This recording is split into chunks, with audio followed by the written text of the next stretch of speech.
When the massive black-scaled beast hit the ground, half the forest shook with it. I waited for the dust to settle, walked over, grabbed its tail, and dragged it home with one hand. The thing was 50 or 60 feet long and looked fierce, but it weighed less than I had expected. Along the way, its scales smashed through quite a few old trees and gouged a long trench through the black stone. It pained me to see it. I could have used that timber to repair the house. What a waste to splinter it like this. Why does the game around here keep getting lighter? I rolled my shoulders and decided those 100 push-ups and 100 squats every day had not gone to waste after all. 20 years ago, I transmigrated into the Lin family, one of Great Xia's 8 great families. This was a world where skyscrapers and hovercraft existed alongside martial artists, demons, monsters, and the boundless great wilderness beyond the cities. Other people awakened talents that let them cultivate true chi or condensed dharma manifestations. Mine had only one half-hearted name, raw strength. Even my status panel was absurdly simple. Name, Lin Fan. Martial realm, none mortal. Talent, raw strength. You were born with extraordinary strength. One look was enough for the Lin elders to decide I had no future in martial arts. They sent me to the edge of the great wilderness to fend for myself. I did not feel particularly wronged. In my previous life, I had been a Sichuan native whose greatest passion was eating and whose second greatest passion was taking it easy. Once I was free of the family's power struggles, I built a cabin outside the forest, hunted, cooked, and lived there for 20 years. I dragged my kill back to the yard and casually tossed it into a corner. The ground gave a muffled boom, and even the gate shuddered.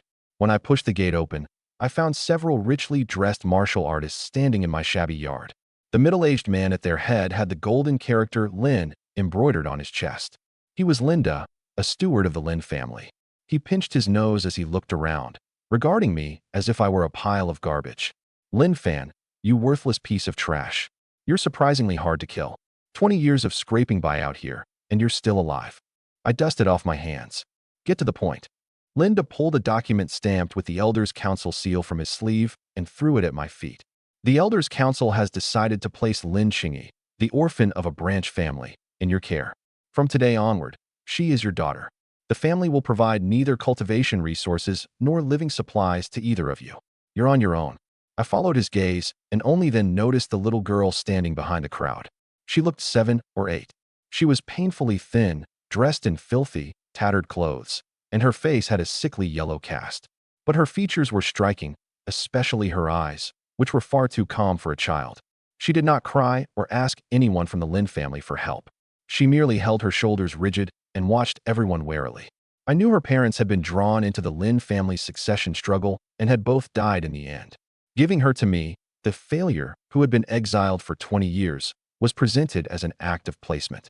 In reality, it was the family's way of casting her out for good. I had long since lost any desire to wade back into the murky waters of a great clan.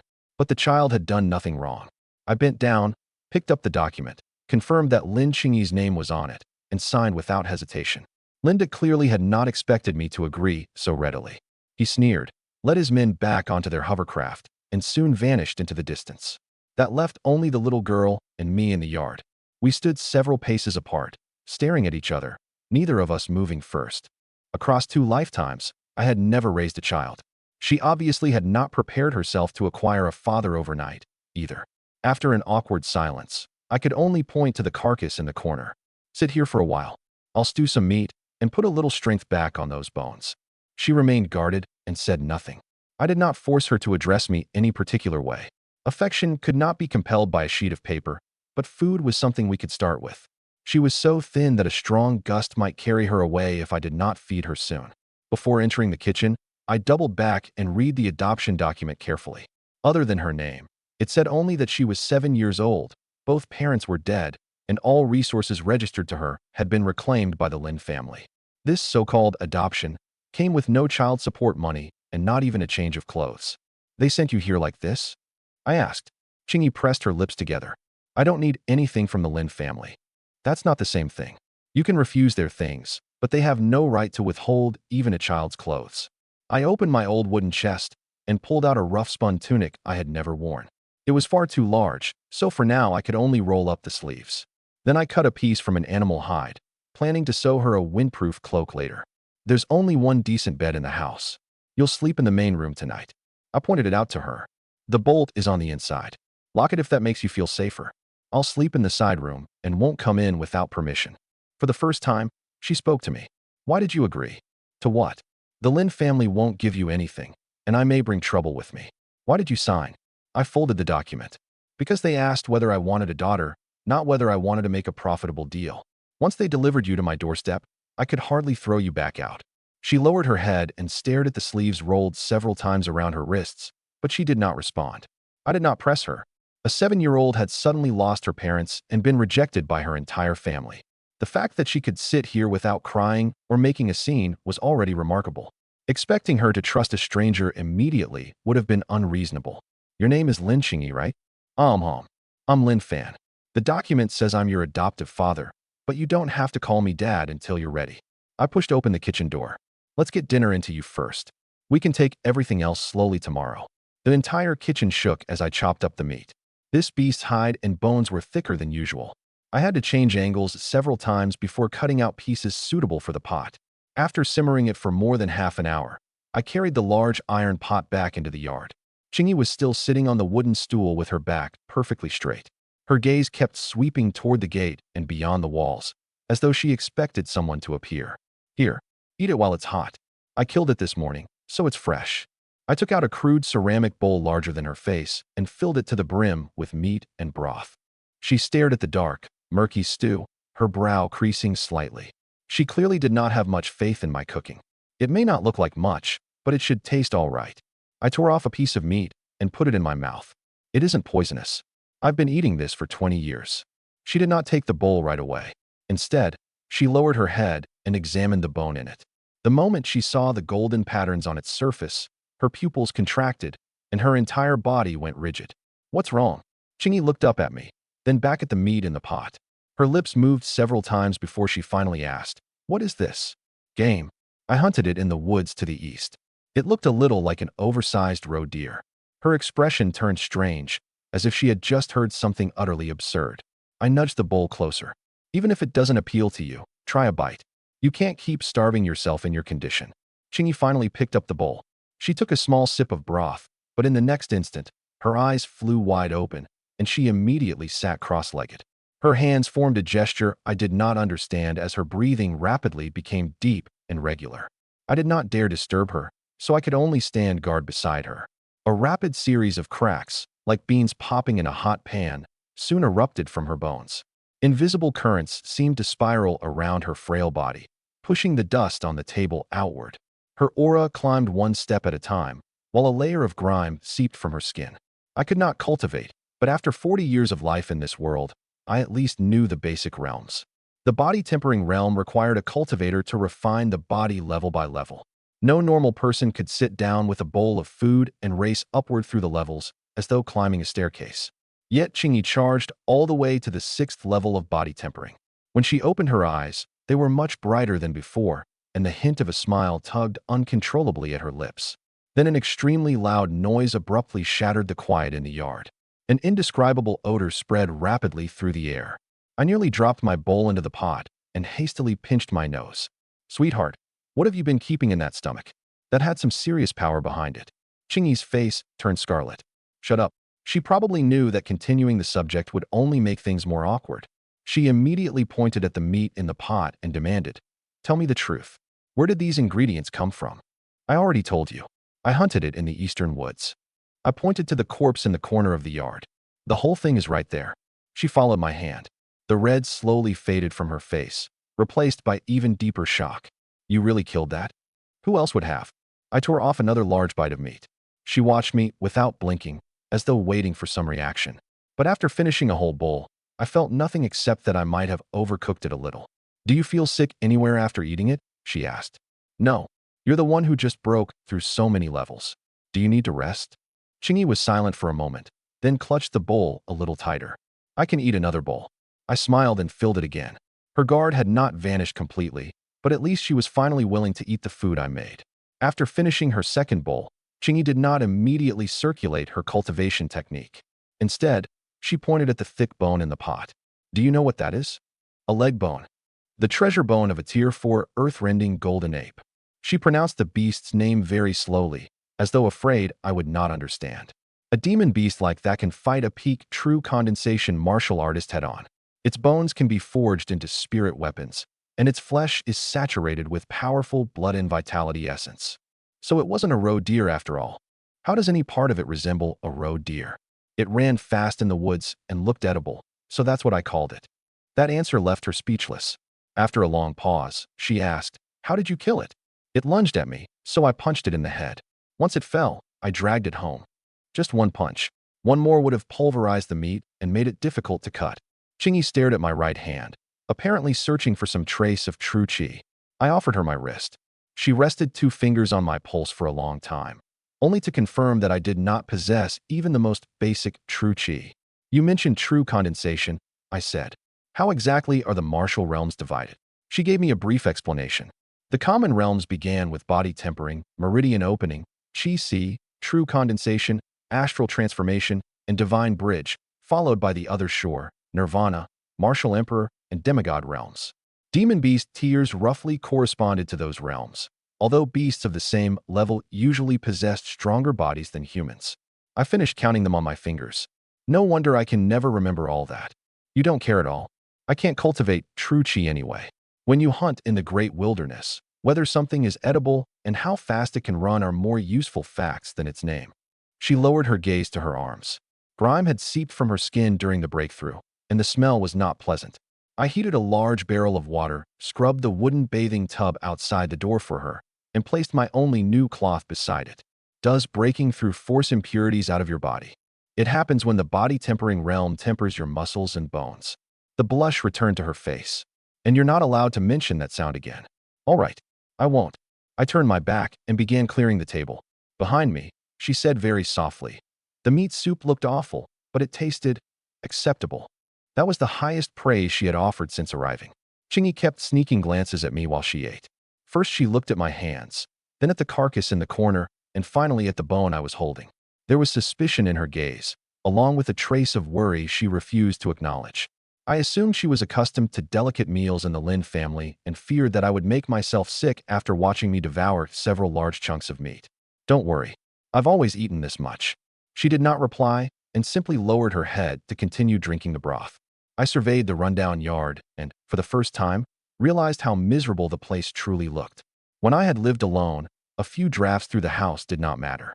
Now that I had a daughter, I could hardly expect her to share my kennel. At the very least, she deserved a clean bedroom with a door that closed. I made a mental note to renovate the house. Once Chingy had finished eating, I cleaned the pots and bowls. Night soon settled over us, and beastly roars echoed from the depths of the great wilderness from time to time. After she went inside, I checked the doors and windows once more before returning to the side room to sleep. In the middle of the night, a full bladder woke me. I stepped out in my floral print boxers, yawning, only to discover 3 dark figures in the yard. All 3 wore masks and carried daggers glowing with a blue sheen. One of them was already charging straight at me. Before I could even ask who they were, the blade shot toward my chest. I instinctively raised a hand and swatted at him. A ring of white air suddenly exploded in front of my palm. Bang! The charging assassin vanished on the spot, leaving only a broad splash of blood on the ground. I froze. So did the other 2. They looked at the ground, then at my hand, their eyes filled with terror. "Monster!" one of them cried. The intelligence was wrong. "Run!" They turned and vaulted over the wall. Only then did I get a clear look at their clothes and poison-coated daggers. They had broken into my yard in the middle of the night and attacked without saying a word. If they had come for me alone, I might have assumed they were enemies I had made in the Lin family years ago. But Chingy had been delivered here only today, and these 3 had followed right behind her. Their target could not have been more obvious.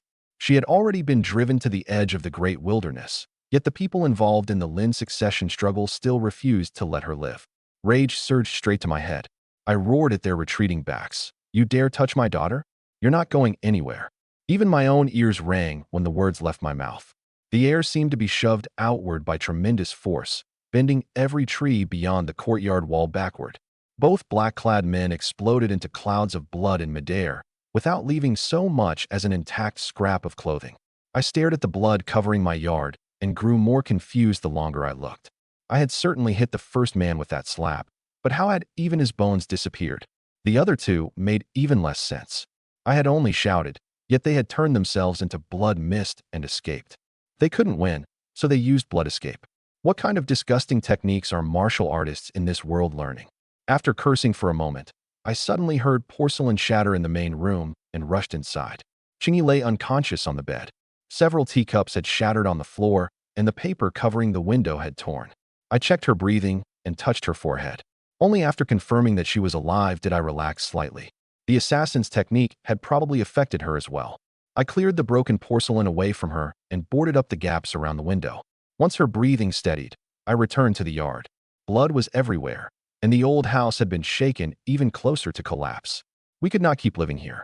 I grabbed an axe, headed into the nearby black mist forest, felled a load of sturdy timber, and rebuilt the house overnight while Chingy slept. This time, I needed to make the walls thicker. First, I used the tip of my axe to lift the 3 poisoned daggers into a wooden basin.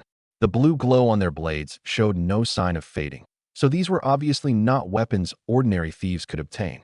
The stitching on all 3 sets of nightclothes was identical, and the insides of their belts bore traces where emblems had been cut away.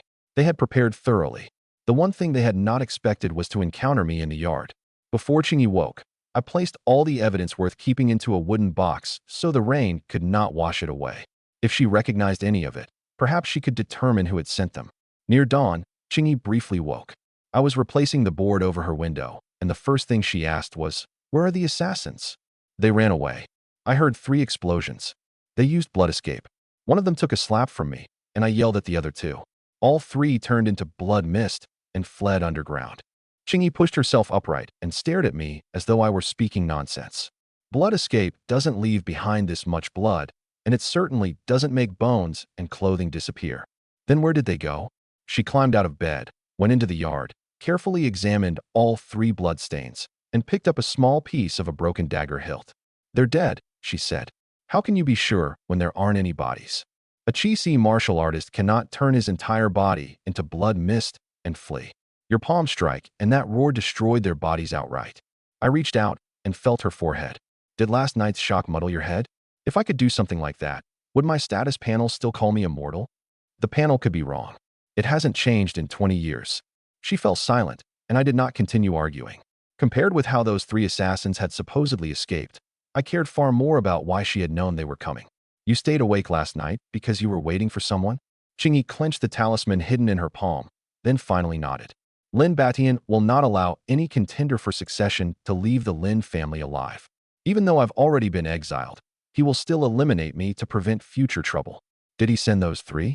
Without a surviving witness or an identifying mark, I can only say it is highly likely. She did not present an inference as fact, which made me trust her judgment even more. I put away the 3 daggers and committed Lin Batian's name to memory. "If there's danger like this again, tell me in advance," I said. "You're my daughter now. You don't have to lie in bed holding a talisman and wait to die alone." Chingy lowered her head and murmured in acknowledgement. After she went back to sleep, I headed into Black Mist Forest to cut timber. Before dawn, I finally drove the last fence post into the ground. I had demolished the old shack and replaced it with a 2-story wooden house. The first floor held a living room and kitchen, while the second had 2 separate bedrooms. My carpentry was nothing to brag about.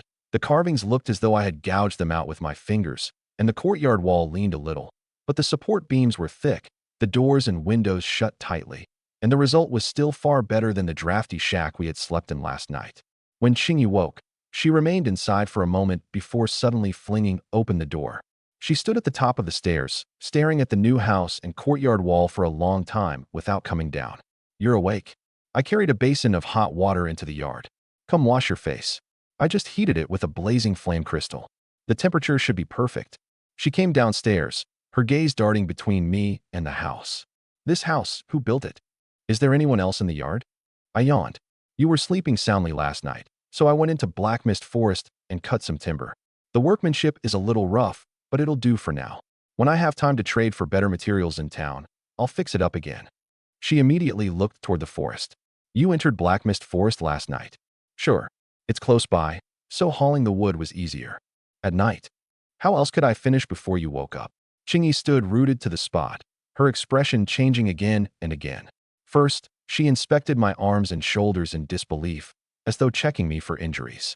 Then she went to the support beam, touched it, and studied the grain for a long time. "What's wrong? Is there a problem with the wood?" She withdrew her hand, speaking much more softly than she had the night before. Black Mist Forest is very dangerous at night. I've lived here for 20 years. I know which paths are safe. You don't need to worry about me. Chingy asked no more questions. She walked to the stone table, dipped her hands into the warm water, and stood with her head bowed in silence for a long while. Just as I was about to enter the kitchen and serve breakfast, a very soft word sounded behind me. Dad. I stopped, certain I had misheard. Chingy still did not look up. She kept both hands submerged in the warm water. Thank you. Something seemed to strike me in the chest. I had assumed it would take at least several months of raising her before the girl truly accepted me. Yet after only one night, she was willing to call me Dad. I suppressed my grin and deliberately kept my tone casual. We're family. No need for thanks. Hurry and wash your face.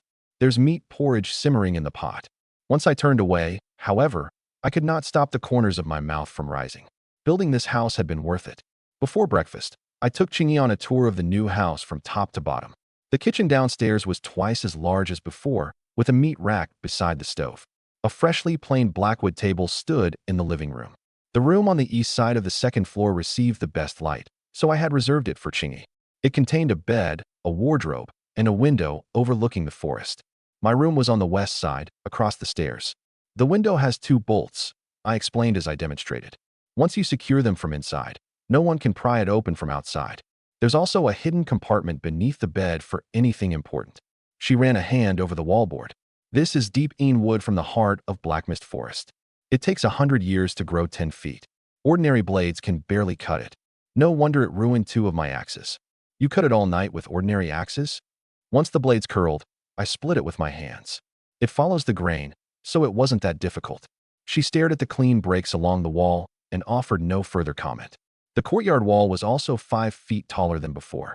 Last night's assassins had vaulted over it with ease, teaching me that a waist-high fence could stop a wild boar, but not a person. I buried the thickest logs deep in the ground and added a crossbar behind the gate. This may not stop a truly powerful expert, Chingy warned. I know. At least they'll make noise when they climb over it. And you still went without sleep all night. I can catch up during the day. I placed the key to the eastern bedroom in her palm. Knowing you can sleep peacefully matters more than one night's rest for me. She closed her fingers around the key and softly called me again. Dad. This time, her voice was much clearer.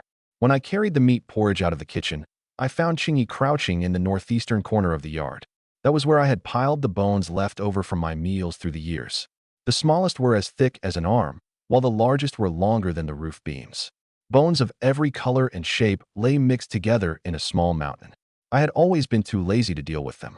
Since rebuilding the house had left several deep pits, I planned to bury them all after breakfast.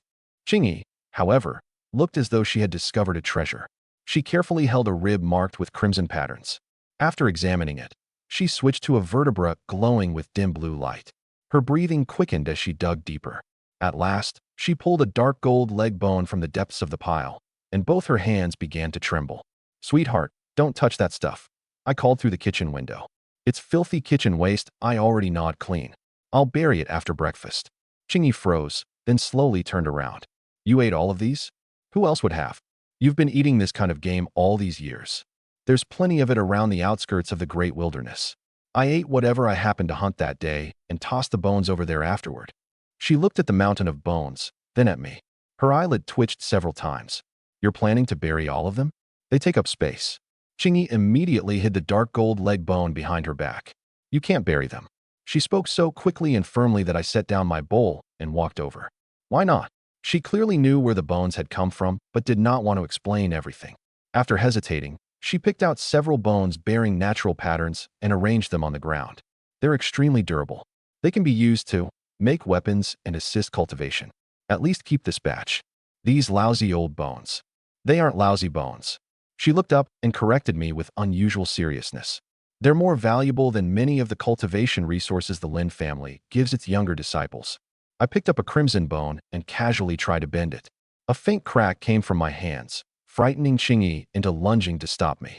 Don't break it. I released it at once. If she liked them, there was no harm in keeping them. Then I won't bury them yet. Pick out what you can use, and I'll move the rest outside the yard. Chingy did not seem to have expected me to agree so easily. Aren't you going to ask how much they're worth? Could their value possibly matter more than you? I pushed the dark gold leg bone back into her arms. Take whatever you need. I don't cultivate, so they'll only gather dust if I leave them here. She hugged the bone, which stood taller than she did, and remained silent for a long time. I dusted off my hands and called her back to the table for breakfast. After I had taken a few steps, she suddenly ran after me and grasped the hem of my shirt on her own. Only then did I realize she probably lacked more than food and cultivation resources. The Lin family had discarded her like a failed chess piece, and I was now the only family she could still hold on to. I slowed my pace so she could walk beside me. The bones could be sorted later. Cold breakfast was another matter. After we ate, Chingy really did take out a charcoal pencil and classify the bone mountain on several flatboards. One pile held bones with crimson patterns, another those with blue patterns, while the dark gold and emerald bones each went into separate piles. As she identified them, she set aside every bone that retained spiritual power. After an entire morning, she arrived at a rough count. More than 200 Tier 3 treasure bones, over 50 Tier 4 bones, and another 7 or 8 that might have reached Tier 5. A single Tier 3 treasure bone could sell for 10 million Great Xia dollars on the black market, she told me. Tier 4 bones would set entire families fighting. Tier 5 bones can no longer be valued in money alone. Crouching beside the bone mountain, I seriously calculated for the first time how many so-called great demons I had eaten over the years. If they're worth that much, why don't we sell them? There are too many, she said. If you brought out hundreds at once, everyone would investigate their origin. Nor could we explain how a mortal hunter came to possess them. Then we won't sell them. Trading them for money wouldn't be the best use anyway. She pointed at the dark gold leg bone. These natural spirit patterns retain some of a demon beast's attributes from life. They're far more useful than Great Xia dollars for forging artifacts, setting formations, or grinding into powder to temper the body. I don't know how to forge artifacts. I can learn how to process them. Just don't bury them. I built 3 rows of bone racks for her beneath the eastern wall and stretched animal hides overhead to protect them from sun and rain. For now, I moved the largest bones behind the house and arranged the smaller ones according to her labels. While sorting them, I found that a white vertebra had already weathered away. The moment I touched it, it crumbled into powder. Chingy immediately brought over a wooden box and caught every last grain. Can you still use it after it's gone bad? It may be useless to you, but for a body-tempering martial artist, it could be a potent medicine.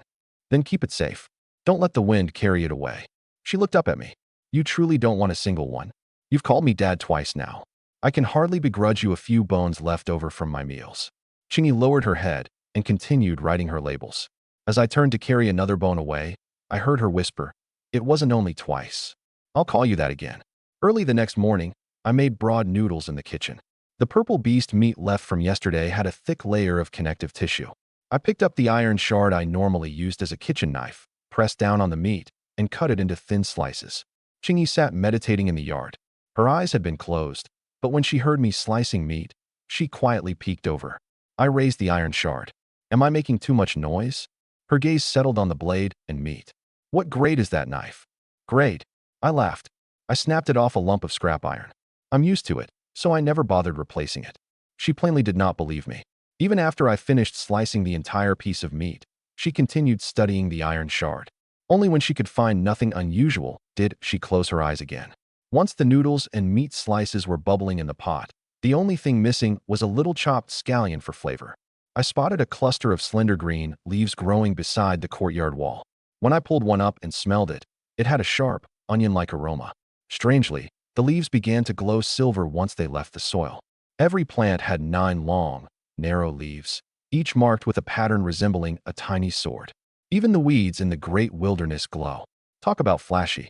I shook off the dirt and was about to take them into the kitchen when Chingy shot to her feet and rushed over. What are you going to do with that? Chop it like scallions. That isn't a scallion. She sounded absolutely certain, so I handed it to her. Then what is it? Chingy carefully counted the leaves and studied the natural sword patterns for a long time. Instead of naming it, she asked how many more grew beside the wall. 20 or 30, I suppose. They started growing last year. I treated them like weeds and never cleared them out. She drew a breath. This kind of spiritual herb is extremely valuable. You can't waste it carelessly. Can we eat it? Yes. Then that's all I need to know. I took 2 plants back from her. This is enough for 1 pot of noodles. I'll save the rest for you. Chingy seemed about to stop me, but after smelling the meat cooking in the kitchen, she swallowed her objection. She followed me inside and watched as I minced the silver glowing herbs and sprinkled them into the noodle soup. The moment I set two large bowls on the table, the rising steam gathered into the tiny silhouette of a silver dragon. It circled the rims once before vanishing. I found the sight entertaining. I got the heat just right today. Even the steam looks like a dragon. Sitting across from me, Chingy looked from my face to the noodles, utterly baffled. She cautiously took one bite, then immediately sped up, as if afraid the medicinal power might dissipate. She did not leave a single drop of broth. After setting down her empty bowl, she sat cross-legged and circulated her cultivation technique again. The currents around her spun faster and faster. Two muffled booms sounded from inside her body in succession. When she opened her eyes, I asked whether she had broken through again. Peak 8th level body tempering, she replied. Yesterday, she had been a frail child without any cultivation at all. After 2 meals, she had raced from the 6th level of body tempering to the peak of the 8th. I looked at the noodles left in the pot, then at her, and finally realized the secret lay not in my cooking but in the ingredients. Just how valuable is this wild herb? Chingy was silent for a moment. If it appeared outside, many powerful experts would fight to the death for it. I immediately looked toward the fence. I could no longer pull these up as weeds, nor could I let outsiders learn about them. The rest are all yours, I said. If they can help you cultivate, use them well. She watched me quietly for several seconds, then murmured, Dad's cooking is without equal in this world. The praise put me in such a good mood that I picked up my own bowl and finished it in great mouthfuls. Her willingness to eat and grow healthier mattered far more than the price of some glowing weeds. After breakfast, I counted the remaining glowing plants one by one. There had been 27 altogether. I had used 2 in the noodles, leaving 25 beneath the fence. Chingy found a wooden board, wrote "Do not pull" on it herself, and planted it in front of the patch. I looked at the sign and asked, You should at least tell me what they're called. Otherwise, I might mistake them again if I find more somewhere else. 9-leaf swordstar grass. She pointed at the 9 leaves on each plant. It is a tier 7 spiritual medicine, and the sword patterns on its leaves are its natural hallmark. Its true value lies not in increasing cultivation, but in healing. As long as an injured person still has a breath left, it may be able to rebuild their flesh and blood. It's that powerful. Great Xia may have fewer than 20 registered specimens. After a pause, she added, In the most recent public transaction, the buyer had to trade 3 high-grade spirit artifacts and 100 years of mining rights to 3 spirit stone veins for a single plant. I looked down at the large patch by the wall. Then we have more here than the entire country has registered, which is why no one can find out. I immediately brought over several ordinary boards and built an inconspicuous low shelter around the patch. Dry grass on top concealed the silver glow while narrow gaps allowed air to circulate. You can't casually use them for cooking anymore, Chingy said. You didn't feel sick after eating them, did you? No. The 9 heavens devouring art can refine their power. This was the first time she had named her cultivation technique. I repeated it, but still found the name a mouthful. It sounds impressive. It is the most important cultivation technique I possess at present. Then don't tell outsiders about it so casually. I checked her pulse again. Peak 8th level body tempering. Does your aura feel stable? Stable. The 9-leaf swordstar grass and the earth-rending golden ape's flesh were fully refined. There is none of the instability caused by a forced advancement. Only then did I relax. Rapid cultivation was certainly good, but she was only 7. If her body were damaged by too much power, no spiritual herb, however valuable, would matter. After breakfast, I picked up my wooden staff and prepared to go hunting. We're running low on meat. I'll look around nearby. Stay in the yard and don't wander off. Chingy was selecting materials from the bone pile. She immediately looked up. You brought back such a huge beast yesterday. How can that not be enough? There's enough to eat, but the same meat every day gets boring. Besides, you're still growing. You need some variety. I reminded her to lock the gate and headed into the woods alone. The outskirts of the great wilderness were quieter than city dwellers imagined. The beasts here were highly territorial and normally remained in their nests, emerging only when hungry. Occasionally, something poked its head out of the bushes, saw the wooden staff in my hand, and withdrew. I had not been wandering the forest for long when I spotted 2 huge purple birds fighting over food. Each was as large as a grown man, and arcs of electricity danced between their wings. They looked like wild pheasants, but their cries were painfully shrill. The instant I drew close, one spat a bolt of purple lightning at me. I blocked it with my staff. The lightning exploded against the tip and charred the wood black, but did not hurt my hand. The other bird dove at me from behind. I spun and swept the staff across, striking both at once. Neither bird rose after hitting the ground. Perfect. I'll braise half and make soup with the rest. I carried one bird in each hand back home. When I opened the courtyard gate, Chingy was still sitting where I had left her. Her hands formed a complicated seal, while fallen leaves slowly circled her body. At the sound of my arrival, she opened her eyes. First, she checked me for injuries. Then her gaze landed on the two purple birds, and she leaped to her feet. Where did you go? Into the woods nearby. You killed these. They're only two purple pheasants. I tossed the carcasses into a corner. I got lucky today. Chingy walked to the bodies and touched their curved golden beaks and electrified purple feathers. Her expression grew more solemn by the second. They aren't pheasants. They're Tier 5 Thundercry falcons. A fully grown Thundercry falcon can use lightning to severely wound an astral transformation martial artist. I glanced at my charred staff. That explains the electricity. How did you kill them? I swept the staff once and hit them both. As though seeing me for the first time, she carefully examined me from head to toe. Yet no matter how she probed, my body gave off no trace of a martial artist's true chi, and my panel continued to identify me as a mortal.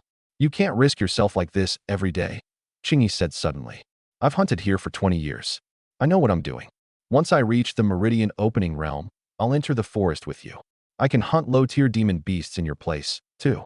She spoke with complete seriousness, not the passing enthusiasm of a child. Only then did I understand. Her repeated checks for injuries were not prompted by curiosity about the Thundercry falcons. She was afraid I entered the great wilderness and risked my life every day just to support her. I patted her head. All right, once you're a little stronger, I'll teach you the paths. Until then, your job is to take care of yourself. Chingy did not pull away from my hand. She stared at the charred staff and murmured, It isn't easy for Dad, either.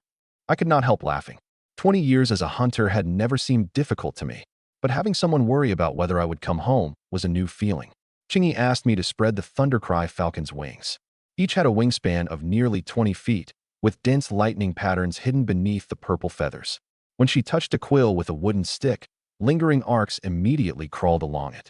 A Tier 5 demon beast corresponds to at least the astral transformation realm or the early divine bridge realm, she said. Thundercry falcons are even faster and excel at aerial ambushes. When two work together, an ordinary divine bridge expert might not escape unharmed. All I saw was two birds fighting over rotten meat. Their teamwork didn't look like much. That was because they faced you. It would be the same against anyone. The one on the left fires lightning first, while the one on the right dives from behind. Their routine is predictable. I demonstrated with my charred staff. The first bird's lightning had struck the tip. I had turned with the impact and happened to sweep both birds out of the air. Chingy examined the point of impact and then the breastbones of both carcasses. There's only one wound on each. I told you. One swing, two birds. Unable to find a second injury, she finally accepted the truth. She then removed every intact purple feather and arranged them by length. These feathers can be made into lightning aspect talisman arrows. Don't throw them into the slop bucket again. They're electrified. I was afraid you might get hurt. I'll seal them in a bone case. I found her a dry wooden chest and lined the bottom with animal hide. We stored the curved beaks, sharp talons, and intact purple feathers inside. I divided the remaining meat into 4 portions. Breast meat to pan-sear tonight, legs to stew tomorrow, organs for the ironfong badger, and the skeleton for Chingy. You change our meals every day because of me? She asked. Half for you and half for me. I ate nothing but meat boiled in plain water for 20 years. I got tired of it long ago. I'll grow strong as quickly as I can, she said earnestly. One day, I'll bring the game home for you. I stuck the largest purple feather into her hair. All right, I'll look forward to it. But today, your job is to put these feathers away. She removed the feather with a stern face, though a faint smile shone in her eyes. After I finished processing the 2 Thundercry falcons, I turned and found Chingy cultivating in the yard again. She sat cross-legged on a flagstone with both hands twisted into an odd posture. Currents circled her, drawing tiny pebbles and grains of sand across the ground toward her. I could not see spiritual energy. All I saw was that she held her shoulders and arms at an awkward angle, like a student doing the wrong motions during school exercises. Sweetheart, that posture doesn't look right. Don't touch me. I'm trying to break through, she warned without opening her eyes. I crouched beside her for a while. The longer I watched, the more certain I became that her left shoulder was raised too high. When her body began to tremble, I worried she might injure herself by forcing the posture. I placed a hand on her shoulder and lowered her arm slightly.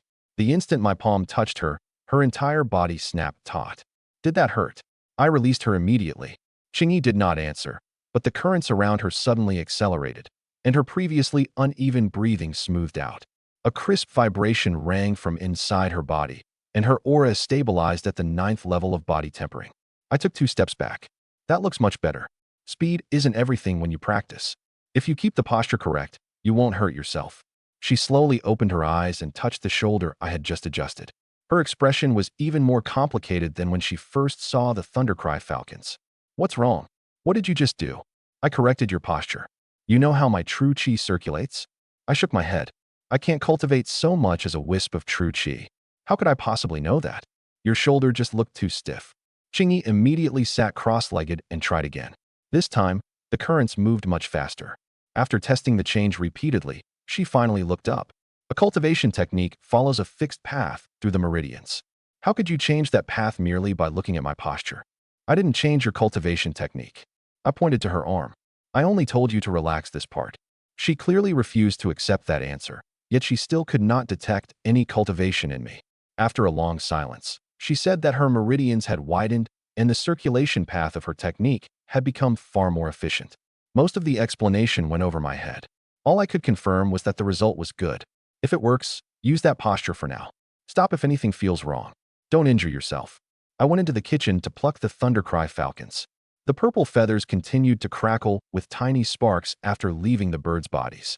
Afraid they might shock Qingyi, I threw them all into the slop bucket. She watched me from the yard for a long time before closing her eyes again and continuing to consolidate her 9th level body tempering cultivation. That afternoon, I prepared to cut firewood, but Qingyi spread her arms and blocked the courtyard gate. I'm coming with you. The forest is full of poisonous insects and dangerous beasts. You're still too young.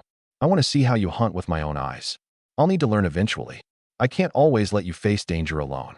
She could identify even Thundercry falcons, so she might know more about the great wilderness than I assumed.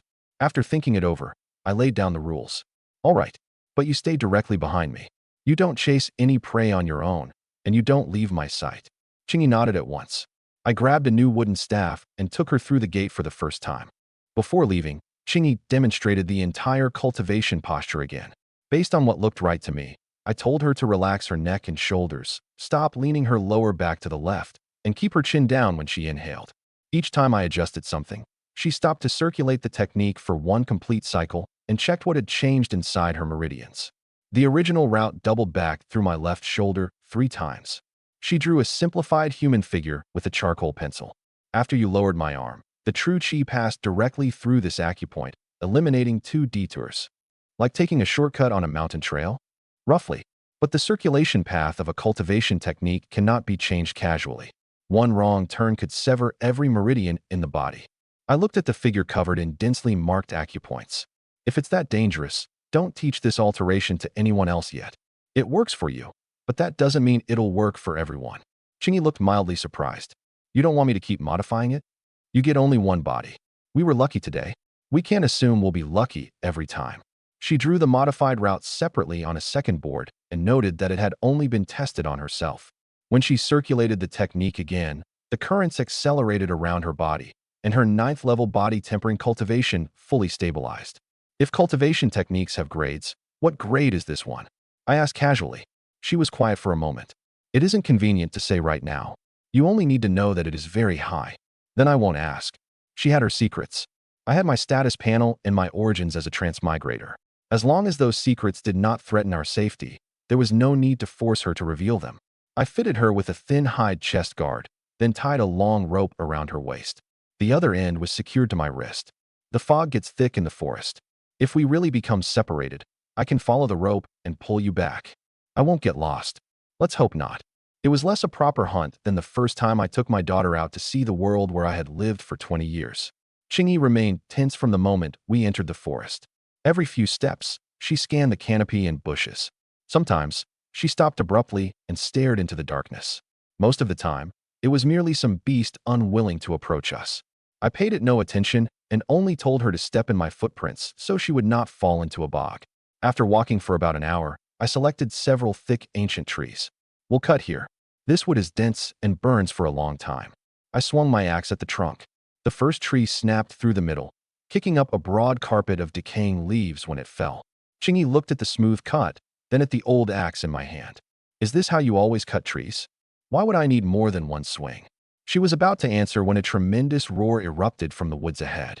More than a dozen ancient trees broke in succession as a dark gold bear over 60 feet tall smashed through the forest and charged directly toward us. Chingy's face turned deathly pale. A Titan demon bear, peak tier 4. Those were the only words she managed before her legs gave way. I caught her as she collapsed and discovered she had already fainted. What kind of lousy bear makes that much noise? You scared my daughter half to death. The giant bear reached us and raised a paw larger than a door. I laid Chingy behind a fallen trunk, stepped forward, and punched the bear in the forehead. The roar stopped abruptly. The massive body toppled backward, smashing through a swath of trees before lying still. I checked Chingy first. Only after confirming that she had merely fainted did I turn back to deal with my kill. The creature was too heavy to take home whole. I cut off both paws and several pieces of the best meat, wrapped them in animal hides, bound together the timber I had felled, and carried everything home along with Chingy. It was already evening when she woke. I had just stuffed a bear paw into the large iron pot when she stumbled into the kitchen. Dad, you're awake? Does anything hurt? Chingy seized my arm and repeatedly checked it. You aren't injured? Where's the Titan demon bear? I killed it. I pointed into the pot. You suddenly passed out, and it kept roaring beside us.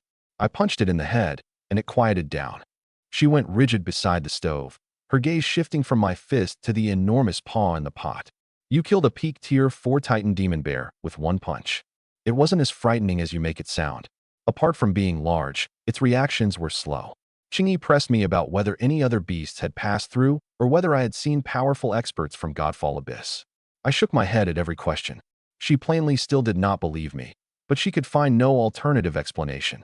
From now on, I must accompany you every time you enter the great wilderness. Which one of us fainted first today? She pressed her lips together and fell silent.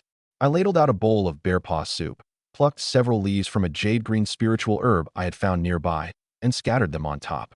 As steam rose, it gathered into a tiny golden tiger above the soup. Look, today's cloud is much more impressive than yesterday's longworm. Chingy accepted the bowl with a solemn expression. That isn't ordinary steam. It is a phenomenon caused by the ingredients and spiritual medicine. So it's edible? Yes, and none of it can be wasted. She lowered her head and gulped down the soup. I sat beside her until color returned to her face. Even after she finished the bowl, Chingy's hands still trembled slightly. Assuming the bear's aura had left her shaken, I recounted exactly what had happened. The Titan demon bear charged from the front. I placed her behind the fallen tree first. When its paw descended, I did not dodge because she was directly behind me. My fist struck its brow, and the bear fell backward. None of the trees it broke landed on us. Your first reaction was to protect me? She asked. What else would I do? Save the carrying basket first. What if one punch hadn't killed it? Then I would have thrown another. She was clearly dissatisfied with an answer that left no escape plan. Taking out her charcoal pencil, she marked today's location on a rough map of the great wilderness. This area is no longer part of the outskirts. A peak tier 4 Titan demon bear would not hold such a small territory. Others of its kind may live nearby. I'll be careful when I go back for the rest of the meat tomorrow. I'm coming too. You were knocked unconscious by one roar today. That is precisely why I need to adapt to the pressure of high-tier demon beasts. Next time, I must at least remain conscious until after you attack. Her refusal to admit defeat made it impossible to reject her outright. I agreed to leave her waiting on a distant slope instead of taking her close to the carcass. The bear paw simmered for a full 4 hours. Once the connective tissue softened, the broth grew rich and thick. I removed the jade-green herb and stored it separately so she would not absorb too much at once, then gave her another small bowl. What kind of herb is this one? I asked. Chingy examined the veins on its leaves and shook her head. I can't be certain yet. It is at least tier 4 and mainly contains wood aspect life force. We'll call it jade spirit grass until we have a medicinal compendium to identify it properly. If you don't know, don't make up a name. On the herb board, I wrote, unidentified. Safe in small amounts. No abnormal effects when cooked with bear paw. From that day onward, every unknown spiritual herb in the yard was recorded first. We no longer judged everything solely by whether it smelled appetizing. After dinner, her complexion fully recovered, and she finally released my arm. Only then did I notice that she had spent the entire evening on the stool closest to me, as though afraid I might disappear the moment she looked away. That night, I began making furniture for Chingy.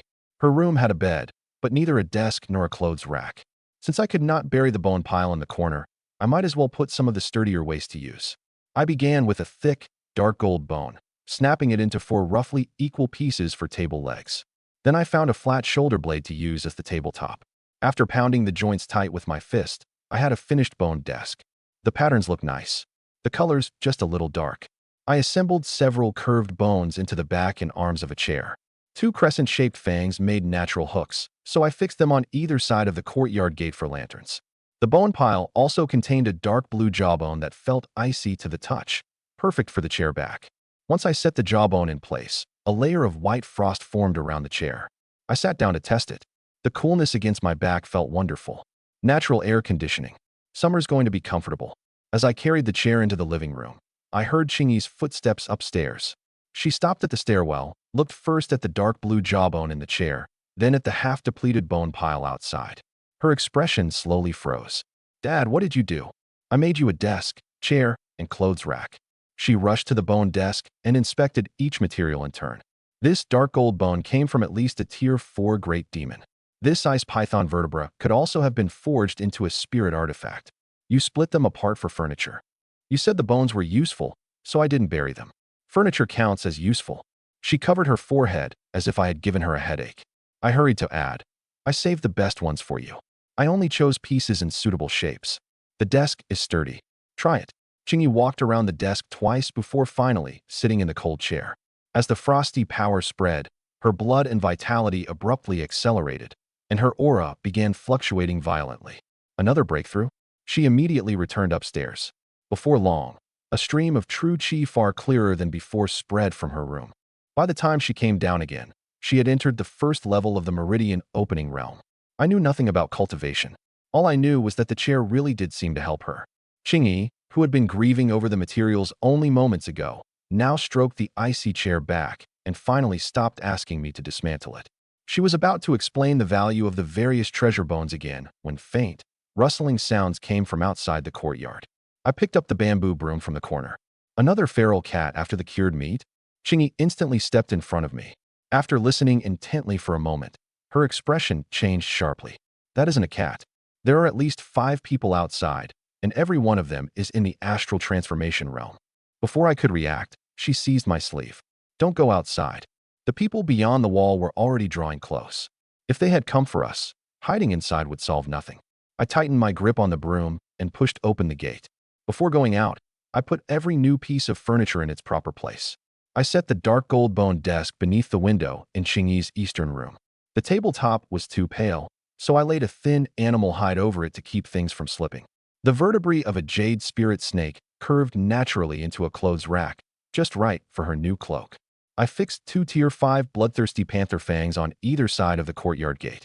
Once the oil lamps were hung, they illuminated the entrance brightly. The dark blue jawbone was the most troublesome. Chingy determined that it might have come from a tier 6 frost WIRM and that its chill could freeze an ordinary person. I wrapped the chair back in 2 layers of hide, leaving only a small portion of the cold to seep through. If this material were given to an artifact refiner, it could become a weapon for the divine bridge realm. Chingy reminded me while consolidating her first-level meridian opening cultivation. Using it as a chair back wastes 90% of its power. If the remaining 10% helps you break through, it isn't a waste. The chair was not the only reason for my breakthrough. The bear paw soup, the lingering medicinal power of the 9-leaf swordstar grass, and the revised circulation path all contributed. Then the chair still did its part. She had no answer. I found another ordinary wooden board and listed every material used in the furniture, in case she suddenly needed one later and could not locate it. Late that night, cold from the frost jawbone traveled through the floor into the second story. Stimulated by it, Chingy circulated her technique faster and fully stabilized the first level of the meridian opening realm. When she came downstairs, her steps were lighter than before, and a thread of pale white true chi gathered at her fingertips. "So this is the meridian opening realm?" I reached out to touch it. "Don't. True chi can injure people. You can't control it." She immediately withdrew the white light. "I can." "Good. Learn to rein it in before you learn to release it. The whole house is made of wood. Don't burn it down while practicing." Just as she prepared to demonstrate finer control, the 5 auras outside the courtyard drew close. The spiritual glow of the furniture might have served as a beacon, Or perhaps they had already tracked us here. Chingy extinguished every lamp except the one by the gate. I pushed her behind the inner fence, picked up the bamboo broom I used to sweep ash from the stove, and walked toward the entrance. No one was visible outside the yard. All I could see were 5 streams of astral chi in different colors rising from the forest. Metal, wood, water, fire, and earth each occupied one direction, merging above my house into a rotating 5-colored vortex. Chingy followed me to the doorway and lowered her voice. She told me this was a lethal formation jointly deployed by astral transformation martial artists. All 5 are hiding in the forest. She pointed in different directions. Once the formation descends, the entire courtyard will be ground to pieces. I looked where she pointed and could just make out people sitting cross-legged among the treetops. Their leader stood farthest north. He was tall and thin, with a face as cold and narrow as a snake's. On the way here, they must have seen the trenches carved through the forest by the beasts I dragged home and past the place where the Titan demon bear fell. Even so, they had continued all the way to my door. Friends of last night's assassins? I asked. Chingy had no proof. Very likely. We're still their targets. The astral chi pressed lower, and the fence began to tremble. I pushed Chingy back through the door. Take a blade and go inside. What about you? I'm going to ask what they want first. I walked into the yard and shouted toward the woods. You people hiding out there, what are you doing surrounding my house in the middle of the night? No one answered. Instead, the 5-colored vortex spun even faster, and the heavy pressure forced every flame in the courtyard to bow low. At last, the thin man to the north coldly uttered 2 words. Activated. The 5-colored curtain of light dropped from the sky. Standing in the yard, I felt as though a strange wind filled with sand and gravel were crashing down on me. Behind me stood the new house, the furniture I had just finished, and the cured meat in the kitchen that had only been hanging for 3 days. I could not let these people destroy the home Chingy had only just found.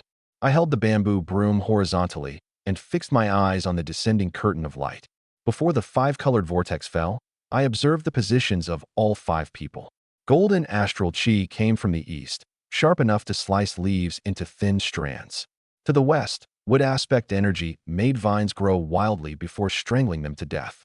Firelight in the south burned half the canopy red, while northern water mist made it difficult to breathe.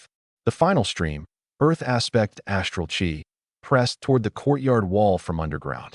The 5 elements generate one another, and the formation core is in the north, Chingy explained rapidly from behind the door. Their leader is at least at the 6th level of astral transformation. The other 4 are no lower than the 4th. You cannot let the light curtain close completely. Do you recognize them? No.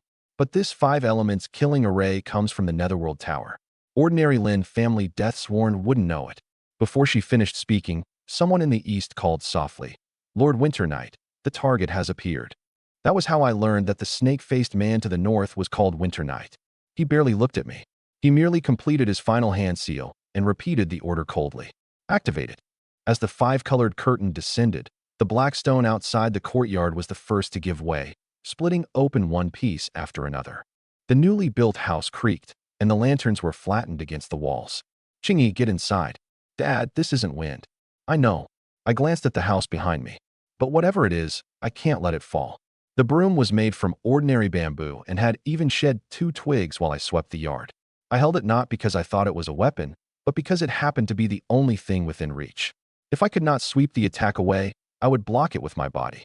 No matter what happened, I could not let that light fall on the 2 children behind me. What kind of sandstorm blows up in the middle of the night? How am I supposed to dry meat tomorrow? I raised the broom and swept hard at the sky. There was no true chi and no special technique. I only wanted to push back the strange wind pressing down on us. Yet the instant the air stirred by my broom touched the 5-colored curtain, the entire formation scattered like a layer of dust. The 5 types of astral chi shattered into countless motes of light.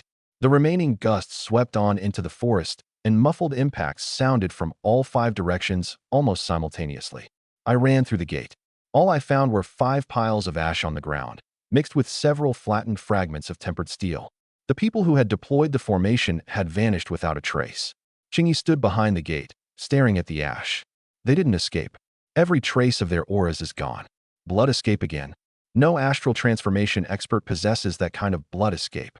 She sounded certain, but I could not bring myself to believe that a broom had swept 5 astral transformation martial artists out of existence. The more reasonable explanation was that, After the array backfired, they had used some life-saving technique to flee and left fragments of their weapons behind. I was about to search the forest when a soft sound came from outside the courtyard. A silver-haired girl staggered out of the darkness and collapsed the moment she reached the muddy ground. She looked 16 or 17.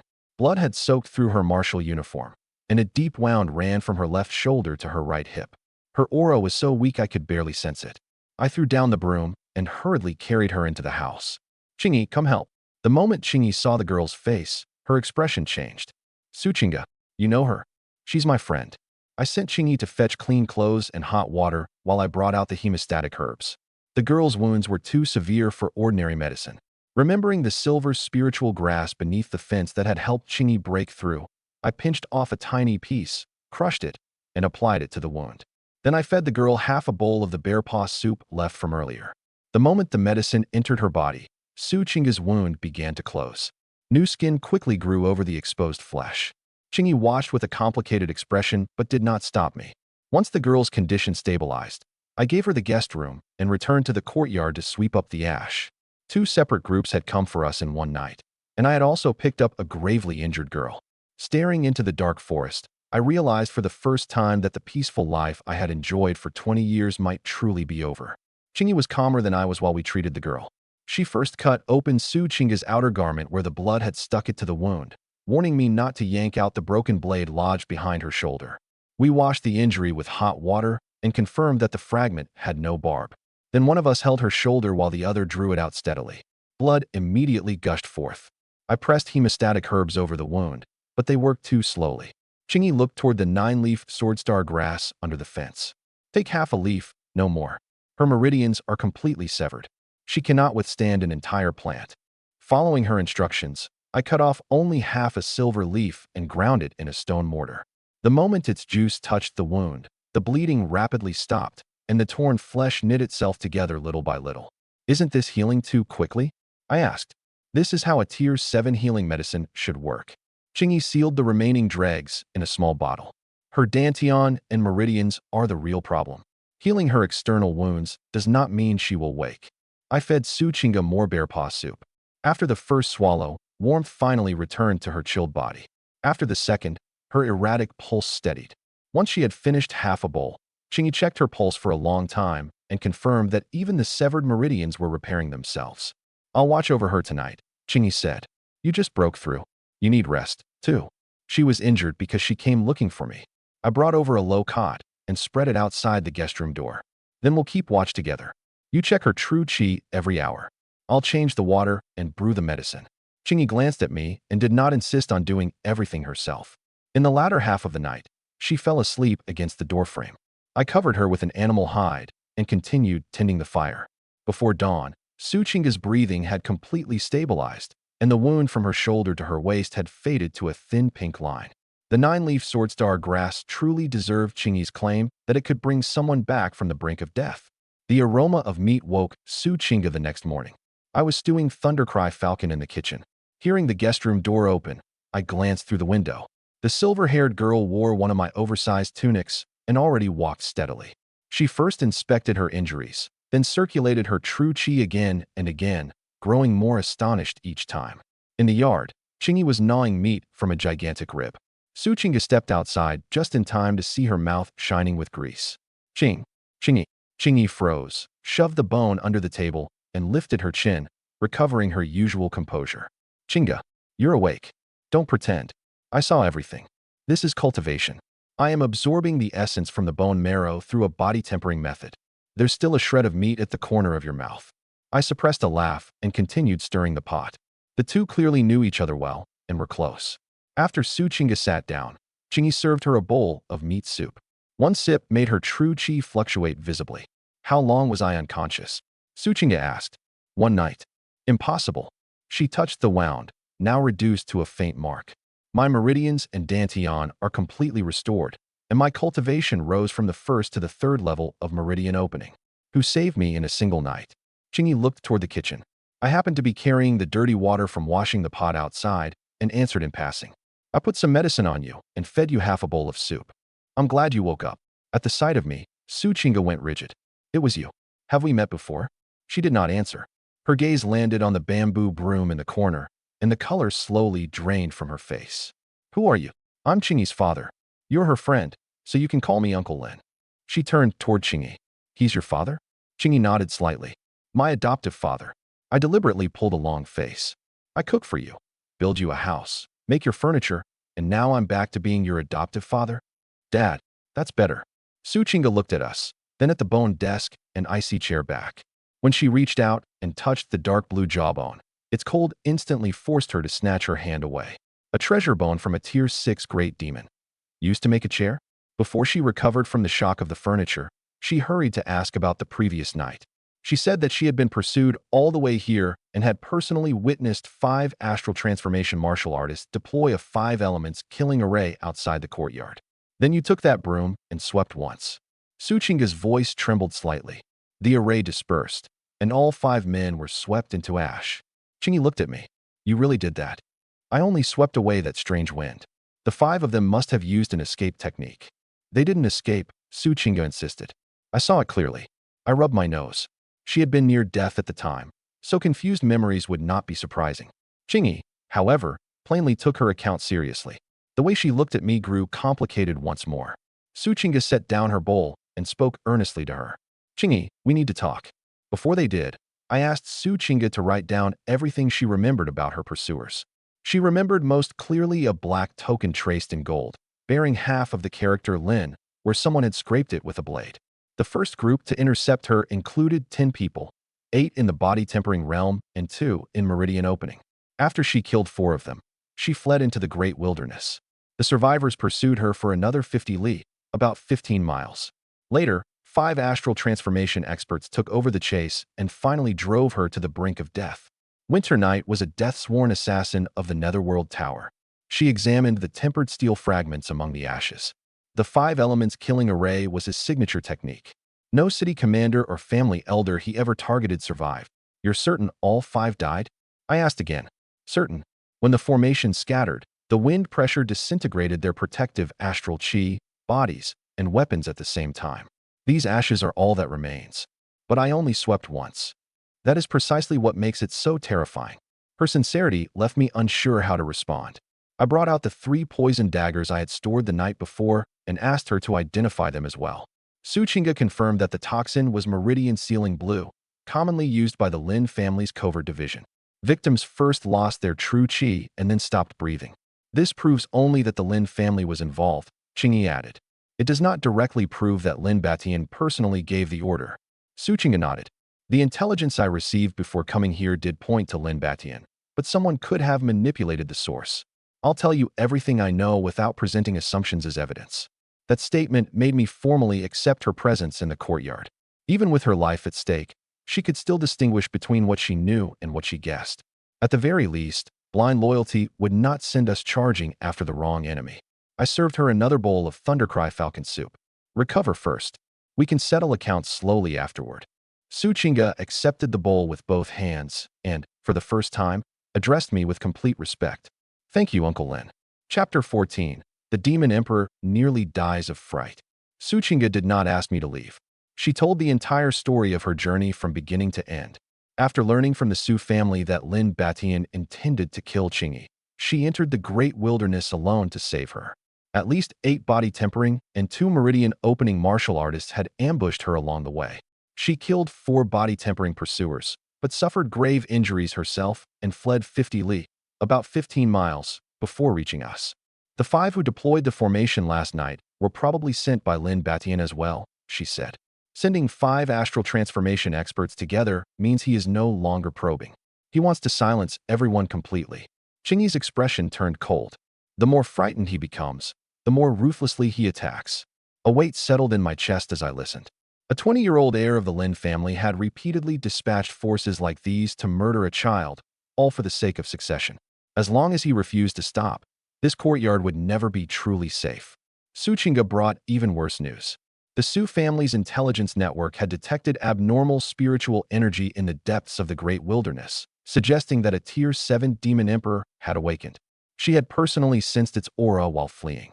If a Tier 7 Demon Emperor unleashes a beast tide, even Nantian City's defensive formation may not hold. In 20 years within the great wilderness, I had never witnessed a true beast tide. But I understood what it would mean for tens of thousands of demon beasts to charge together. After our conversation, I went into the yard to forge a new kitchen knife. The battered iron shard I had always used did not cut meat smoothly enough. A piece of dark silver material lay beside the bone pile, so I hammered it repeatedly with a stone mallet. In little more than 10 minutes, I had shaped a broad-bladed cleaver. To test the blade, I swung at an ironwood tree in the corner of the yard, a trunk so thick it would take 2 people to encircle it. The trunk fell instantly, leaving a smooth cut. Farther away, the rain clouds split down the middle, revealing a straight beam of sunlight. This knife's pretty good. I tucked it at my waist. Breaking down large bones will be much easier now. Both girls, however, stared at the sky without moving. What's wrong? Isn't it sharp enough? Suchinga pointed at the gap in the clouds. The wind from your blade just split the cloud layer. The wind probably happened to blow at the same time. I had merely swung the blade in front of a tree. How could I possibly touch clouds that high? They were likely so shaken by the previous night that they blamed every unusual event on me. At that moment, the ground suddenly began to quake. Entire swaths of forest toppled in the distance. Countless roars merged and drew closer. Suchinga's face turned white. A beast tide. That Tier 7 demon emperor really has unleashed a beast tide. I immediately drew my new cleaver. Get inside and hide in the cellar. No matter what happens out here, do not come out. We can't leave you alone, Chingy said. This is my home, and it's your home too. As long as I'm standing at the gate, I won't let those creatures enter. I walked outside the courtyard. A fierce wind whipped up dust, and a dark mass of beasts advanced in the distance. If they truly intended to pass through here, they would have to trample me first. The new cleaver was made from a dark silver bone material. Chingy later identified it as coming from a Tier 6 sky-rending silver elk. The naturally aligned patterns within it conducted force better than ordinary metal. I did not know what conducting force meant. I only knew it felt better in my hand than the old iron shard. While forging the blade, I heated the material red-hot before hammering it flat. The dark silver bone cooled quickly, so after every few strikes, it had to return to the forge. Suchinga saw me turn the glowing blade blank with my bare hands and tried several times to stop me. To me, however, it felt no hotter than a sizzling plate fresh from the stove and did not burn me at all. Once the cleaver was finished, I made both girls retreat under the eaves before testing it. The first edge cut down the ironwood. A second, invisible blade continued upward until a clean slit appeared in the heavy cloud layer. Chingy recorded the direction, distance, and changes in the clouds on a wooden board, while Suchinga repeatedly confirmed that the blade contained not a trace of true chi. That was not a coincidental gust, she said. The opening in the clouds is perfectly aligned with the blade.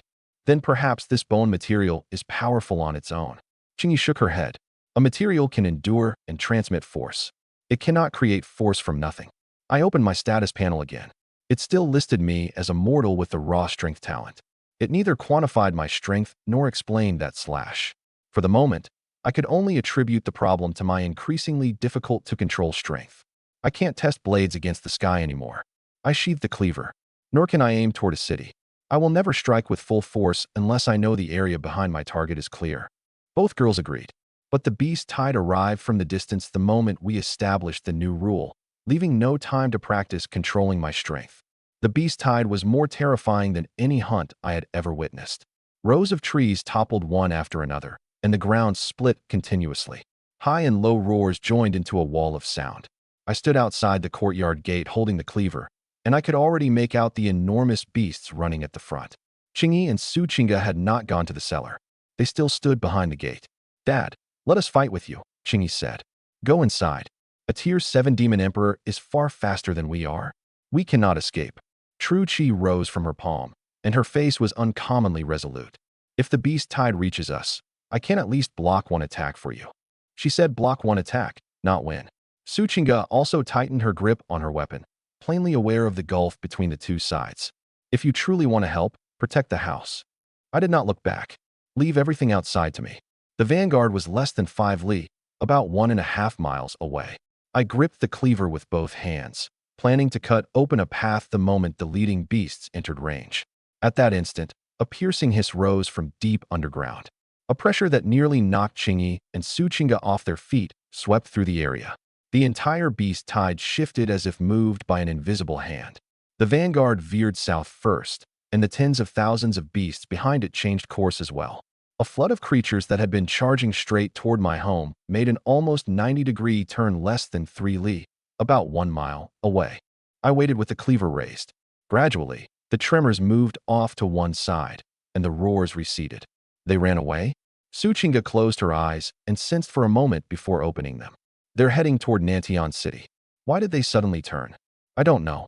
She looked at the blade in my hand. But the Tier 7 Demon Emperor's pressure carried very powerful fear. I ignored what she was implying.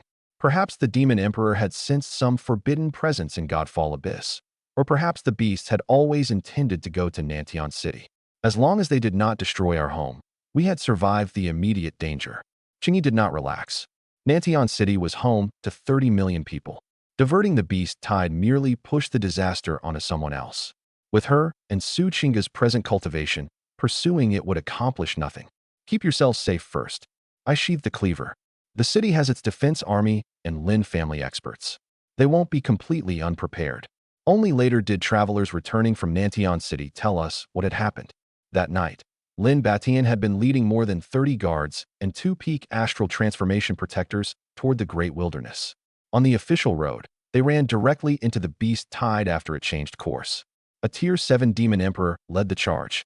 We could not see any of that at the time. Standing before the courtyard gate, all I knew was that the beast tide trampled out a broad road, bypassed our wooden house, and thundered south. Lin Batian had intended to come and kill Chingy in person. Instead, he first encountered something he could never defeat. After changing direction, the beast tide thundered past 3 li, about 1 mile, south of our house for a full 15 minutes. From atop a high boulder, I could see that Tier 3 demon beasts occupied only the outer edge of the horde. Several mountain-sized Tier 5 great demons ran in the center. Deeper within, the ground repeatedly bulged, and the back of a black serpent occasionally surfaced through the soil. Each individual scale was as large as a millstone. Is that the Tier 7 Demon Emperor? I asked. Suchinga looked away after a single glance. It is probably an abyssal nether python. Don't stare at it with spiritual perception. High-tier demon beasts can sense that. It was clearly heading here. Why did it suddenly turn south? The command came from underground. Every beast changed direction the moment the hiss sounded, Chingy said. The road did not force it aside. It chose to alter course. I lowered my gaze to the cleaver. I had been preparing to slash at the vanguard, but I never swung. The Demon Emperor could not possibly have known what I intended. Perhaps it smelled danger from Godfall Abyss, I suggested. Suchinga did not argue. She merely showed me the back of her hand. Even from several li away, the Tier 7 pressure had opened tiny cracks in the meridians beneath her skin. Chingy was in much the same condition. Her newly stabilized meridian opening aura had grown chaotic again. I took them inside, divided 1 leaf of 9-leaf swordstar grass into 2 pieces, and had each girl hold one beneath her tongue. As 10,000 beasts thundered past outside, I guarded the door and monitored their injuries. Dad, Chingy opened her eyes after regulating her breath. If they hadn't changed course, would you truly have stood at the very front? With both of you behind me, where else could I retreat? There were tens of thousands of demon beasts. Whether there were 10,000 or not, I still had to try. She lowered her head. After a long time, she muttered, "Idiot." I heard her, but did not argue. A father did not need to count his enemies before standing in front of his daughter. Before dawn, 3 violent explosions sounded from the south in succession. We could not see the battle on the official road, but it was clear that the beast tide had encountered a human force. Only several days later did the wounded and rescue teams from Nantian City bring word to the edge of the Great Wilderness that Lin Batian had run into the horde. The next morning, muffled booms still sounded occasionally from the direction of Nantian City.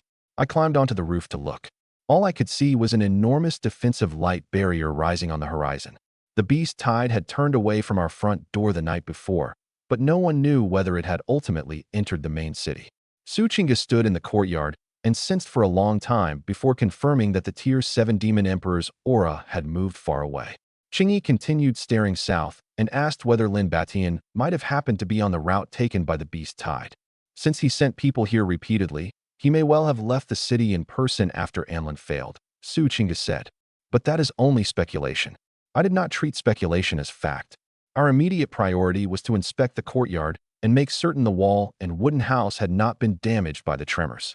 The 2 girls followed me. Only after finding that merely 3 fence posts had loosened did they finally relax a little. Why did the beast tide happen to go around this place? Suchinga asked again. Qingyi pointed toward the range of mountains in the east, permanently shrouded in black mist. Godfall Abyss is very close. The Tier 7 Demon Emperor may have sensed the pressure within the Forbidden Zone and changed course at the last moment. Or there could be another reason. Suchinga looked at me. Don't look at me. I hammered the fence posts tight again with a stone mallet. I'm only a mortal. I didn't even see what the creature looked like. If I could truly frighten off a demon emperor, why would I need to hunt every day? Neither girl argued, but they obviously did not believe me. Around noon, a city defense spirit vessel from Nantion City passed over the edge of the great wilderness. Through a voice-amplifying array, it repeatedly broadcast a notice to residents along its route. The Tier 7 Demon Emperor had not attacked the main city. The beast tide had bypassed the city and traveled north. The Nine Heavens Black Tortoise Array had ended its highest state of readiness. 2 settlements outside the city had suffered disasters, and rescue efforts were continuing. The announcement did not mention Lin Batian or explain why the Demon Emperor had altered course. I assumed that was all the news the city could provide. 2 days later, a search and rescue team returned from the north. One spirit vessel developed a problem with its power array and had to land near our home.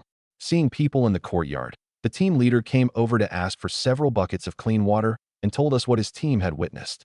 The old official road crossed by the beast tide was littered with broken plates from armored spirit steeds and human weapons. The team found the bodies of more than 30 Lin family attendants and identified 2 peak astral transformation protectors. One had left only fragments of armor. They never found an intact body for the other. Lin Batian, the Lin family's young master, is still alive, the leader said quietly. When we found him, he was lying in a deep crater beside the road. His battle armor had shattered completely, and his dantian had 3 cracks. The Lin family has already taken him away. Whether his cultivation can be saved depends on whether they obtain a grade 6 or higher restorative pill within 3 days. I handed his water flask back. You saw that yourselves? We personally saw the bodies and his injuries. As for how exactly the Demon Emperor wounded him, no living witness saw it clearly. At least his account separated facts from conjecture. I told Qingyi to remember only this. Lin Batian was alive but gravely injured, and almost his entire force had been wiped out. We would not accept any other story as true yet. Before leaving, the leader added that 2 outlying settlements near Nantion City had been flattened and that the search had not ended. They needed to continue looking for survivors and could not stay long. I packed a bag with ready-to-eat dried meat from the kitchen and made him take it for the wounded. After the spirit vessel rose into the sky, the courtyard remained silent for a long time. Qingyi stared after its shrinking silhouette, her fingers slowly tightening. He was coming to kill me, she said. Instead of seeing me, he ran into the beast tide first. Those are 2 events that happened one after the other.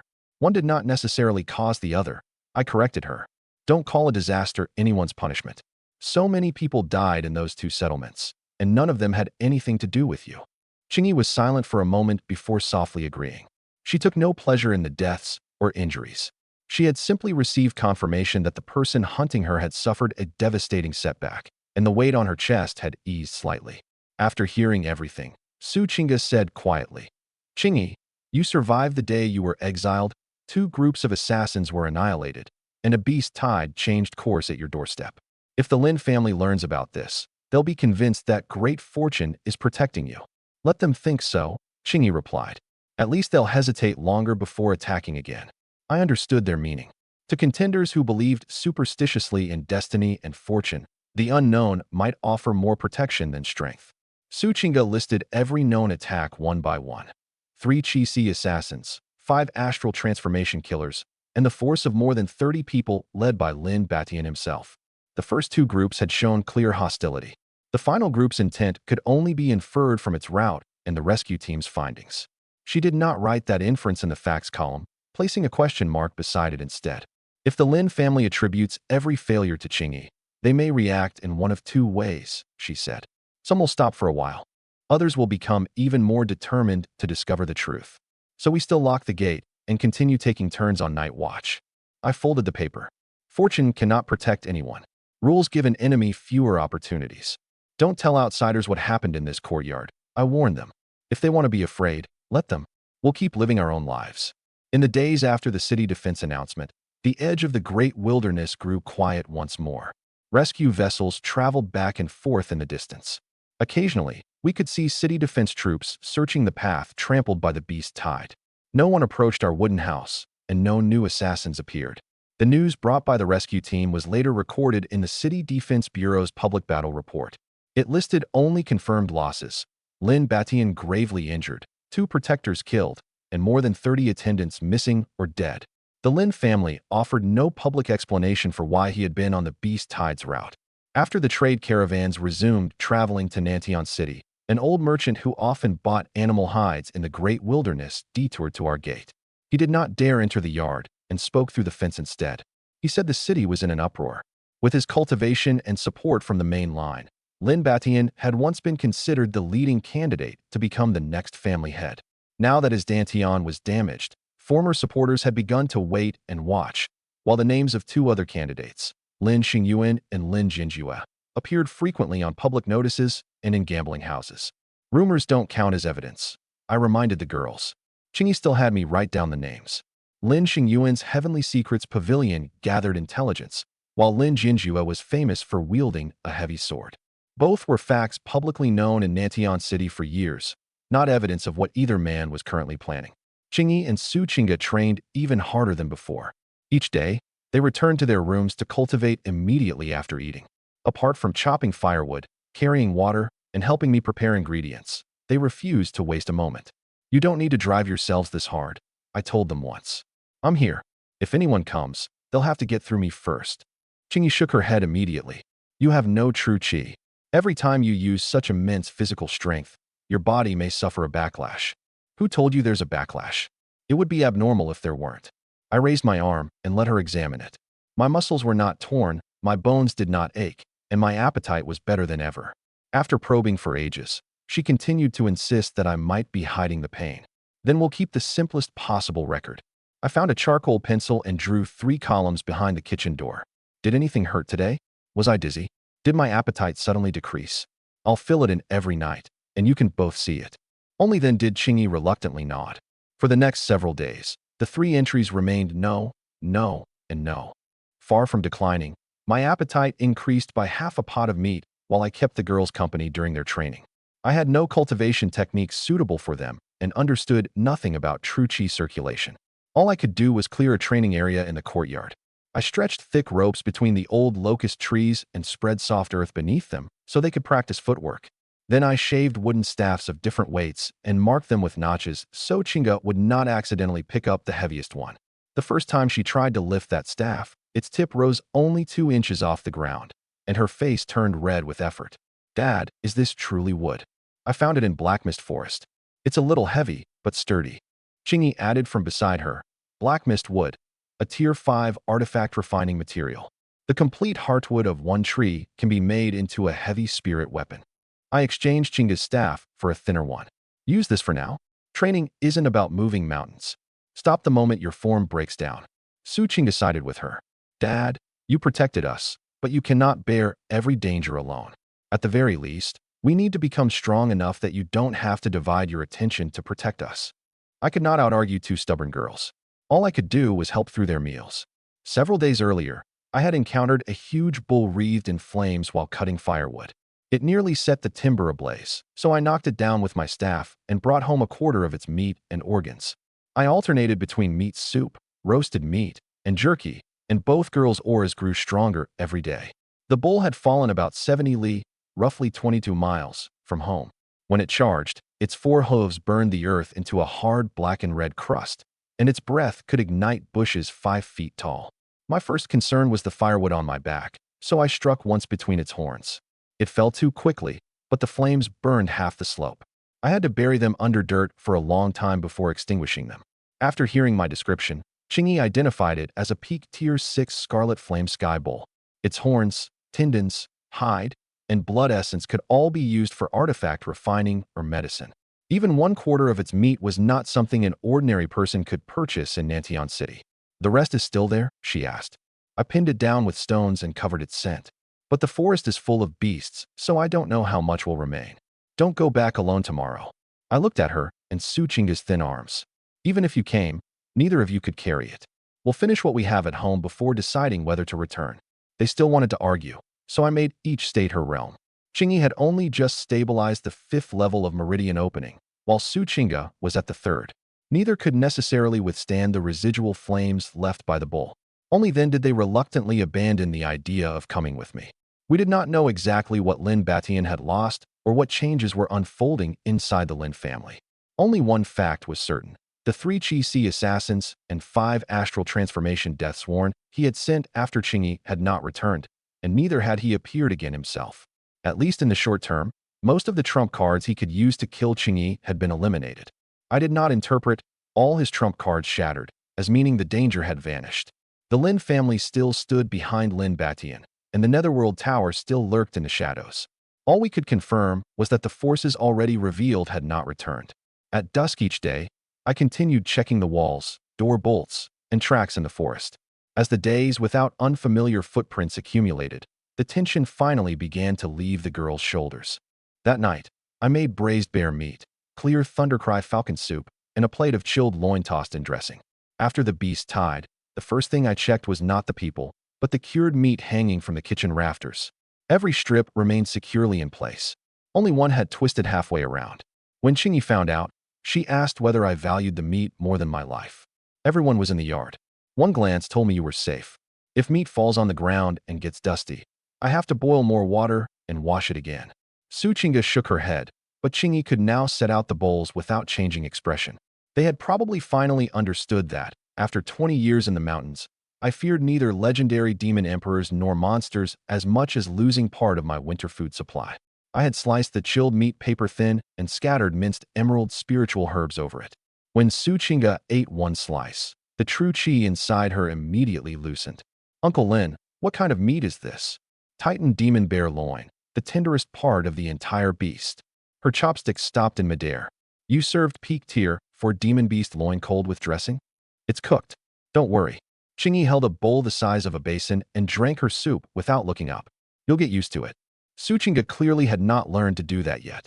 But halfway through the meal, spiritual power filled her dantian, and the barrier at the 3rd level of meridian opening loosened again. Her shock did not prevent her from cleaning every morsel from the plate. She asked about the green bits. Qingyi looked first and identified them as the leaves of a supreme grade 3 jade lingji. A whole plant was priced at 800,000 great xia dollars in the city and was primarily used to clear the meridians and nourish the dantian. I dug up a lot behind the house and have always used it like scallions, I said. The flavor is stronger than normal onion leaves. It's slightly bitter raw, which makes it perfect with meat. Su Qingge paused with her chopsticks for 2 heartbeats, then quietly moved the serving bowl closer. She was beginning to understand that Qingyi's "you'll get used to it" was not reassurance. It was how people survived in this household. After dinner, I went to wash the pot. A short while later, Su Qingge appeared in the doorway, twisting her hands together. She looked more nervous than when facing assassins. Uncle Lin, there's something I want to ask of you. You're still hungry? There's soup left in the pot. No, she drew a deep breath. I want to acknowledge you as my sworn father. The loofah scrubber fell from my hand into the pot. What did you say? Qingyi is your daughter, and she and I grew up together. You saved my life and were willing to shelter me. I want to stay and become your daughter, then care for you in the future. She did not offer empty pleasantries. She frankly explained her circumstances as well. If she returned to the Su family alone, assassins might ambush her again. Even if she arrived safely, she could not guarantee that the Su family would risk conflict with the Lin family for her. She wanted to remain both because I had saved her and because this was currently the safest place. The fact that you explained the advantages and risks honestly makes me more comfortable, I said. Becoming family does not mean I expect anything in exchange. If you ever want to return to the Su family, you are free to leave. If you want to stay, you follow the same household rules as Qingyi. What rules? Never use family as a shield. Never hide an injury. Never eat something you can't identify. When real danger comes, survive first and worry about pride later. She agreed to every rule without hesitation. She had not mentioned the ingredients or cultivation resources, but I knew she could not return to the Su family for now. If Lin Batian dared ambush her once on the road, he would dare do it again. I would not feel comfortable letting her leave alone. More importantly, when she called me her sworn father, her eyes held none of the calculating coldness of a child raised in a great family. All right. I tore off my apron and paced excitedly around the kitchen twice. What kind of good fortune have I stumbled into? A few days ago, I gained an eldest daughter. Today, I've gained a second. I slapped my thigh. The flagstone beneath my feet cracked, and both footprints sank into it. Suchinga looked down, and her eyelid visibly twitched. Ignoring the stone, I reached out and ruffled her silver hair. From today onward, you are my second daughter. Whatever you want to eat, I'll hunt it for you. If anyone outside dares bully you, they'll have to ask whether the blade in my hand agrees first. I turned her carefully arranged hair into a bird's nest, but she did not pull away. Instead, her eyes reddened as she softly called, "Dad." Yes. The moment she said it, tears fell from her eyes. I did not ask how the Sioux family had treated her in the past. I merely handed her a clean cloth. After wiping away her tears, she solemnly performed a junior's bow. I did not understand the elaborate etiquette of the great families, so I helped her up and told her to stop kneeling in her own kitchen. Chingy had received no ceremony when she entered this house, and Chinga needed none either. We had no clan genealogy to record, so I found a flat wooden board and carved 3 names into it: Lin Fan, Lin Chingy, and Su Chinga. None was placed above another. I merely carved a square around all 3, signifying that we lived beneath one roof. If anyone asks whose child you are, show them this plaque, I said. Su Chinga traced her name and softly murmured her agreement. I shouted into the yard, "Eldest daughter, your little sister has officially joined the family. We're adding another dish tonight." Chingy's voice drifted back dryly. "We just finished eating. Didn't you say our food stores were running low? I'll get up early and hunt farther away tomorrow. 2 growing daughters need proper meals." I began inventorying the kitchen, planning to pick red fruit in the fiery valley to the west. Outside, the 2 girls leaned against the old locust tree and laughed. Our family had grown from 1 person to 3, and the house suddenly felt truly alive. 3 days later, Nantion City's rescue teams advanced north along the Beast Tides path. They did not enter our property. Spirit vessels broadcast updated casualty figures and road closures as they passed.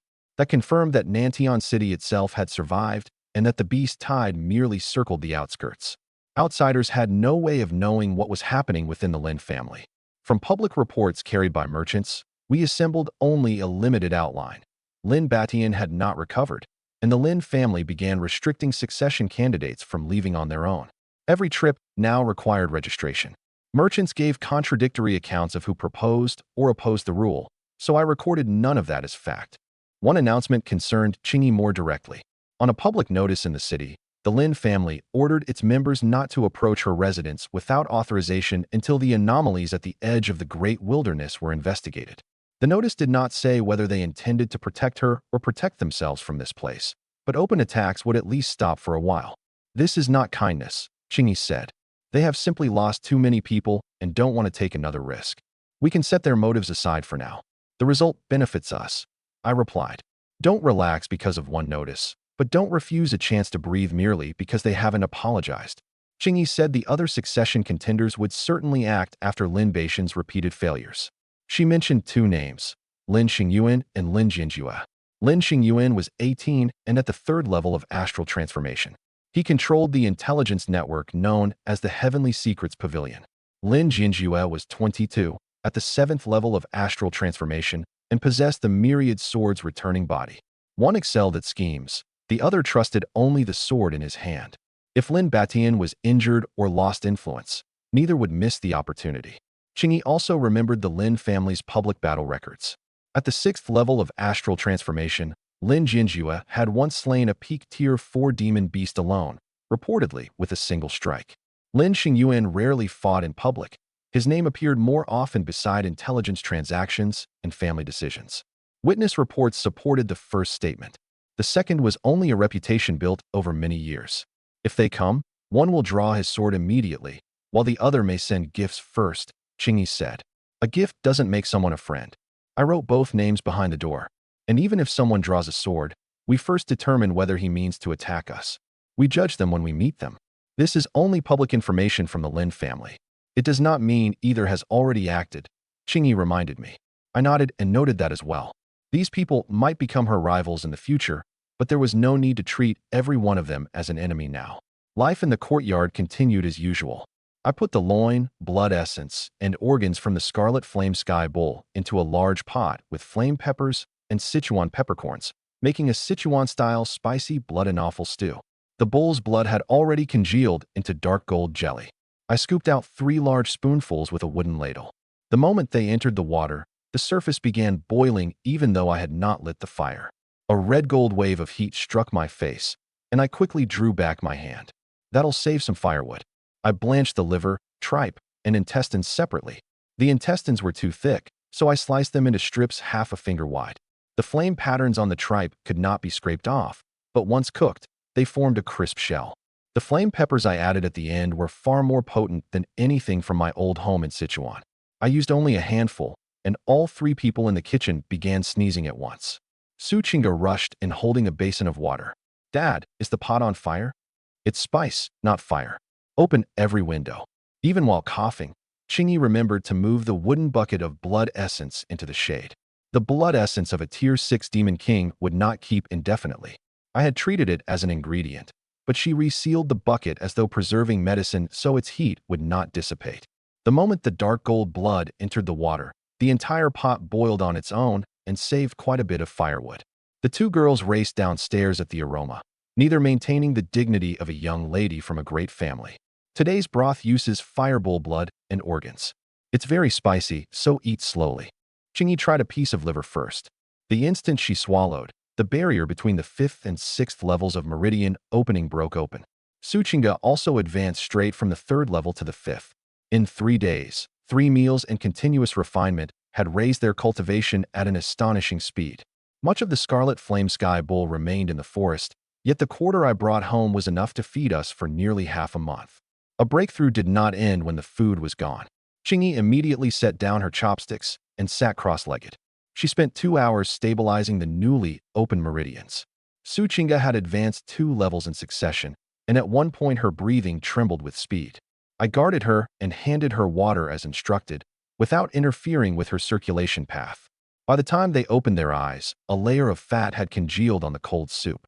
I told them to record the time, food, and physical reaction accompanying each breakthrough. However excellent the food might be, they could not treat their bodies like bottomless pots. Chingy wrote that she had advanced 1 level, from the 5th to the 6th level of meridian opening. Su Chinga had broken through 2 levels, from the 3rd to the 5th. Changes accumulated over 3 days could not be attributed entirely to this meal. Even small numbers had to be recorded accurately, or we would misjudge the dosage later. "Don't waste the rest," Chingy said. "Every part of a peak Tier 6 Demon King can be used." I promised to bring back as much as possible the next time I entered the forest. What we lacked most now was fruit. If the girls ate meat all day, every day, they would eventually suffer from excess internal heat. I shouldered a large bamboo basket. "Stay home and cultivate. I'm going to the Western Valley to pick fruit." Before leaving, I checked both wooden bars on the inside of the courtyard gate and placed 3 dry leaves in inconspicuous spots along the outer wall. If anyone disturbed them, I would notice the moment I returned. "If I'm not back by the afternoon, you are not to enter the forest looking for me," I told them. "Lock the gate and wait until dawn. You won't know which path I took, and rushing after me would only make us miss each other." Chingy disagreed and relented only after I promised to return before dark. Chingy had wanted to come, but Su Chinga held her back. Entering a deeper region with me truly was too dangerous at their current level. In the end, they merely told me to return early. I left the courtyard and followed a familiar trail deeper into the great wilderness. The valley lay far from home, and the surroundings grew much quieter. After walking for a while, I vaguely sensed someone watching from behind. Yet when I turned, I saw no one. The valley lay about 400 li, roughly 125 miles, from my home, already within the area influenced by Godfall Abyss. Every plant here glowed, and the air was more humid than around the outskirts. To me, they were simply more luxuriant plants. An emerald spring lay at the center of the valley. On the far side, vines covered half the cliff and bore more than 100 fist-sized red fruits. I had not carried a basket the last time I passed, so I came specifically to pick them today. Even the lowest fruit hung 15 or 16 feet above the ground. I rose onto my toes and jumped, but my body soared 25 feet and nearly cleared the vines completely. I'm jumping higher again. I plucked 2 fruits in midair and tasted one after landing. Its flesh was as sweet as honey. Warmth spread through my entire body as the juice entered my stomach. It tasted far better than the apples sold on the city outskirts. I saved the pit instead of carelessly throwing it away. The soil beside the house was decent. If I could grow a vine there, the girls would not have to wait for me to travel 400 li whenever they wanted fruit. The fruit on the vines ripened at different rates. I took only those with an unbroken golden glow and slight give beneath my fingers, leaving every green one in place. By the time I picked the 30th fruit, the heat from the cliff had made my forehead sweat. The fruit grew in a damp, shaded valley, yet each felt as though it had baked beneath the sun all day. Even the edges of nearby leaves bore scorch marks. I ate as I filled the basket. When it was more than half full, the spring behind me suddenly exploded. A black python more than 100 feet long shot into the sky. Its scales glowed dark green, and drops from its fangs instantly corroded smoking pits into the rock. That's one enormous patterned snake. It plainly considered the fruit tree its property and lunged at me with its jaws wide. I was busy picking and did not want a drawn-out fight, so I turned and slapped it across the head. Its mouth came within an arm's length, and its foul breath struck me first. Each fang was almost as long as my palm. Venom flung from their tips brushed my sleeve, immediately eating several black holes through the cloth. With no time to draw my blade, I could only force its head downward first. After a thunderous crash, the snake's head smashed into the ground. Its body whipped into a huge curve before going limp. I wiped the green venom from my fingers onto my pant leg. The substance could corrode stone, yet it did not leave so much as a red spot on my skin. I did not approach immediately. First, I touched its eyelid with a broken branch, then stepped back and waited for more than 10 breaths. Its abdomen still rose and fell slowly, proving it was merely unconscious. If it woke, I would at least have time to avoid a second bite.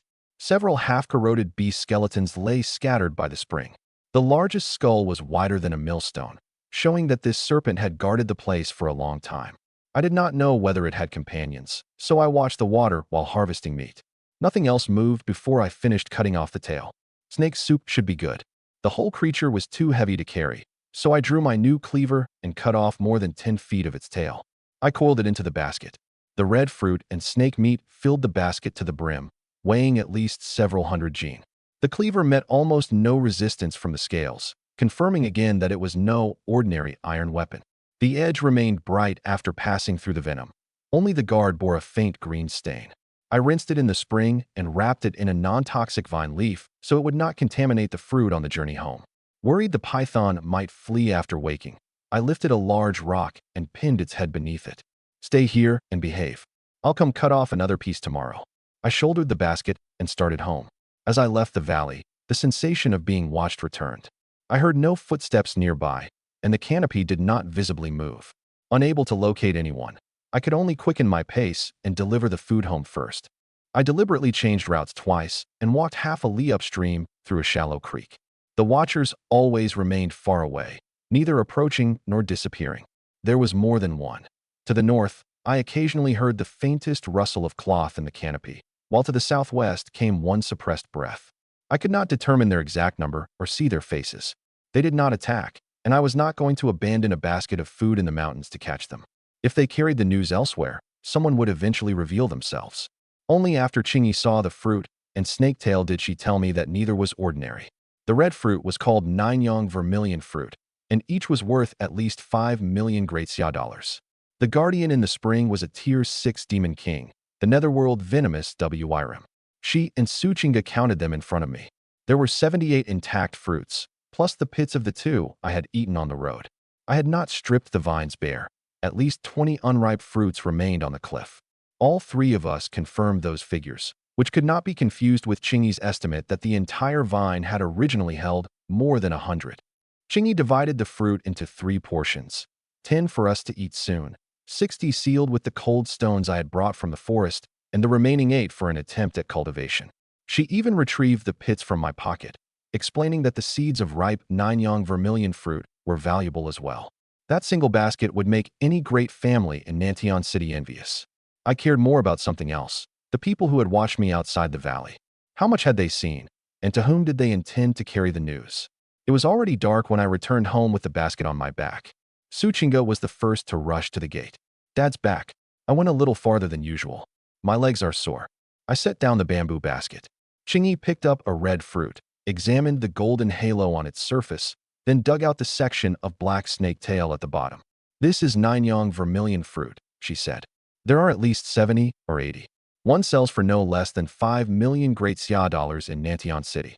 Suchinga touched the scales, and even her voice changed. A Tier 6 netherworld venomous Wyrm, and the spirit patterns on its scales are already approaching peak tier 6. Don't just calculate their price. Taste one. They're very sweet. I told them what had happened in the valley. When they heard that I had knocked out the venomous WYRAM with a slap and pinned it down beneath a rock, both girls fell silent. To prevent them from remembering only the result, I recounted everything from my entrance into the valley to my departure. The venomous WYRM burst from the bottom of the spring. Its venom smoked when it touched rock. The right sleeve of my shirt had been corroded, but my skin remained unharmed. The creature continued breathing after my slap. I cut off the tail with the cleaver, and I sensed watchers in at least 2 directions on my way home. Chingy wrote down each point and marked no beside the question, is the venomous WYRM dead? I had merely knocked it unconscious. It might already be awake when I returned tomorrow, so we could not treat the valley as unclaimed territory. You still intend to go back? Suchinga asked. I can't leave several hundred gene of meat there. But first, we'll see how long this section lasts. If it's awake, I won't chase it to the bottom of the spring just for another meal. The girls obviously did not believe the last sentence. I could only remove the cleaver and place it on the table, promising that next time I would at least tell them my route and estimated return time. Dad, Chingy suddenly asked, have you ever heard of the ancient human kings? No. She explained that, in ancient times, some people cultivated no true chi and overwhelmed demons and monsters through physical strength alone. Those experts displayed no spiritual power, yet could tear apart mountains and rivers with absolute force. They were therefore called human kings. I glanced at the word mortal on my panel. You suspect I'm one of them? You fit the description very closely. She described the traits shared by so-called human kings more specifically. No detectable true chi in the body, yet flesh capable of enduring demon beast venom, strength far beyond martial artists of the same realm, and an upper limit that ordinary spiritual perception could not measure. Ancient records were incomplete. She knew only that such a path had once existed and could not prove whose legacy I might have inherited. Suchinga proposed another explanation. Perhaps my meridians differed from those of ordinary people, and some method concealed my true chi completely. That theory had no evidence either. I told them to record both possibilities side by side instead of rushing to choose an answer. Human king sounded impressive, but it could not explain every unknown. For now, I still got hungry and tired, and my legs still ached after walking 400 li. If I really were some ancient human king, would the Lin family have dared drive me out 20 years ago? Chingy had no answer. Suchinga said that human king might refer not to a realm, but to a path of physical cultivation. I could neither prove them wrong nor explain why I easily defeated those creatures, so I set the question aside for now. I also mentioned the sensation of being watched outside the valley. Both girls immediately became alert and searched me and the basket for tracking marks. They found nothing. Apparently, the strangers had merely observed from a distance. Chingy inspected the hem of my clothes, the soles of my shoes, and the cleaver's sheath. Suchinga swept her true chi across every strip of bamboo in the basket. Poisonous energy lingered on the cut end of the snake tail, while the 9-yang vermilion fruit glowed with heat. Hiding a tracking mark among them would not have been easy. In the end, they found only mud, vine leaves, and 2 fruit pits I had brought back. No mark doesn't mean no one followed me. I moved the 3 dry leaves outside the courtyard. We won't smoke meat tonight. The smell would give away the entire area. We moved the fruit and snake tail into the kitchen and closed every door and window. Chingy covered the gaps with the thinnest black mistwood boards before we began preparing the ingredients. Anyone capable of following you all the way to that valley without being discovered must be a well-trained scout, Suchinga concluded. If they saw you handle the netherworld venomous WYRM, the news will soon reach Nantian City. Then wasting the ingredients would be even worse. Chingy took the basket from me. I'll prepare the snake meat tonight. She entered the kitchen, opened a spice jar, then immediately closed it again. Is that powdered crimson blood ginseng? I've always used it as chili powder. It tastes fine. She closed her eyes briefly before saying only, ask me how much to use from now on. The venomous WRM's tail was more than 10 feet long, and its hide truly was difficult to process.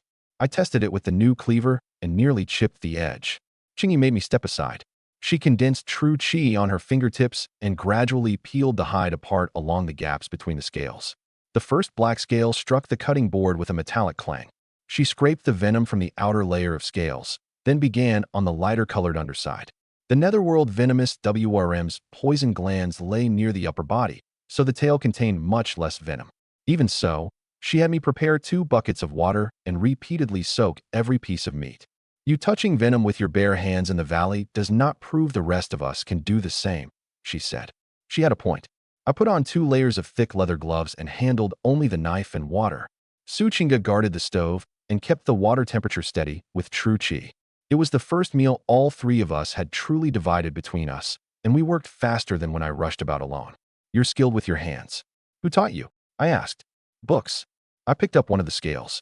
It was as hard as a steel plate. I soaked it in water and kneaded it forcefully several times. Cracks rapidly spread across its surface until it became as soft as cloth. Perfect for a dishcloth. Chingy's mouth fell open, but no words came out. Su Chinga, standing in the doorway, watched me rub a second scale and could only mutter, I give up. Chingy carefully stored the remaining scales intact. The sliced snake meat was dark purple and contained a little dark gold blood essence. I put it into the pot with crimson blood ginseng powder, tier 5 blood spirit berries, ginger, and jade lingji leaves. An hour later, it had become 3 bowls of thick snake soup. I had kept the powdered crimson blood ginseng in the chili jar. After identifying it, Chingy allowed me to use only half a spoonful. The tier 5 blood spirit berries were the string of red dates by the windowsill. We used only 2 in the entire pot. Ginger and jade lingji leaves suppressed the snake meat's strong odor, and the broth slowly changed from dark purple to nearly amber. I served myself a small bowl first to test for poison. Only after waiting 15 minutes and confirming that nothing was wrong did I give each girl half a bowl. Neither immediately took more after the first sip. They checked their meridians first. We later wrote this procedure into the ingredient log behind the kitchen door. I took the first sip. Its savory flavor was far richer than ordinary snake soup. After Chingy drank, a glass-like sheen gradually covered her skin. She told me the yang aspect energy from the scarlet flame sky bowl had merged with the venomous WRM's yin aspect energy inside her, allowing her to touch a body-tempering method called the glazed overlord body. Suchinga changed even more. After only a few sips, her true chi broke through barrier after barrier. She advanced from the 5th to the 9th level of meridian opening, crossed an entire major realm, and finally stopped at the 3rd level of the Chi Si realm. By the time she reached 9th level meridian opening, wind was circling the stone table.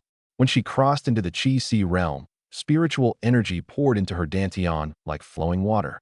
Chingy made me open every door and window, then guarded Chinga from behind. She did not forcibly guide her, offering verbal reminders only when her aura grew unstable. I moved the still hot soup farther away so Chinga would not unconsciously continue absorbing it. The wind in the yard finally stopped after a full 30 minutes. Sweat covered Su Chinga's forehead, but she had not spilled a drop from the bowl in her hands. She sat dazed on the stone stool and forgot even to set the bowl down. Did I add too much chili? I asked. Su Chinga shook her head. It took her a long time to force out the words. 1 bowl of soup carried me across 2 major realms and through 7 minor levels. Dad, do you truly not understand what that means? It means you have a good foundation, and this snake was nutritious. Chingy smoothly added, you'll get used to it. I can't get used to this. After dinner, I emptied the snake bones into a pit outside the courtyard. A faint smell of human blood suddenly appeared in the night wind, and it came from more than one source. At least 4 or 5 people were approaching from different directions. It was not the heavy stench an ordinary wounded person would leave along a trail, but the old blood that never quite washed from a weapon's edge. There was one source to the east, south, west, and north, plus a faint trace carried by the wind from high overhead. The newcomers did not speak, and they deliberately staggered their footsteps. I told Chingy only what I could confirm and reported their number as 4 or 5. The scent from above was too faint for me to determine whether it belonged to the same group. I stood by the gate and listened for a moment. Far too many strangers had approached this place lately, yet they had shown no hostility, and I could not charge into the woods and kill people based on a smell alone. More guests? Chingy asked. Or injured hunters? Go back to your rooms for now. I closed the courtyard gate and decided to wait until they revealed themselves. Neither girl truly slept, however. The lamp upstairs remained lit until late at night. After midnight, I carried the slop bucket outside to dump the bones. The gate had barely opened a crack when something seemed to slice apart the moonlight overhead. 4 black formation patterns lit simultaneously in the forest and joined in a circle along the ground. I set down the bucket, glanced back to make sure no one stood at the second-story window, and stepped over the threshold. Listen, you two inside. No matter what you see, do not come downstairs. Only after speaking did I realize that a translucent net had blocked my voice. Each time its surface flashed, wood shavings on the wall were drawn outward. The intruders clearly did not intend merely to kill one target. They wanted to seal the entire wooden house. The area outside the courtyard was unnaturally silent.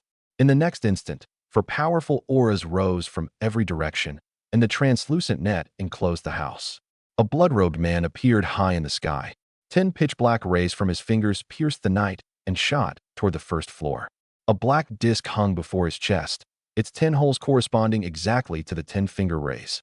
The 4 people hidden in the forest simultaneously pressed their palms against the ground, causing the formation net to contract toward the courtyard. No one announced an identity or gave us a chance to leave. I could not see the man's face. All I heard was a shrill buzzing, like a swarm of gigantic mosquitoes beside my ears. The mosquitoes in the great wilderness sure are noisy. I freed one hand and waved casually at the sky.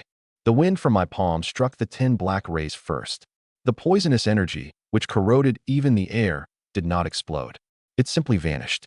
The remaining force continued upward and erased the blood-robed man along with the glowing black disc in his arms. There was no blood and no severed flesh. The blood-robed figure first faded, then disappeared without leaving even a shadow in the moonlight.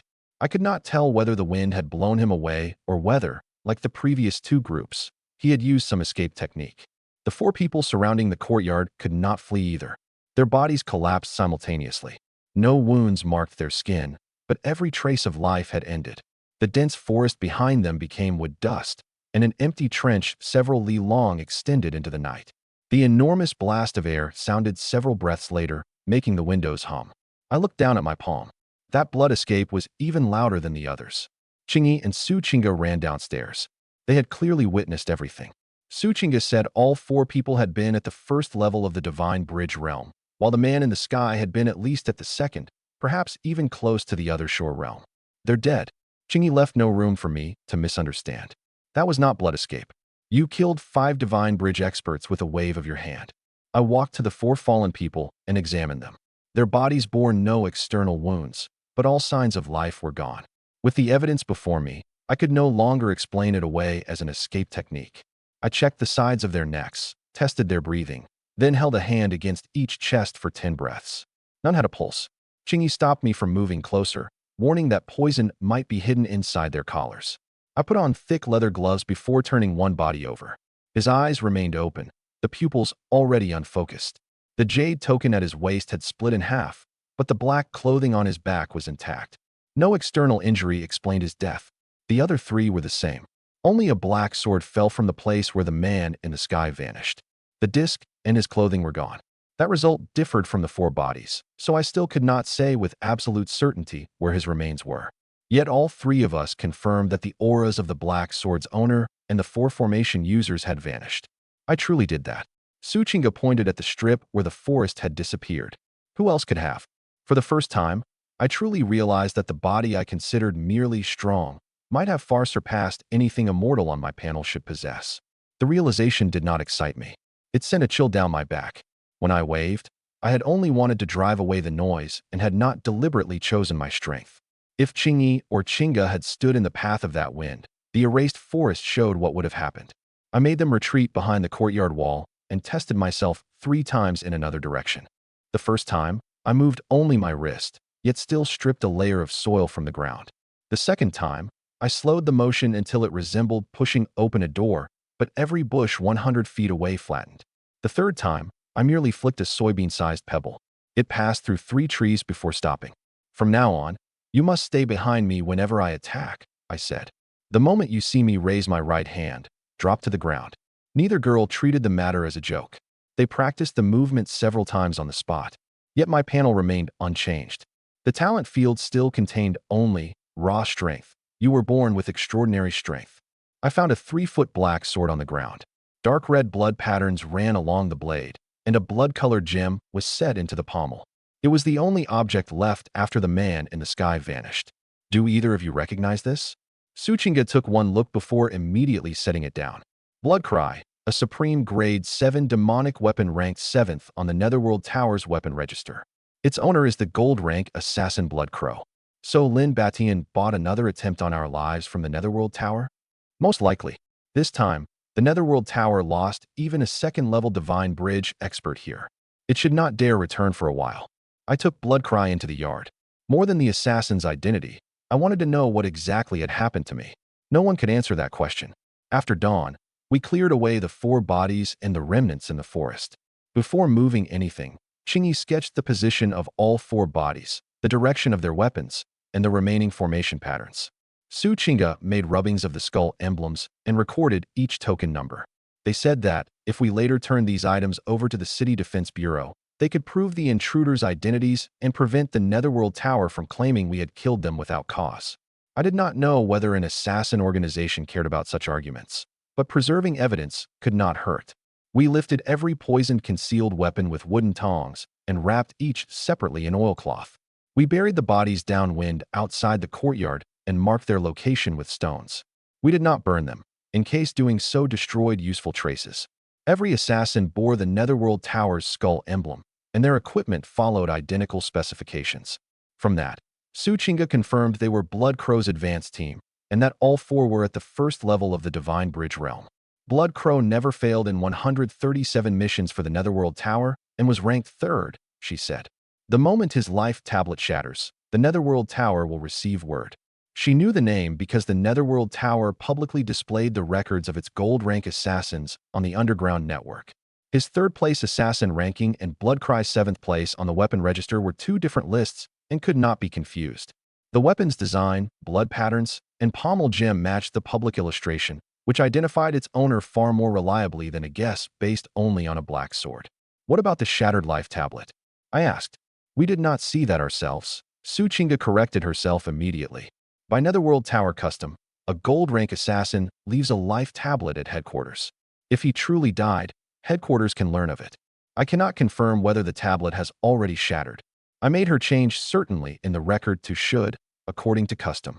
The difference looked trivial, but when judging whether another group would come, it mattered greatly.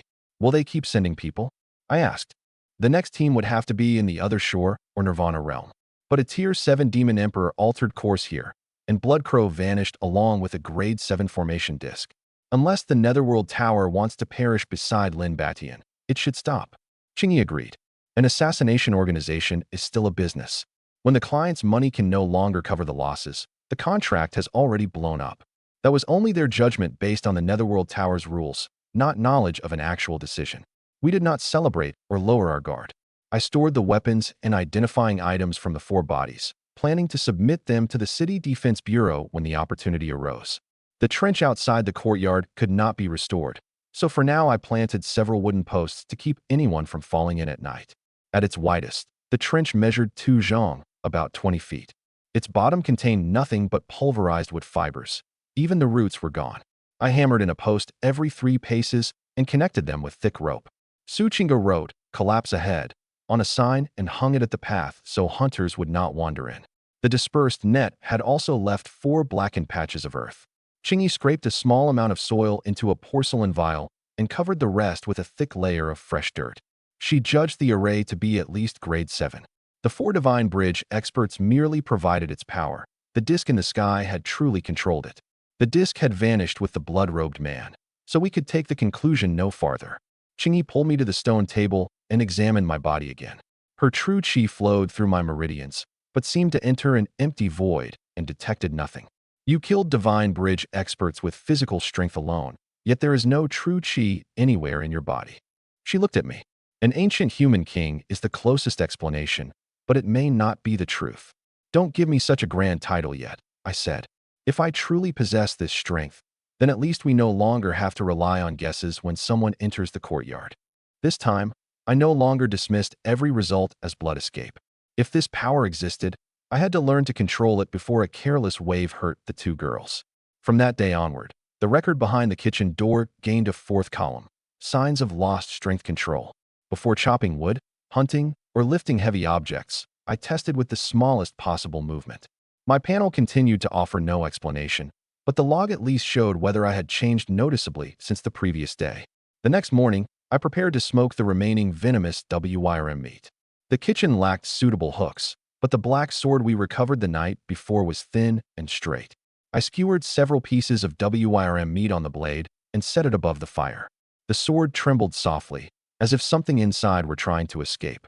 I slapped its flat, and the sinister cold instantly vanished. The first time I placed it over the fire, the blood-colored gem in its hilt flashed, and the flames in the stove parted to either side. Chingy said a weapon spirit or its owner's spiritual will might remain within and warned me not to touch it casually. I did not grab the blade directly. I used fire tongs to remove the sword and waited for it to cool before inspecting it. The blood patterns that had slowly moved across the blade were now still, and the gem no longer glowed. Su Chinga brought her true chi near it, but the moment she touched the spine, she snatched her hand back, saying the murderous energy inside was rejecting her. I rapped the sword's flat with my knuckle. A hum traveled from point to hilt, making a bowl on the stove jump. The second time, I gave it only a light pat, and the hum fell completely silent. It stopped making trouble. We can use it now. That was not making trouble, Su Chinga said. It may have been a grade 7 weapon's final act of resistance. Then it has even less business near either of you.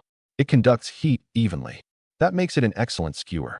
When Chingy came downstairs, she found the grade 7 demonic weapon blood cry, turning over the fire, WRM fat dripping from the blade. Whatever makes you happy, Dad. Su Chinga entered the kitchen, took one look, then retreated to the courtyard and covered her face. Chingy, is that truly blood cry? You saw correctly. Our sworn father is using the Netherworld Tower's 7th-ranked grade 7 demonic weapon to roast the meat of a peak tier 6 demon king. Chingy patted her shoulder. In this family, common sense exists to be broken. I carried the grilled meat to the table. The WIRM was charred outside and tender inside. Blood cry truly did work better than an ordinary iron skewer. After eating, I still needed to hang the remaining meat for smoking, but the sword was too straight to hold anything. I grasped the point with one hand and the hilt with the other, then bent it into a U. The metal gave a piercing wail, and the last trace of its spirituality dissipated. Dad, what are you doing? Chingy asked. Making hooks. I used the cleaver to cut the curved sword into 10 pieces and fixed them to the rafters one by one. The 10 iron hooks held every piece of marinated venomous WIRM meat perfectly. Each cut released a thread of dark red mist. Chingy made me stop, so I dipped every cut end into salt water. Only after confirming that the mist was neither poisonous nor carrying residual spiritual will did I continue. The 10 hooks had slightly different curves. I arranged them on the wall from greatest to least load-bearing capacity. The thickest held snake bones, while the thinnest carried only meat slices. Su Chinga estimated that an intact blood cry might sell for more than 1 billion Great Xia dollars at auction. That figure was based only on the general market range for a supreme grade 7 demonic weapon, not an actual sale. I did the math. At an average of 100 million per hook, this was certainly the most expensive kitchen hardware I had ever used. Su Chinga stared up at the row of cured meat for a long time, without moving. I originally planned to apply to Tianxian Martial Academy after things settled down, she said suddenly. The Dean's weapon is only a mid-grade grade 6 artifact, yet a supreme grade 7 demonic weapon can serve only as hooks in our house. Why should I even attend an academy? Education and cultivation aren't only about weapons, I reminded her. I asked what Tianxian Martial Academy had been able to offer her. She listed its library, teachers, opponents her own age, public examinations, and paths into the Great Xia Legions. None of those could be replaced by the meat and weapons in our courtyard. So staying for now is fine, but you cannot decide never to go because of one sword today, I said. Once the road is safe, apply if you still want to. This home won't disappear merely because you leave to study. She considered that for a long time, then said she would preserve her eligibility to apply. Staying did not mean abandoning every path in the outside world.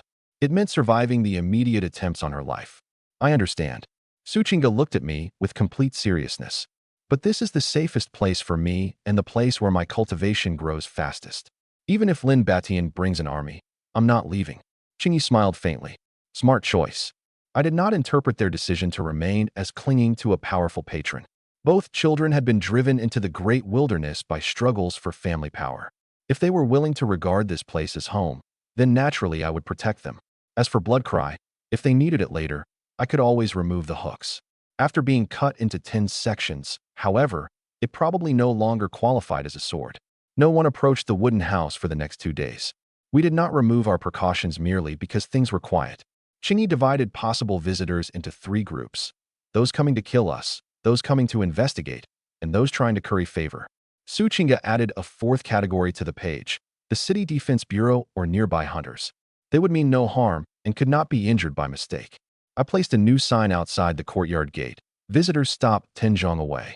State your name and purpose first. We do not answer at night. Injured people may set down their weapons before approaching. Straightforward rules were better than hiding in the woods and guessing at one another's intentions. I inspected the area outside the courtyard every morning. The trench left by Blood Crow remained, but the Netherworld Tower seemed to have vanished completely. Su Chinga believed it had stopped accepting the contract. Chingy reminded us that the Netherworld Tower's retreat did not mean the other Lin family succession contenders would stop. Lin Batian wants to eliminate every threat, but Lin Xingyuan prefers to use people, she said. If he confirms your strength, he may not send more assassins. He may try to recruit you instead. How would he do that? He would show goodwill first and make you owe him a favor. When the need arose, he would use your hand to eliminate an opponent. What would count as owing him? I asked. Chingy explained the methods commonly used by great families. A gift came without a stated price, allowing its value to be exaggerated afterward. A request was never spoken directly. An intermediary merely hinted at it. If I acted, the true beneficiary remained hidden. In the end, outsiders knew only whom I had killed, not who placed the blade in my hand. I had her write those points on the back of our visitor log. From now on, every gift would be recorded with the sender, item, public value, and our return gift. We would send back expensive items without a stated purpose. If returning one was impossible, we would seal it away instead of using it immediately. I understood. To such a person, I was neither family nor friend, but merely a potentially useful knife. Ask why anyone is giving us something before you accept it, I told the girls. Refuse gifts whenever possible. If we truly need one, balance the account. Accepting someone's property does not mean killing on his behalf. Suchinga smiled. Dad may seem casual, but nothing gets past him. I survived 20 years in the Lin family. I have some idea how they think. I had nothing against honest transactions, but I would never allow anyone to use my daughter as a bargaining chip. Anyone hoping to trade one gift for my service as his executioner should abandon the idea immediately. One more thing. I looked at Chingy. Whether you compete for the position in the Lin family is your decision. If anyone offers to support you on the condition that I first kill someone for him, the answer is still no. Chingy did not answer immediately. After a long time, she said that in this life, her first wish was to protect the people beside her. Becoming family head was not something she had to pursue now. I accepted the answer she could give today without demanding that she never change it. She was still young. After learning more facts, she could choose again. The only thing that could not change was that no one's gifts would push her along a path she did not choose. 2 days later, I returned from the forest with 2 ironback boars. Someone outside the courtyard suddenly called loudly for an audience. The voice came from 50 zhong away and trembled badly. I walked to the gate and saw 5 people in gray merchant clothes carrying packs. Their thin leader held a white jade box above his head with both hands and did not dare come closer. At last, a caravan passed by. I desperately needed Sichuan peppercorns, star anise, cinnamon, and cumin. Chingy took one look at the 5 men. They don't resemble a caravan. They look like agents sent by some family. As long as they brought goods, any merchant brave enough to enter the great wilderness must be capable. I told her that a large caravan had passed this way 15 years ago. Its elderly leader was terribly ill but rode in a carriage drawn by 9 golden dragons. I traded him 2 roasted sweet potatoes for a sturdy black iron plate and had used it as a cutting board ever since. The caravan never returned by the same route after entering the great wilderness, so it must have left from the other side. I still remembered the details. The 9 golden dragons were not the size of true dragons. Each measured roughly 10 zhong and wore golden chains. The old man never left his carriage, only extending a withered hand from behind the curtain. He coughed violently, yet every attendant knelt beside the carriage without daring to raise their head. I had been roasting sweet potatoes by the road. Catching the aroma, the old man asked whether he could trade for 2. I refused money and said only that the black iron plate beside the carriage will look suitable for cutting meat. After a moment's silence, he truly ordered someone to give it to me. No one told me his name, and the black plate bore no writing. Based on the clues, 9 dragon carriage, late in life, entered Godfall Abyss. Chingy later guessed that he had been the boundless martial emperor. The details matched, but I had never heard his identity from his own mouth. 5 years ago, I also met a handsome young man with 2 horns on his forehead. He traded me a large black pot for half a pig. That afternoon, He came fleeing from the depths in tattered clothes with purple lightning everywhere behind him. At the time, I assumed electric wild dogs were chasing him. The young man spoke far more than the old one. At first, he complained that the pork was ordinary. After one bite, he demanded the entire remaining half and boasted that his pot could devour heaven and refine earth. So he would never cheat me. I assumed he was bragging and scrubbed the pot 3 times before daring to cook in it. When he fled from the direction of Godfall Abyss that afternoon, lightning had charred both horns black, and purple bolts pursued him across the ridgelines. He saw me and even waved, but did not stop. I heard no pursuers speak and saw only lightning, so the chased by wild dogs part had always been a joke. After hearing this, Chingy stood completely still. What's wrong? The elderly man who rode a 9-dragon carriage into Godfall Abyss may well have been the boundless martial emperor. Her voice tightened. His ultimate imperial weapon was the Black Heaven Divine Shield. As for the horned youth blasted out of the Forbidden Zone by 9 Heavens Divine Lightning 5 years ago, he sounds very much like the heaven-devouring Demon Emperor. I looked back toward the kitchen. You're telling me my black iron cutting board might be an imperial shield, and my large black pot might be the demon race's heaven-devouring cauldron? That is only a guess based on the records. The conclusion was too absurd for me to accept immediately. Still, both objects were unusually durable and had never been damaged after years of use. I took a piece of cured scarlet flame sky bull meat from the kitchen, planning a fair exchange with the visitors. As I approached, all 5 men trembled even more violently. Their leader raised the white jade box higher. On the orders of young Master Xingyuan of the Lin family's 3rd branch, I have brought this humble gift to pay respects to a senior of the clan. So they were not merchants after all. I opened the jade box. Inside lay a translucent blue and white lotus. Its cold had coated even the rim of the box in frost. The instant the lid opened, frost formed on the grass at the gate. The leader's hands turned blue from the cold, but he did not dare use cultivation to protect them, as though afraid of displaying hostility in front of me. I told him to place the box on the stone platform and retreat 10 zhang before speaking. The 5 wore identical merchant clothes, but their soles lacked the mud and cart grease common among caravans. The bulges at their waists resembled concealed short weapons, and their breathing was steadier than that of ordinary traders. Chingy concluded from what we could observe that they were trained agents. We did not know which level of the Heavenly Secrets Pavilion they belonged to. This cabbage has frozen. Can we still eat it? The leader nearly lost his smile. Chingy came to my side and explained that it was a supreme grade 5 spiritual medicine called the Ice Heart Jade Lotus. It could purify the meridians and cleanse the body, and had a market value of at least 3 million great Xia dollars. I closed the box. This is too valuable for us to take without payment. The man hurried to say it was a modest gift from Lin Xingyuan to honor a senior of the clan and that he sought nothing in return. Chingy drew the boundary clearly to his face. We can accept the item as a trade, but I will not owe Lin Xingyuan a favor. Ask him not to send anyone else to spy on this place. I made the leader clarify his statement. Did Lin Xingyuan explicitly tell you to say that? Or is this your own interpretation? He admitted that honor a senior was the wording he had received before departing, while seeks nothing in return was his own interpretation of the young master's attitude. Lin Xingyuan had neither written a letter nor made that promise in person. Then we'll treat it as though no promise was made, I said. If we accept something, we provide an equivalent return gift. When you go back, describe only what occurred. Do not interpret anyone's intentions for them.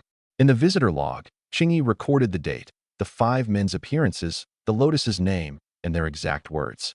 Then she made the leader add his fingerprint beside the entry. The procedure surprised him, but he complied.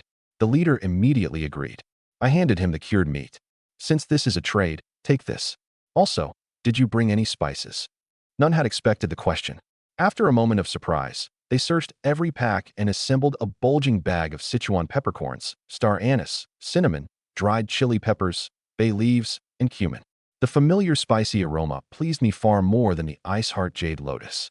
The great wilderness had every kind of spiritual herb and demon beast meat, yet these ordinary seasonings were exceptionally difficult to buy.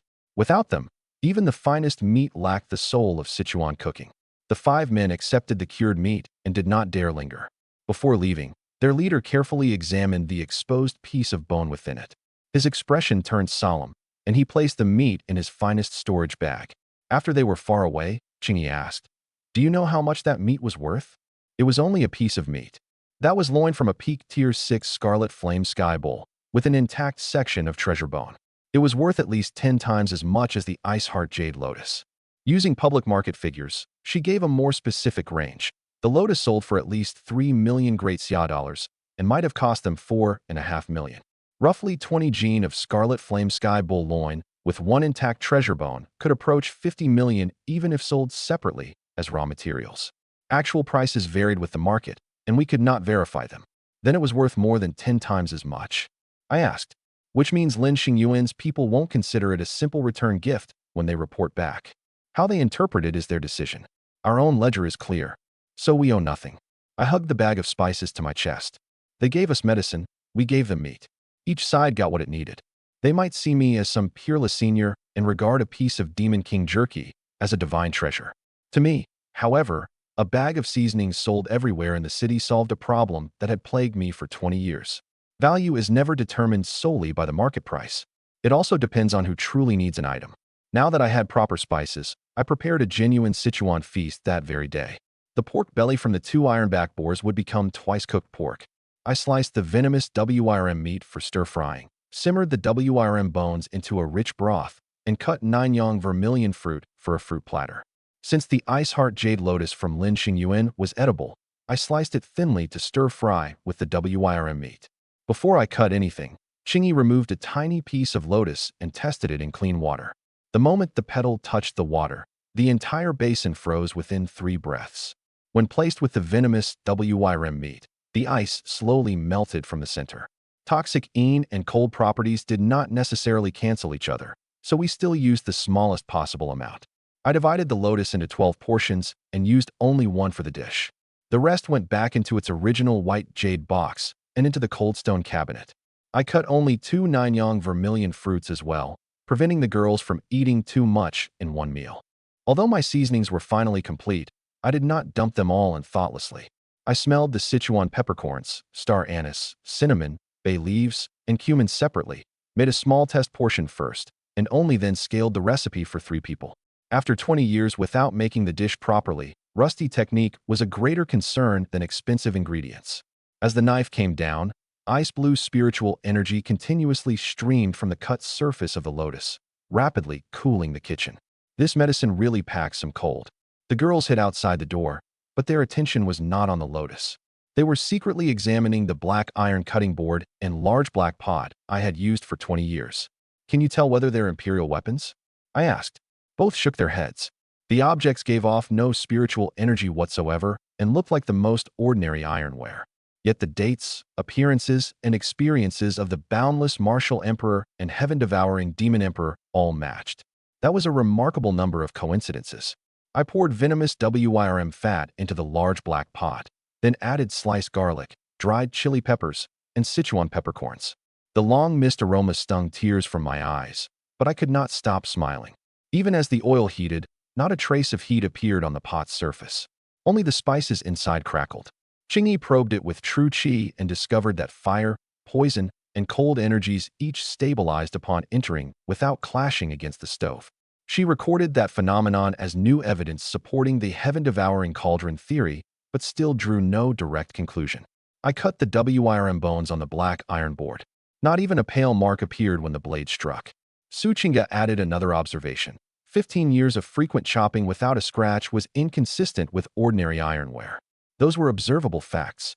Whether it was truly the Black Heaven Divine Shield would require identification by someone who recognized imperial weapons.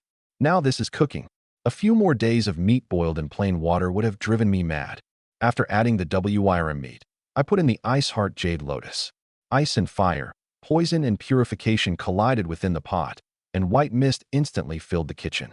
Whether or not the pot was truly the heaven-devouring cauldron, it at least kept several radically different powers stable.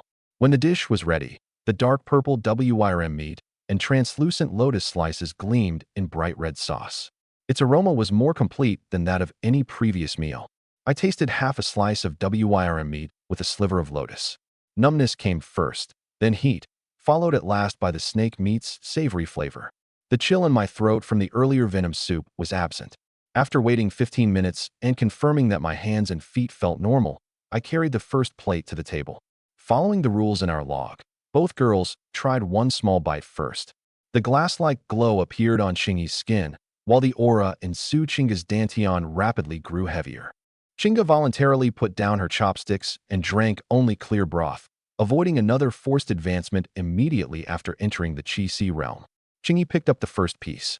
The moment she swallowed, she closed her eyes and circulated the 9 heavens devouring art. The barrier at the 6th level of meridian opening silently shattered, and her aura continued climbing. 7th level, 8th, 9th. Finally, even the gate to the Qi-Si realm burst open. Chingy's breakthrough did not stop at the 1st level of the Qi-Si realm. At the 7th level of meridian opening, the air behind her gave a faint tremor. Barely more than 10 breaths separated the 8th and 9th levels. When she entered the Qi-Si realm, every trace of loose spiritual energy in the courtyard gathered toward her. I cleared the area around the stone table and moved the brazier away so the currents from her breakthrough could not scatter burning charcoal. She paused briefly after every level, confirming that her newly opened meridians could withstand the pressure before refining more power. One bite did not send her instantly to the finish without any process. From her first mouthful, the entire breakthrough lasted nearly 1 shurchen, about 2 hours. A tremendous amount of energy continued pouring into her dantian until the 2nd level of the Qi-Si realm fully stabilized. The glass-like sheen on her skin also grew clearer, and the strength of her body increased again. From 6th level meridian opening to 2nd level Qi-Si, one meal had carried her across a major realm and through 5 minor levels. Chingy checked her cultivation personally and found her 2nd level Qi-Si aura perfectly stable, without a trace of weakness. That number could easily be misstated, so we checked the sequence together: 7th, 8th, and 9th level meridian opening, followed by 1st and 2nd level Qi-Si, 5 minor levels, with 1 major realm cross between them. She did not count crossing the realm as a 6th separate breakthrough. Chingy examined her meridians and dantian once more. There were no tears, no true Qi leakage, and she could withdraw the glow of the glazed overlord body at will. Even so, she decided not to eat spiritual materials of the same grade for the next 2 days and to use ordinary demon beast meat to consolidate her cultivation. Su Chinga had only recently advanced from the 3rd level of the Qi-Si realm and did not dare eat too aggressively. She drank 2 bowls of WRM bone broth and ate several pieces of 9-yang vermilion fruit. Her cultivation advanced steadily to the threshold of the 4th level, and her foundation became more secure. She did not claim to have broken through to the 4th level. She said only that she had touched its threshold. To distinguish it from Qingyi's confirmed realm, we wrote 3rd level Qi-Si, approaching the 4th. Seeing that the girls would correct details like that themselves reassured me. I did not urge them to finish the remaining food. I divided it into small portions, stored it in the cold stone cabinet, and planned to reheat it the next day. Cultivation ingredients were not a contest. Eating more was not necessarily better. How did today's food taste? I asked. Delicious. Chingy nodded seriously. Proper seasoning makes all the difference. I began planning our next meal. Tomorrow, we'll have spicy hot pot. We'll slice the venomous WRM meat thin for dipping with a red oil broth. Both girls' eyes lit up. Seeing them willing to eat and grow stronger afterward filled me with an indescribable satisfaction. Feeding my daughters was far more enjoyable than eating alone. In the past, when I hunted a wild boar, I used only 3 preparations: roast, stew, or smoke. I hung whatever I could not finish, and the house remained silent except for the crackling fire. Now one person complained that I cut the pieces too large, another fought for the final slice of twice-cooked pork, and they even argued over who would wash the dishes. The stone table finally felt like something more than a slab for holding food. I made a list for the next day's hot pot: venomous WRM, bear meat, firebull tripe, mountain mushrooms, and wild greens, with half red oil broth and half clear broth. Chingy would control the amounts of spiritual materials. Chinga would record how much each person ate. I would handle only the flavor. As for the turmoil outside the courtyard, we still had no firm news. Lin Xingyuan's gift showed that he had moved away from direct hostility. The Netherworld Tower's continued silence after Bloodcrow's death also matched Chingy's prediction. But that meant only temporary peace. We did not know whether Lin Batian had given up, how the Lin elders regarded Chingy, or what the 3 scouts had reported. I kept those matters in mind as I cleared the bowls and chopsticks. No matter how many outsiders calculated profit and loss, at least the smiles of the 2 girls at this stone table were genuine once their stomachs were full. After 2 daughters joined the household, the courtyard grew livelier by the day. Only the iron-fanged badger guarding the gate became increasingly useless. It was a tier 3 demon beast I had picked up in the forest several years ago. When it first arrived, it at least bared its teeth at unfamiliar scents. Now it had eaten itself fat. During the day, it sprawled beneath the wall and sunbathed. At night, it curled up in its den and snored. It had not even raised its head when the three black-clad assassins entered the yard. When Blood Crow descended, it simply buried its head in the hay. I'd be better off raising a dog. I nudged its rear with my toe. It rolled over and exposed its belly, too lazy even to pretend. I laughed in exasperation. There are plenty of gray wolves in the northern pine forest. I'll catch a small one sometime. Surely a wolf can guard a gate. Chingy sat on the steps polishing her sword. She looked up. Father wants to raise a moon-howl celestial wolf. What celestial wolf? They're gray wild wolves. I waved dismissively.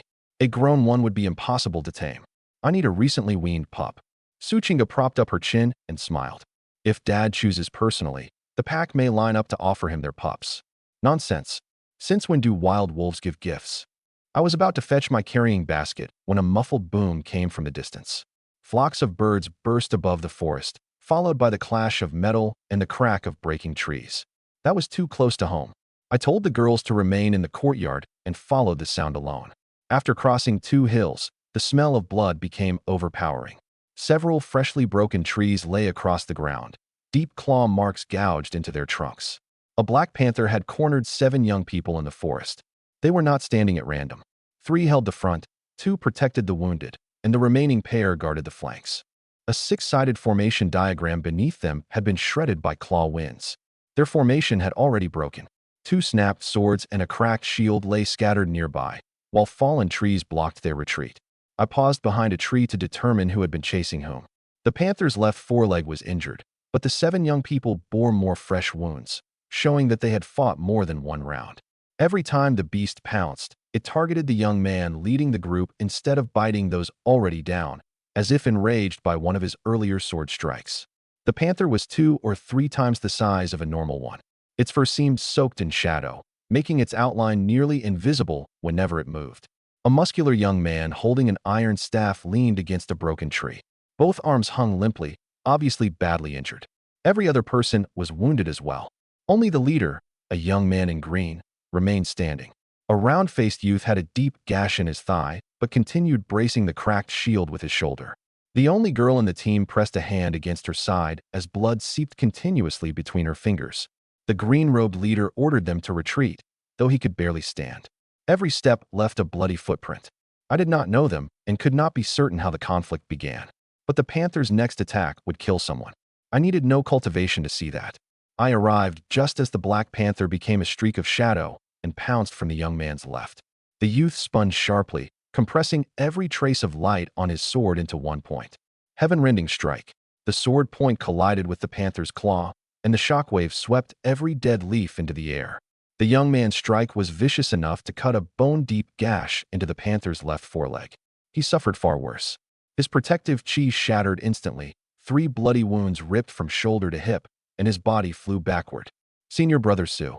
Several people lunged toward him. The panther landed without retreating, lowered its body, and prepared to pounce again. Someone among the young people reached for a jade slip at the waist, apparently preparing to use a final life-saving measure. Stop. I stepped out from behind the tree. Someone will die if you keep fighting. All 7 turned toward me. The black panther also faced me, its golden eyes fixed intently on mine. I carried no bow. My hands held only 2 straight branches I had just picked up. I had intended to make a few racks for drying meat and never expected to encounter this scene. Where did this black cat come from? I stopped in front of it. You've got some nerve hurting people so close to my home. A low growl rose from the panther's throat, then grew progressively quieter. Instead of attacking, it slowly lowered its body, pressed its front paws to the ground, and tucked its tail between its legs. As we stared at each other, its pupils first narrowed to slits, then its ears flattened backward. The growl became intermittent and finally turned into a faint whine. It could not place its injured left paw on the ground, yet it continued inching backward. I did not chase it or raise my hand. After the night with Blood Crow, I was even more reluctant to wave a palm casually. Its willingness to retreat was enough. I stepped aside. If you understand me, leave now. Don't come back to this area. It seemed to understand. Dragging its injured leg, it retreated step by step. Only after reaching more than 10 zhang away did it turn and disappear into the dense forest, moving so quickly that only a line of shaking leaves remained. It certainly runs fast. I did not pursue it. The young people, however, said nothing. All 7 pairs of eyes rested on me, and they looked more nervous than they had while facing the panther. The green-robed young man had the worst injuries. I tore several strips of clean cloth and told his companions to press them against his wounds. Then I broke 2 boards to splint the muscular young man's arms. I first asked who understood how to stop bleeding. The girl with the wounded side raised her hand. I gave her the cloth and a small bottle of crushed jade lingji leaves, letting her judge whether they were safe. Only after smelling the powder and confirming it was not poisonous did she apply it to the 3 injured people. The claw wound from Su Potion's shoulder to his hip was too long for simple bandaging. I had him lie flat on 2 thick branches, washed the sand from the injury with clean water, and drew the edges together. He bit down on a piece of wood throughout the procedure without crying out once. "Whose children are you?" I asked. "Don't you know the great wilderness is dangerous? The 7 of you came in here alone." The round-faced young man's lips worked for a long time before he managed. "As senior, that was a mutated shadow demon panther at peak tier 4. That's a long name." I looked toward the direction where the panther had vanished. Cats have strange tempers. If you can't handle one, don't chase it.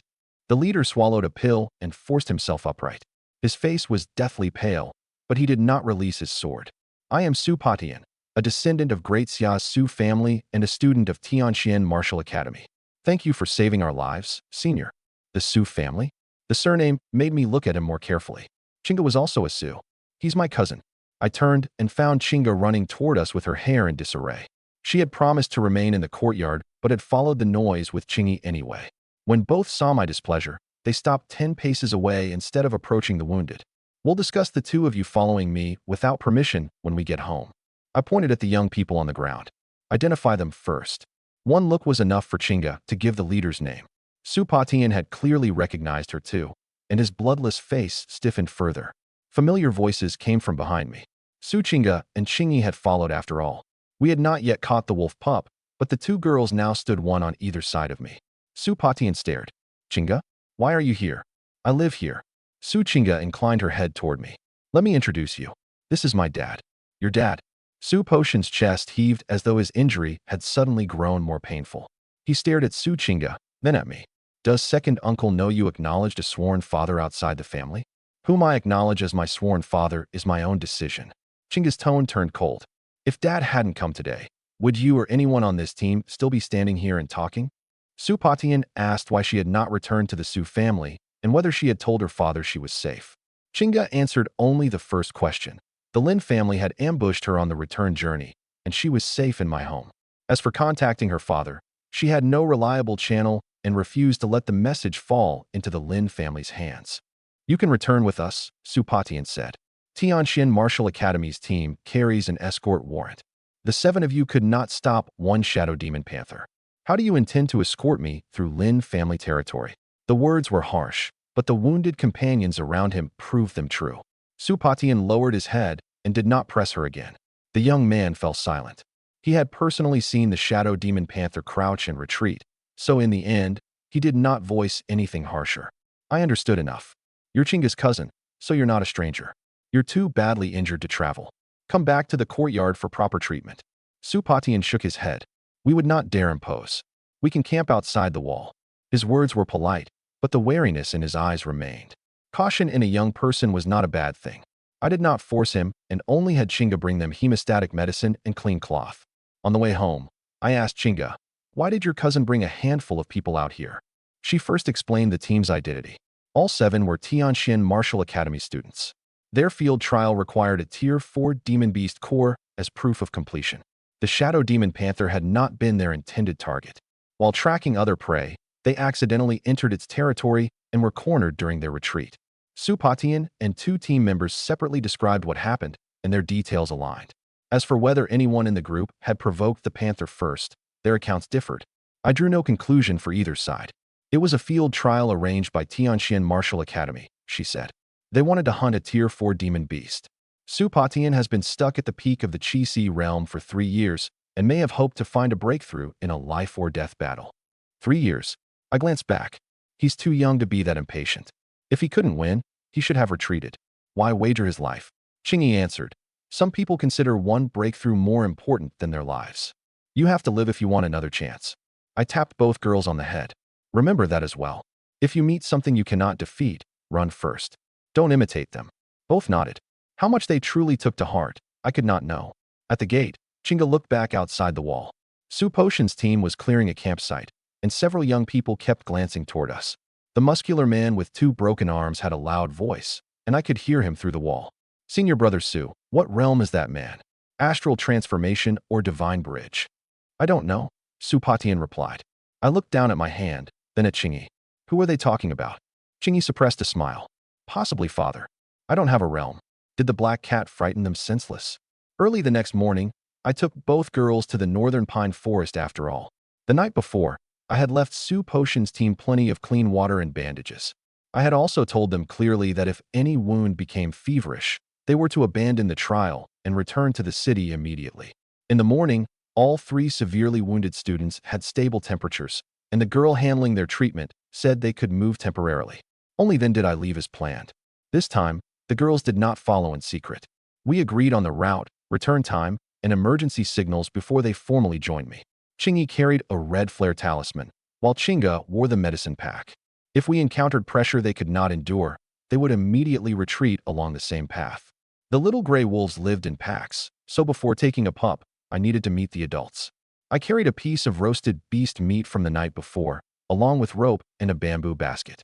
Chingy and Chinga each wore a small pack and seemed more excited than I was. We agreed to choose only one with a steady temperament. I reminded them as we walked. Too fierce won't do. It would bite everyone. Too timid won't do either. It would hide in its den whenever something moved outside. It also has to be cute, Chinga added. We're choosing a guard dog, not a beauty queen. The northern pine forest was far brighter than Black Mist Forest. By the time we reached the middle, pairs of blue-green eyes began appearing behind the trunks. More than a dozen gray wolves silently surrounded us. Each was larger than an ordinary calf, and their exposed fangs glinted coldly. The pack did not reveal itself immediately. At first, only 2 or 3 shadows followed in the distance.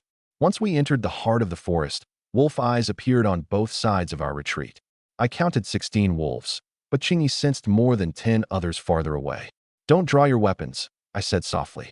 We came to negotiate, not steal. Chinga removed her hand from her sword. The pack did not accelerate. It maintained a distance that allowed it to surround us or let us leave at any time. They're all Tier 4 Moonhowl Celestial Wolves, Chingy whispered. No wonder nearby hunters stay away. I lowered the beast meat from my back. I won't take your pup for nothing. I'll trade meat. The wolves did not attack. They followed us toward the depths of the pine forest. Farther ahead, the terrain suddenly opened into a clearing, where a gigantic wolf lay atop a towering blue boulder. When it stood, it was half a body taller than me. Long silver-gray fur draped down its back, and a crescent-shaped white mark shone on its forehead. More than a dozen wolves crouched around it. Clearly, this was their king. This one is large enough. I looked up at it. But it's too old to take home. Chinga whispered, Dad, that is a peak Tier 6 Moonhowl Celestial Wolf King. It stands only half a step from becoming a Tier 7 Demon Emperor. I'm not here to catch it. I placed the meat beneath the boulder. The Wolf King descended without touching it, circled me once, and sniffed gently. Then it released a deep howl toward the pack. A female wolf emerged from behind a pine tree with a plump pup in her mouth. The little creature was scarcely larger than 2 palms, gray and white, with 4 paws that looked dipped in snow. Once set on the ground, it showed no fear. It tottered to my feet, hugged my boot, and began chewing. Your teeth haven't grown in, but you've already learned to bite shoes. I lifted it. The pup kicked in midair for a moment, then hugged my wrist. A perfect round white patch showed on its forehead. Chingy's breath caught. A full moon mark. What does that mean? The moon god bloodline of the Moonhowl Celestial Wolves. She examined the mark carefully before continuing. As an adult, it will reach at least the Tier 7 Demon Emperor level. If the bloodline fully awakens, it may become a Tier 8 Demon Sovereign. I looked at the creature in my arms, which could do nothing but chew my finger, then at the imposing Wolf King. This pup is that precious. You truly want to give it to me? The Wolf King lowered its head, touched the pup gently with its nose, and pushed it farther into my arms. The gesture did not look forced. It resembled a solemn entrustment. I did not accept immediately. First, I asked Chingy whether the pack might be using the pup to test us or whether the pup itself might be injured. She carefully examined its limbs, eyes, and breathing and found nothing abnormal. The mother remained nearby. Although nervous, She did not try to take it back. The Wolf King pressed its nose against my chest, then looked toward Godfall Abyss. It could not speak human language, so I could not know its true reason. We had witnessed it push the pup to me. Any interpretation involving entrustment, refuge, or a bloodline arrangement remained only our theory. I explained that distinction to the girls. They promised that if the Wolf King visited later, they would not treat their own guesses as promises made by the pack. All right, I'll take it. I opened the bamboo basket and placed the pup inside. It'll have meat and a place to sleep in my home. I won't use it as a weapon against anyone. The Wolf King raised its head and howled. The entire pack throughout the pine forest answered, and the sound pressed from every direction, shaking pine needles from the treetops. The pup poked its head from the basket and gave a high-pitched little awoo, managing to join the chorus. I left the meat for the pack, shouldered the basket, and started home. Chinga played with the pup all the way. Chingy repeatedly warned her not to touch the full moon mark on its forehead. Don't treat it like some demon emperor or demon sovereign, I said. Once it enters our family, it's a guard dog. Good work earns meat. Bad work earns a scolding. An indignant whine immediately came from the basket. The young people outside the wall gathered around us the moment we arrived home. Su Potion's bleeding had stopped, but his complexion remained poor. The muscular young man called Zhao Taiju had both arms splinted, yet craned his neck toward the basket. A moonhowl celestial wolf pup? He asked in astonishment. You recognize it. I lifted the little creature out. The Wolf King in the north gave it to me. A strand of gray fur covered the white patch on its forehead, so from their angle, it looked like an ordinary crescent. Supatian studied it for a long time, his expression complicated. Moonhowl celestial wolves fiercely protect their young. Any ordinary person approaching the den would be surrounded. The fact that Senior returned with one is truly extraordinary. I traded meat for it. Too lazy to explain why the Wolf King had never touched the meat, I added. You're still injured, so don't crowd it. It doesn't recognize any of you yet. If it bites someone, I'm not paying compensation. The creature was as soft as cotton in my hands and did not look intimidating. The round-faced youth could not resist reaching toward it. Before he touched the pup, it suddenly turned and released the faintest growl. It did not bite. It merely placed its body between his hand and my fingers, while the white patch on its forehead briefly glowed. The wounded people nearby all stepped back, plainly sensing a pressure that I could not feel. It only just left the pack. Don't surround it yet. I waved everyone away. If you want to pet it, wait until it approaches you. The round-faced youth withdrew his hand and apologized to the pup. A while later, the little creature approached on its own and sniffed his boots. Only after confirming he posed no danger did it wag its tail and return. The young man's hand froze in midair. I placed the pup in the yard. The iron-fang badger sunbathing beneath the wall finally opened its eyes. At first, the old resident tried to assert itself. The instant it bared its teeth at the pup, however, its body shuddered. With all four legs pressed to the ground, it rolled and scrambled into its den, leaving only half its rear exposed. So there are things even you fear. Chinga doubled over laughing. A Tier 3 iron-fang badger is afraid of a newly weaned pup. Dad, you chose the right guard this time. Now it needs a name. I crouched and looked it over. It was covered in gray fur, with 4 white paws and a white mark on its forehead. We'll call it Little Gray. Chinga suggested Moonlight. Chingy wanted Wangshu. Someone in Su Potion's group even murmured, Young Demon Sovereign. The pup ignored every name until I called Little Gray. Then it looked up at me. It chose for itself, I said. Chingy looked at Little Gray and then at me. In the end, she stopped arguing. After a moment's hesitation, she asked, Isn't that name a little casual for a moon god bloodline? A name is for family to call, not for carving on a grand plaque. I made the decision. Little Gray is easy to remember. At the sound, Little Gray immediately tottered over and climbed my pant leg. Apparently, it had no objection. I built it a den beside the courtyard gate and boiled some minced spirit deer meat. Both girls crouched beside the wooden bowl and fed it bite by bite. Little Gray ate until its belly was round, then fell asleep with its face beside the bowl. New residents had to follow rules too. I placed a water bowl beside its den and marked the area where it could roam. No entering the kitchen, no biting visitors, no eating unidentified objects off the ground. If it sensed something at night, it had to bark first instead of charging into the forest alone. Naturally, it could not understand complete sentences, so I taught it repeatedly with gestures. Each time it approached the kitchen, I carried it back to the gate. Each time it sat quietly, I rewarded it with meat. After half an afternoon, it already knew to wait outside the threshold for food. Don't feed it too much at once. I carried it back to the den. It hasn't learned to guard yet. It's only learned to eat. That afternoon, I deliberately circled around from outside the courtyard to test it. Before my foot crossed the gate, Little Gray had already charged from its den, tiny legs pumping as it barked at me in a babyish voice. The iron-fanged badger did not move, as usual. I pointed at the gray ball of fur and scolded the badger. See that? It arrived today and already knows when something moves outside. If you stay this lazy, you'll lose half your winter meat. The iron-fanged badger finally poked its head from the den and gave an aggrieved grunt. The Sioux family team remained outside the wall. They pitched several tents in the clearing, tending their wounds while apparently waiting for something. Sioux Patian occasionally looked into the yard, his gaze always settling on Little Gray and me. I asked Chinga whether we should make them leave. She shook her head. Let them stay one night. The wounded can't endure a jolting journey through the forest. Since he was her cousin, I left them alone. As long as they did not climb the wall or disturb our meals, one more night did not matter. The temperature dropped that night, so I made a large basin of boiled WRM meat heavy with numbing spice and chili heat. I sliced the dark purple meat thinly, and its edges curled the moment it entered the red oil. I added dried chilies, Sichuan peppercorns, sliced garlic, and minced ginger in order, then sprinkled in a handful of powdered crimson blood ginseng from the jar on the windowsill. Before we obtained spices, I could only boil meat in water. At last, this resembled the Sichuan cuisine I remembered. Chingy stopped my usual large handful and allowed only a thin layer of ginseng powder. Sioux Potion's group had not recovered. Even though they were outside the wall, we could not make the dose too powerful when the aroma might drift to them.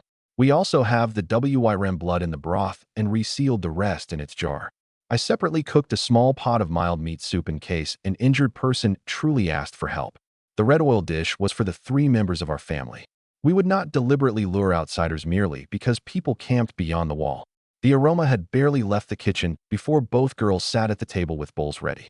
Little Gray rolled all the way from the gate to the stone table and cried continuously with its head raised. Stop rushing me. I fished out a large piece with little chili oil on it. Eat slowly. WRM meat has a lot of connective tissue. Little Gray plunged its head into the wooden bowl, its tail becoming a gray blur. Sweat beaded on Chingy and Chinga's foreheads as they ate. At first, quiet conversation continued outside the wall. As the aroma grew richer, the clearing fell completely silent. I called through the wall. Chinga, have your cousin and the others eaten? Should we send something over? Sioux Chinga swallowed her meat. They brought rations. Sioux Patian is very proud. If Dad offers food now, he may refuse. Then forget it. I ate most of the basin myself. A layer of red oil broth remained with bits of meat, peppercorns, and chili seeds. I planned to cook noodles in it the next day, then decided the overnight broth would take up space. I left it on the stove, intending to pour it into the compost pit in the morning. At dawn, I carried the iron basin toward the back door. Sioux Chinga suddenly called from the stairs, Dad, don't dump it. It's nothing but congealed oil and spice dregs. You still want to eat it. I need it for something important. I made Chinga explain first. She did not deny wanting to help Sioux Patian and admitted that his breakthrough might benefit her if she returned to the Sioux family later. At least she put both family feeling and personal interest on the table instead of pretending she was merely disposing of leftovers. You can give it to him, but tell him it's overnight broth and list everything inside. Let him decide, I said. You cannot tempt him with promises of a breakthrough. Understood. She scraped away half the congealed oil and gently reheated the basin over water. This was not for flavor, but to keep a badly injured person from swallowing too much fat at once. She took the basin with the smile of a little fox that had stolen a chicken. Chingy came downstairs, glanced at it, then looked beyond the wall. For Sioux Patian, he circulated his cultivation all night, Chinga whispered. His aura fluctuated badly. He must have touched the threshold of a breakthrough.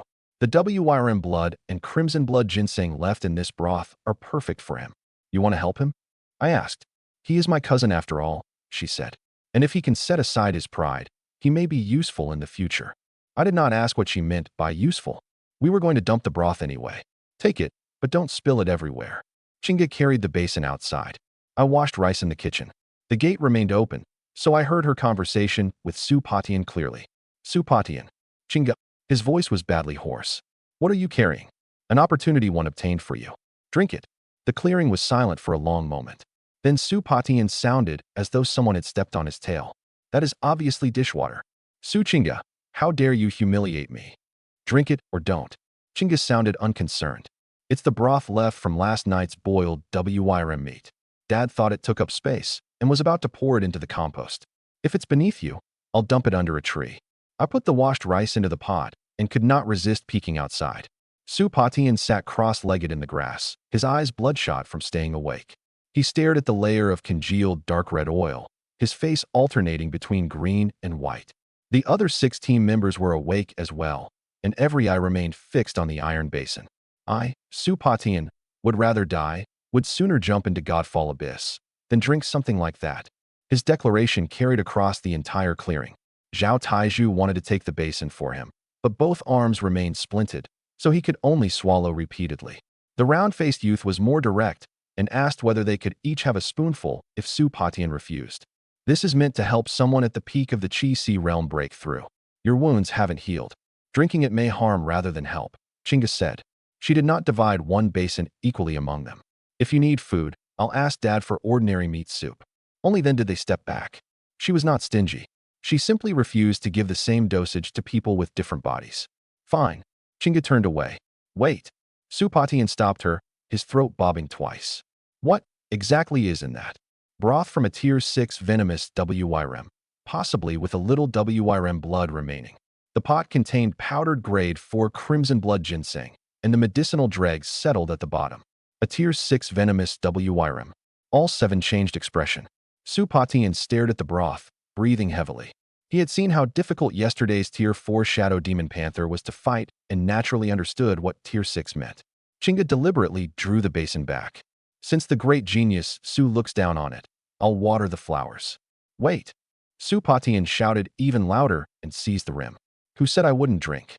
He closed his eyes as if swallowing the last of his pride, then raised the iron basin and cautiously took one sip. The first sip was only half a bowl. After swallowing, he sat cross-legged and waited. Only after confirming that his meridians could endure it did he take a second. Chinga watched his complexion throughout, holding a meridian-protecting pill. She would stop him the moment his aura went out of control. At first, the spice brought tears to Su Potion's eyes, yet he stubbornly claimed the flavor was ordinary. Once true chi began surging from his stomach, he could no longer maintain the pretense. His hands gripped the basin until his knuckles turned white. In the next instant, humiliation changed to shock. The moment the power within the cold broth entered his stomach, his entire aura churned violently, and streams of true chi even lit beneath his skin. It's that cold. Can it truly taste so good? I called through the gate. Supatian did not answer. He hugged the basin and gulped again. From the look of things, if Chinga reacted too slowly, he would even swallow the chili seeds at the bottom. She winked at me. I shook my head, returned to the kitchen, and made porridge for my daughters. If a basin of overnight broth destined for the compost could truly help someone break through, then at least it had not gone to waste. When Supatian said he would drink it, he meant it.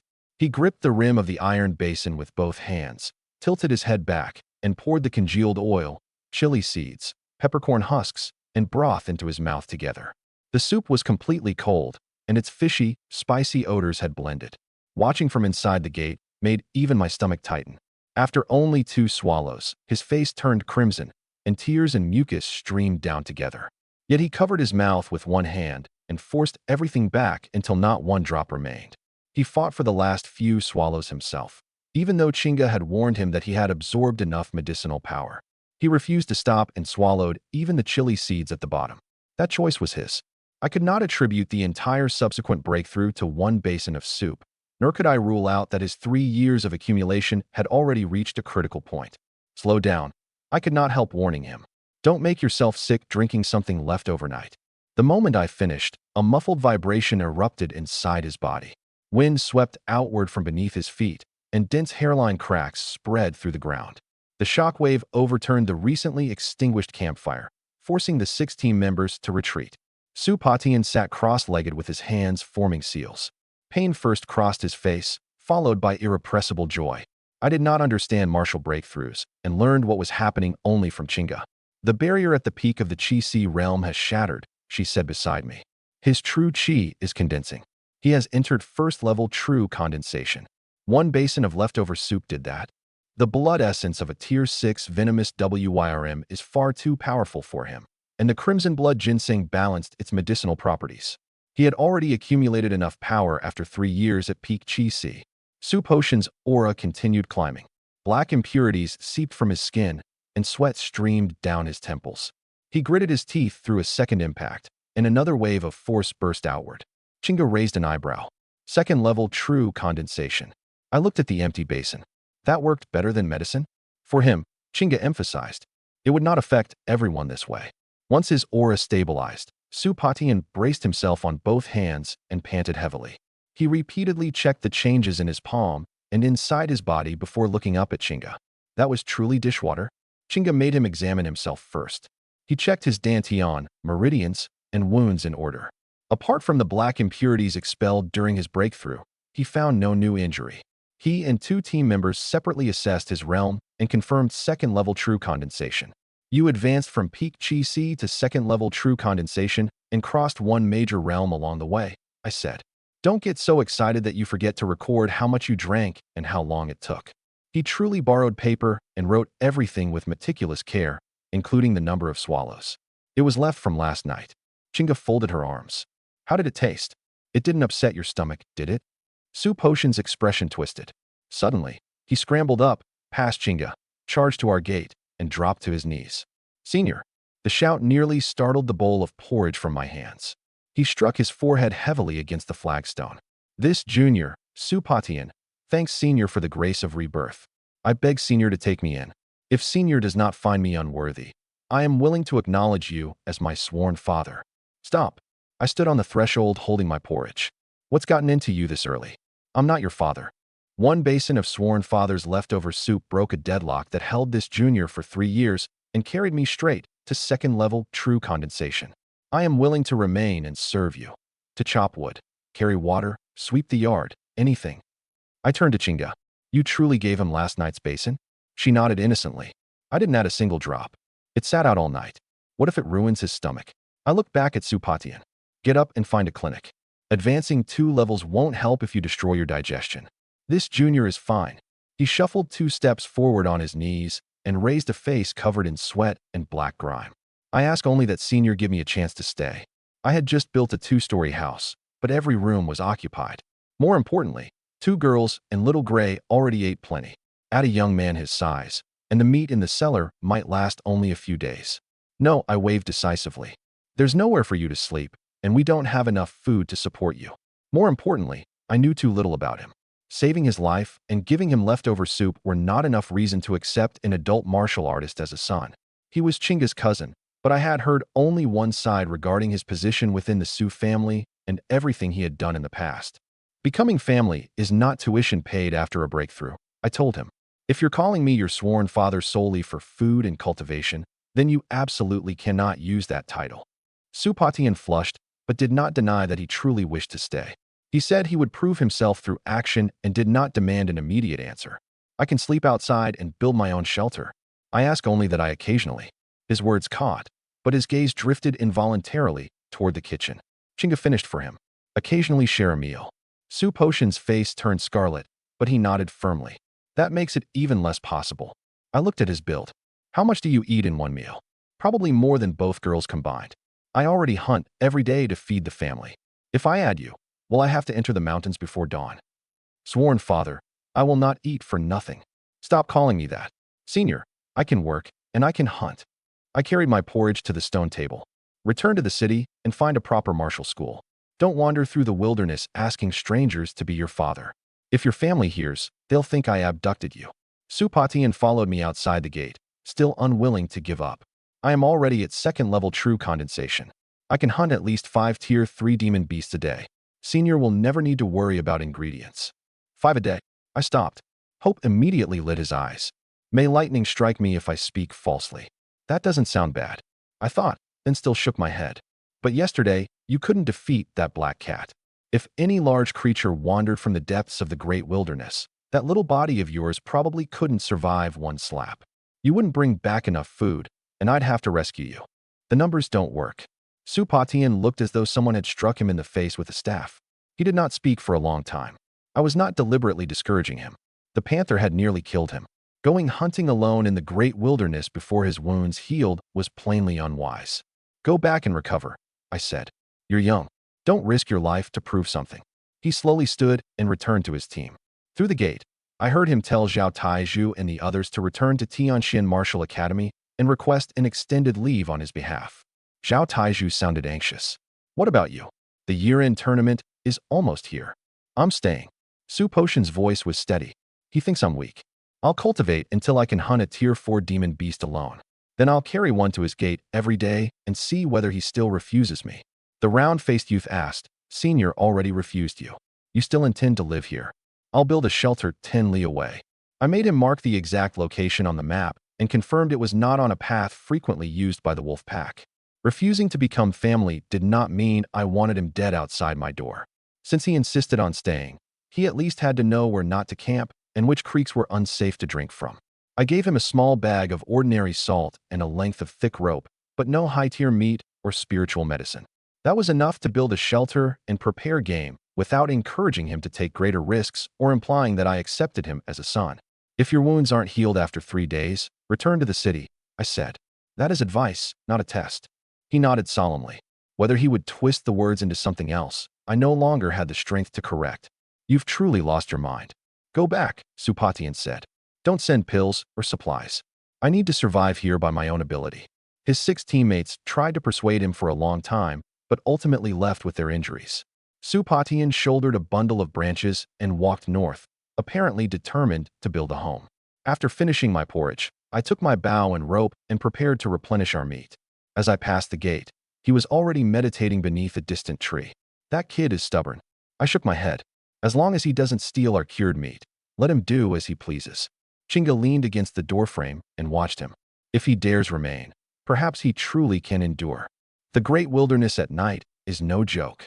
Supatian has a life-saving jade slip. He isn't completely unprepared.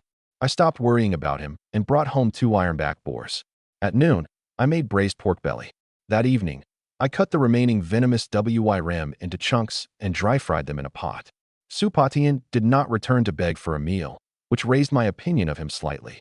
As dinner neared its end, Chingy suddenly set down her chopsticks. Father, how long have you lived alone? Almost the entire 20 years I've spent in the great wilderness. Why do you ask?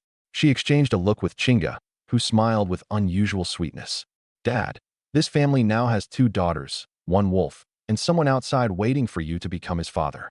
Don't you think someone is still missing? I looked around. We lack someone who can work. Which of you will help me dry meat tomorrow? Not that. Chinga tapped her chopsticks against the bowl. We're asking whether you want to find us a stepmother. I first asked what prompted the thought. Chinga said every household responsibility rested on me. Chingy was more direct. They worried that if they attended an academy or returned to the city for business, I would be alone again. You don't find someone merely to gain another pair of working hands, I said. Nor can you choose any woman from the city just because you think I'm lonely. Did father ever love anyone? Chingy asked. After thinking, I could only say there had been no one I could bring into this home. I had been young when exiled 20 years ago. Afterward, I visited Nantian City only to trade for salt and tools and formed no lasting relationship. That was the truth. I did not need to invent a tragic romance for them. I nearly inhaled a mouthful of soup through my nose. Who taught you two to worry about this? No one, Chingy answered seriously. We simply think father should not always be alone. I'm not alone now. I placed a piece of meat in each bowl. Let me finish raising the 2 of you before we discuss anything else. You are forbidden from scheming up a stepmother. What if there truly is someone later? Chinga persisted. I must be willing, she must be willing, and she must respect both of you. Every condition is necessary. The girls finally accepted that answer. They could care about me, but could not make the decision for me. Nor would I silence the subject by casually promising either that I would remain alone forever or find someone tomorrow. Chinga tried to speak again, but one look from me stopped her. Both girls lowered their heads to eat, smiling at the corners of their mouths. Clearly, they had not taken my warning seriously. Supatian built a grass shelter 10 li due north. I saw it from a distance while hunting the next day. Several crooked branches supported a layer of pine needles that fell whenever the wind blew. Never mind a human. Even the ironfang badger might refuse to enter. You truly plan to sleep here? I asked. I can endure it. He sat cross-legged beneath the shelter with his sword across his knees. Senior need not concern yourself with me. If you hear anything at night, run. Don't stand your ground. He nodded solemnly. I had no idea how much he absorbed. That night, I was sound asleep when intermittent booms came from the north. At first, they resembled distant thunder. Then explosions of true chi came faster and faster, making even the paper windows tremble. Little Gray barked 3 times first. The first was short, the second directed north, and the third carried a growl. After only 2 days, it already followed the warning method I had taught it and was far more reliable than the ironfang badger. When I reached the courtyard, tremors moved from north to south, indicating that a large group of heavy objects was approaching. Irregular pauses interrupted the shaking, as if beasts were moving around obstacles rather than an orderly army marching.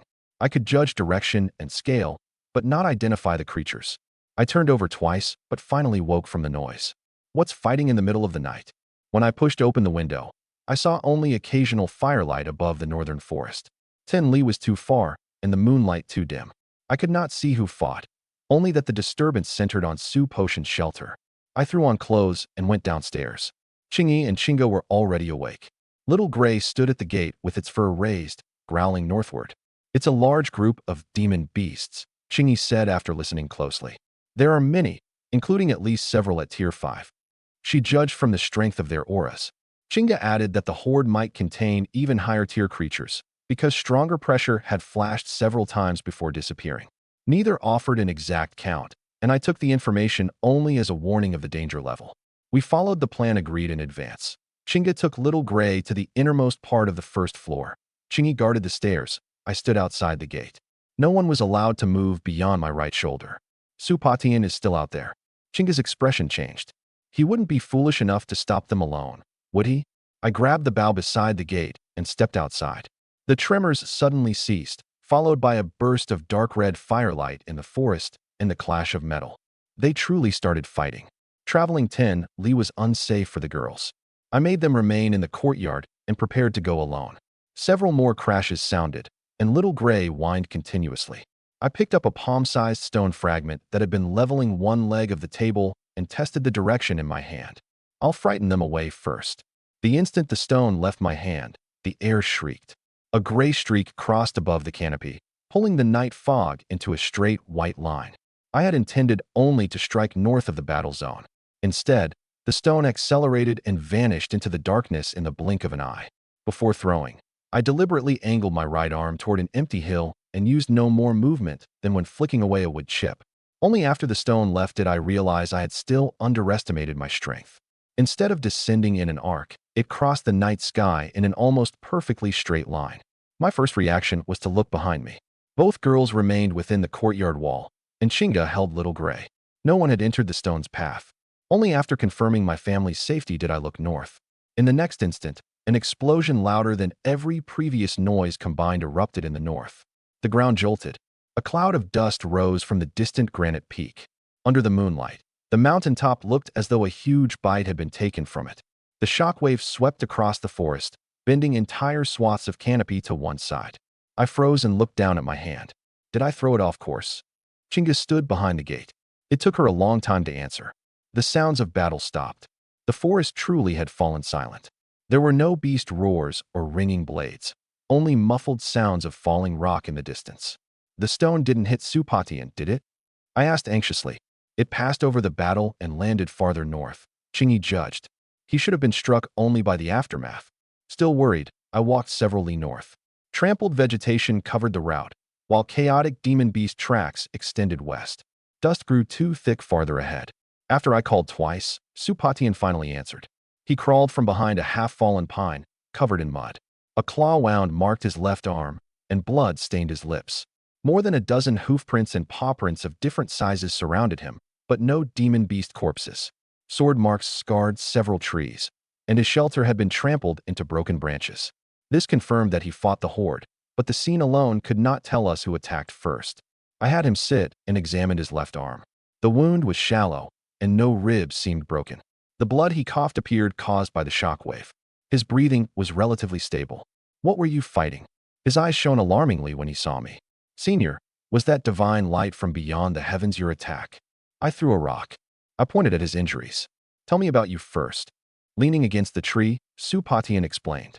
After midnight, a great horde of demon beasts migrated south from the north, including more than 10 Tier 5 beasts.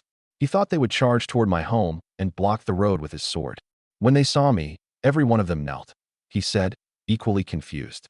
I thought it was the opening posture of some combined divine ability. Then a scarlet fire hyena breathed flames, and the other tier 4 beasts attacked as well. I had no choice but to fight. The entire group knelt. And you still attacked? I feared they were gathering power. I rubbed my forehead. They might have been trying to change direction. Next time you see something you don't understand, don't rush to draw your sword. He lowered his head and agreed. The horde had already fled, and we did not pursue it. After confirming his injuries were not immediately fatal, I tossed him hemostatic medicine and returned home. By the end, I still had no idea who had frightened whom that night. After dawn, I returned to the mountain struck by the stone. I brought a measuring rope and charcoal pencil instead of exaggerating by sight alone. At its widest, the opening measured about 3 zhang and passed from the southern slope through to the northern side. Pulverized rock lined the entry, while the exit was surrounded by slabs blasted outward. I found no human camps, houses, or possessions along the path, which allowed me to relax slightly. Qingyi and Chinga stayed in the courtyard and waited for my measurements.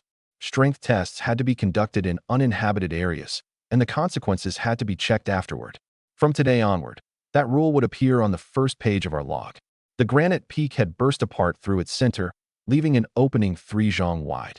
Broken stone covered the mountainside, and trees within 10 li leaned outward. The little table stone entered from the south and seemed to exit the north. There was no telling where it finally landed.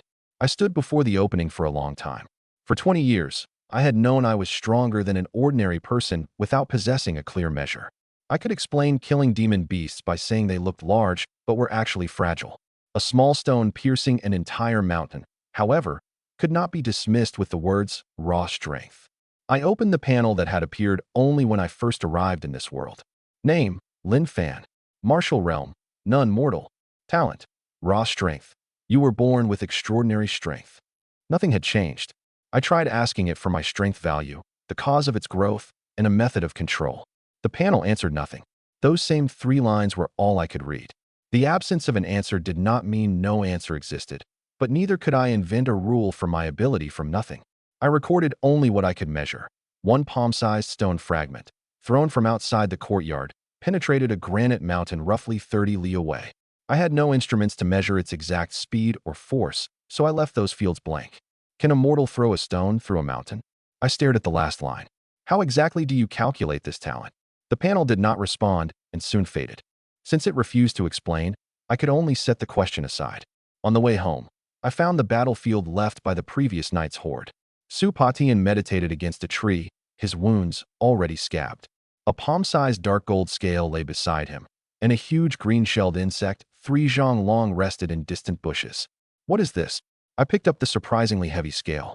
A scale from a tier 6 demon king, Supatian said, opening his eyes. It fell while the horde fled.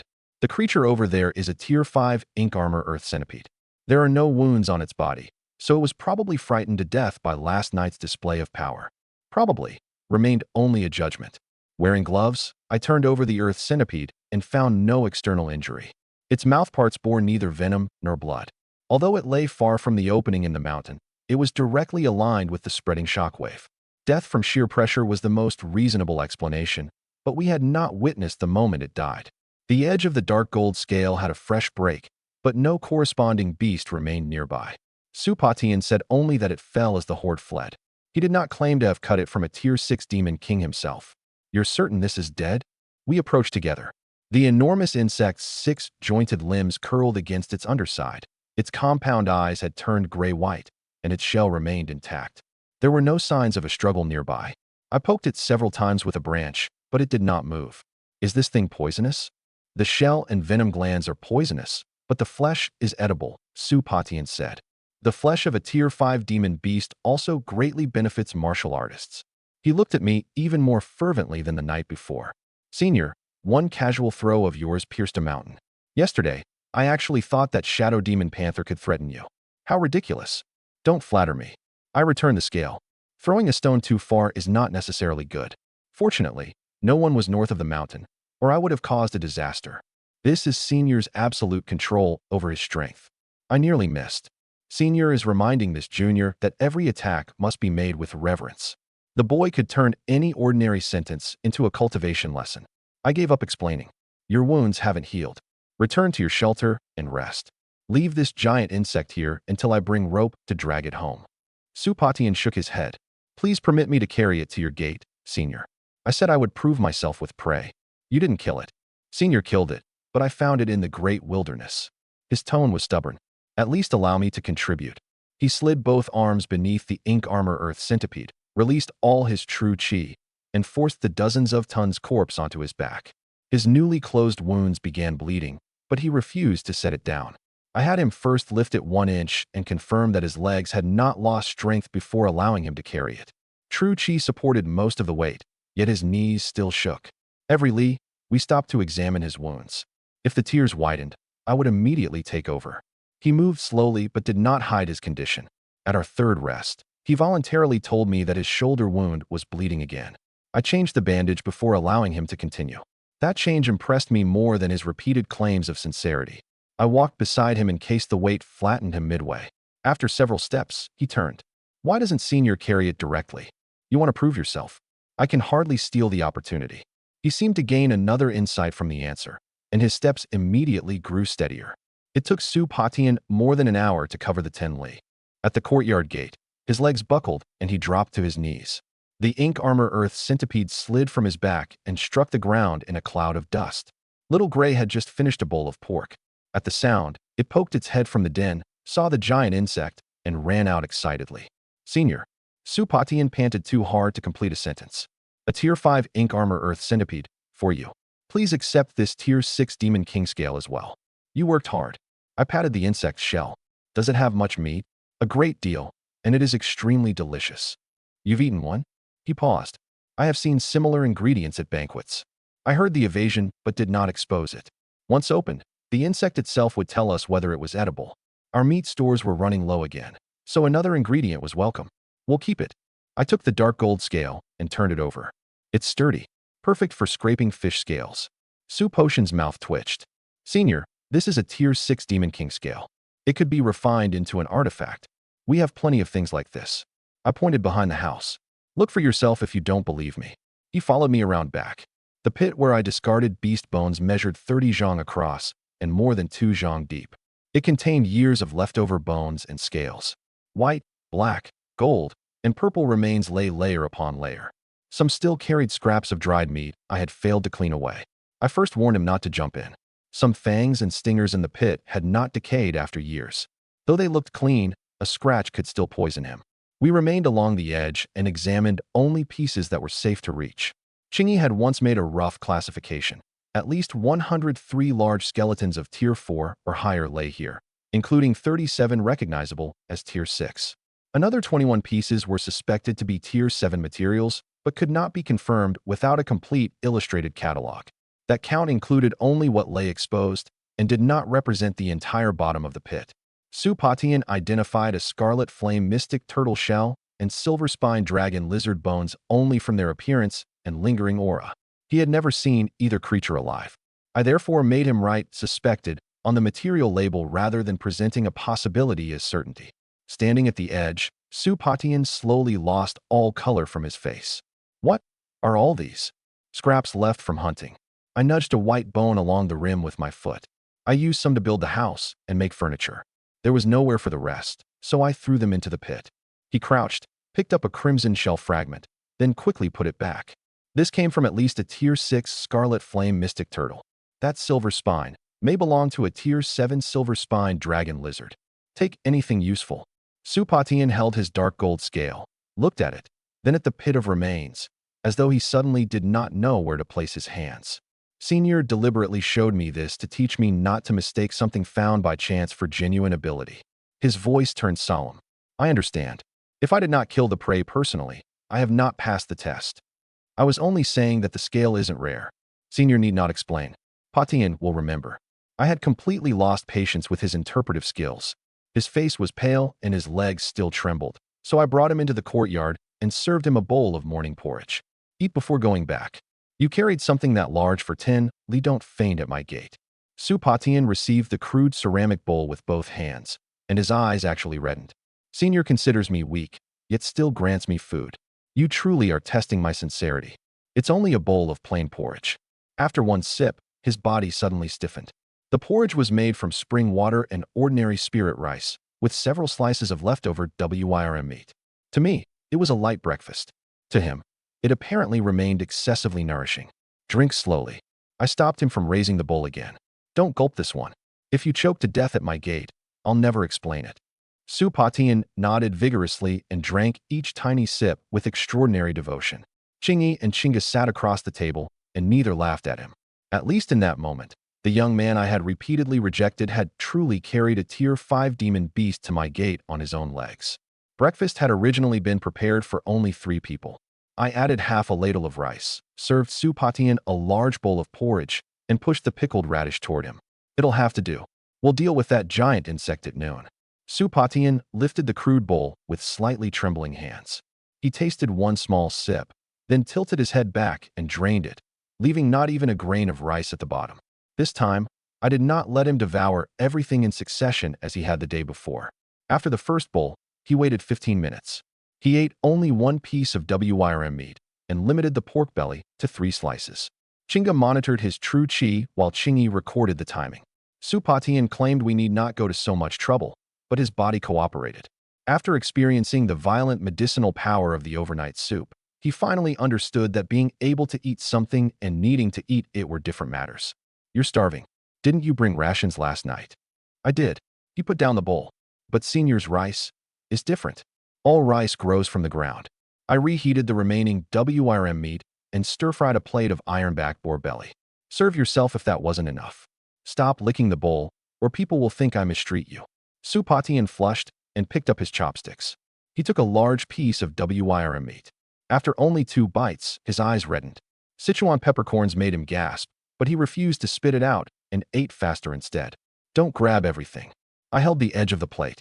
Chingy and Chinga haven't finished. Before I completed the sentence, a crisp crack rang inside him. Condensed true chi poured from his body, stirring a gust behind him. Without looking up, Chinga said, 3rd level true condensation. He was only at the 2nd level yesterday. He advanced again. He accumulated a great deal during his 3 years at the bottleneck. Once the first barrier broke, the remaining strength began releasing in stages. Supatian wiped the tears with the back of his hand and bowed solemnly. Thank you, Senior, for granting me this opportunity. It's one breakfast. No need for that. I looked at the other girls. What about you two? Chingy closed her eyes and regulated her breath until her aura advanced from 2nd to 3rd level Chi Si. Chinga crossed the threshold she had touched the night before and stabilized at the 5th level. When they opened their eyes, both were calm, apparently accustomed to cultivating after meals. We recorded each result separately. Supatian, 2nd to 3rd level true condensation. Chingy, 2nd to 3rd level Chi Si. Chinga, from 3rd level Chi Si, across the earlier threshold, to a stable 5th level. Chinga's change included continued refinement throughout the night. It did not all occur at breakfast, so we could not simply claim one plate of meat raised her 2 levels. I asked each whether there was swelling pain in the meridians, dizziness, or loss of aura control. Only after all 3 reported no obvious abnormalities did we end the observation. Supatian looked at the girls, then at himself. He murmured to Chinga, "Now I understand why you acknowledged sworn father." "Dad," Chinga corrected. "He hasn't accepted you. Don't use that title." After breakfast, I dragged the ink armor earth centipede into the middle of the courtyard. Its shell truly was hard. An ordinary cleaver left only pale marks. I switched to the cleaver made from sky-rending silver elk bone. One gentle cut along a joint pried up an entire green plate. The flesh beneath was white as fish and divided into sections. I located the venom glands first, removed them carefully in one piece, and buried them in a shaded place behind the hill so Little Gray could not eat them. One venom gland lay on either side of the head. Each was the size of a water skin, with a dark green outer membrane. Instead of cutting them open as I would an ordinary centipede, I removed the glands with a ring of surrounding flesh, placed them in a lidded ceramic jar, and buried it deeply. Every tool was boiled, and the cutting board was rinsed separately 3 times. Little Gray remained locked inside and scratched anxiously at the door. Only after confirming that no venom remained in the yard did I release it. This plate is large enough to make a pot lid once I smooth it. I compared its dimensions. Supatian had become numb to the sight. Ordinary grade 4 spirit weapons can barely split the back plate of a tier 5 ink armor earth centipede. If Senior refined it into armor, who in this family would wear something that heavy? True, Chinga laughed beside him. If Dad uses it as a pot lid, at least it won't burn through. I sliced the white meat into strips and tasted one with a little salt. There was no strange flavor. At noon, I could make salt and pepper centipede meat and dry the rest into jerky. Some of the shell and limbs would become tools, while the rest would go into the bone pit, as usual. While we worked, hoofbeats sounded in the distance. For spirit horses approached from the south. A middle-aged man in a dark purple brocade robe led them, followed by 3 saber-carrying guards. Before reaching the gate, the man fixed his eyes on Qingyi at the stone table. They saw the sign ordering visitors to stop 10 zhang away, but rode all the way to the fence. The 3 guards spread to either side with hands on their hilts. They looked neither like relatives visiting nor guests willing to obey our rules. I sent Little Gray back to its den and removed the gloves used to handle the venom glands. Supatian stood on the other side of the gate. Without drawing his sword, he examined their clothing and tack. Lin Qingyi, the man reined in. I am Lin Xinghai of the second branch, your second granduncle. I came to visit you today. Qingyi's finger paused on her book. She did not raise her head. I don't know you. The middle-aged man's smile stiffened for an instant. He dismounted, straightened his robe, and produced a jade box carved with formation patterns. I set down my cleaver. Every Lin family visit brought trouble. This second granduncle did not look as though he had come only to see a relative. Lin Xinghai opened the jade box, revealing a lustrous white spirit jade glowing pale blue. He offered the gift without first stating the conditions of cooperation. Under our written rules, we could not immediately accept an expensive item whose price remained unstated. Qingyi did not even extend her hand. She first asked whether he represented himself, the second branch, or the entire Lin family. Lin Xinghai answered that he represented the second branch and clearly stated that he wanted Qingyi to cooperate with it in the succession contest. At least that exposed the purpose behind his visit.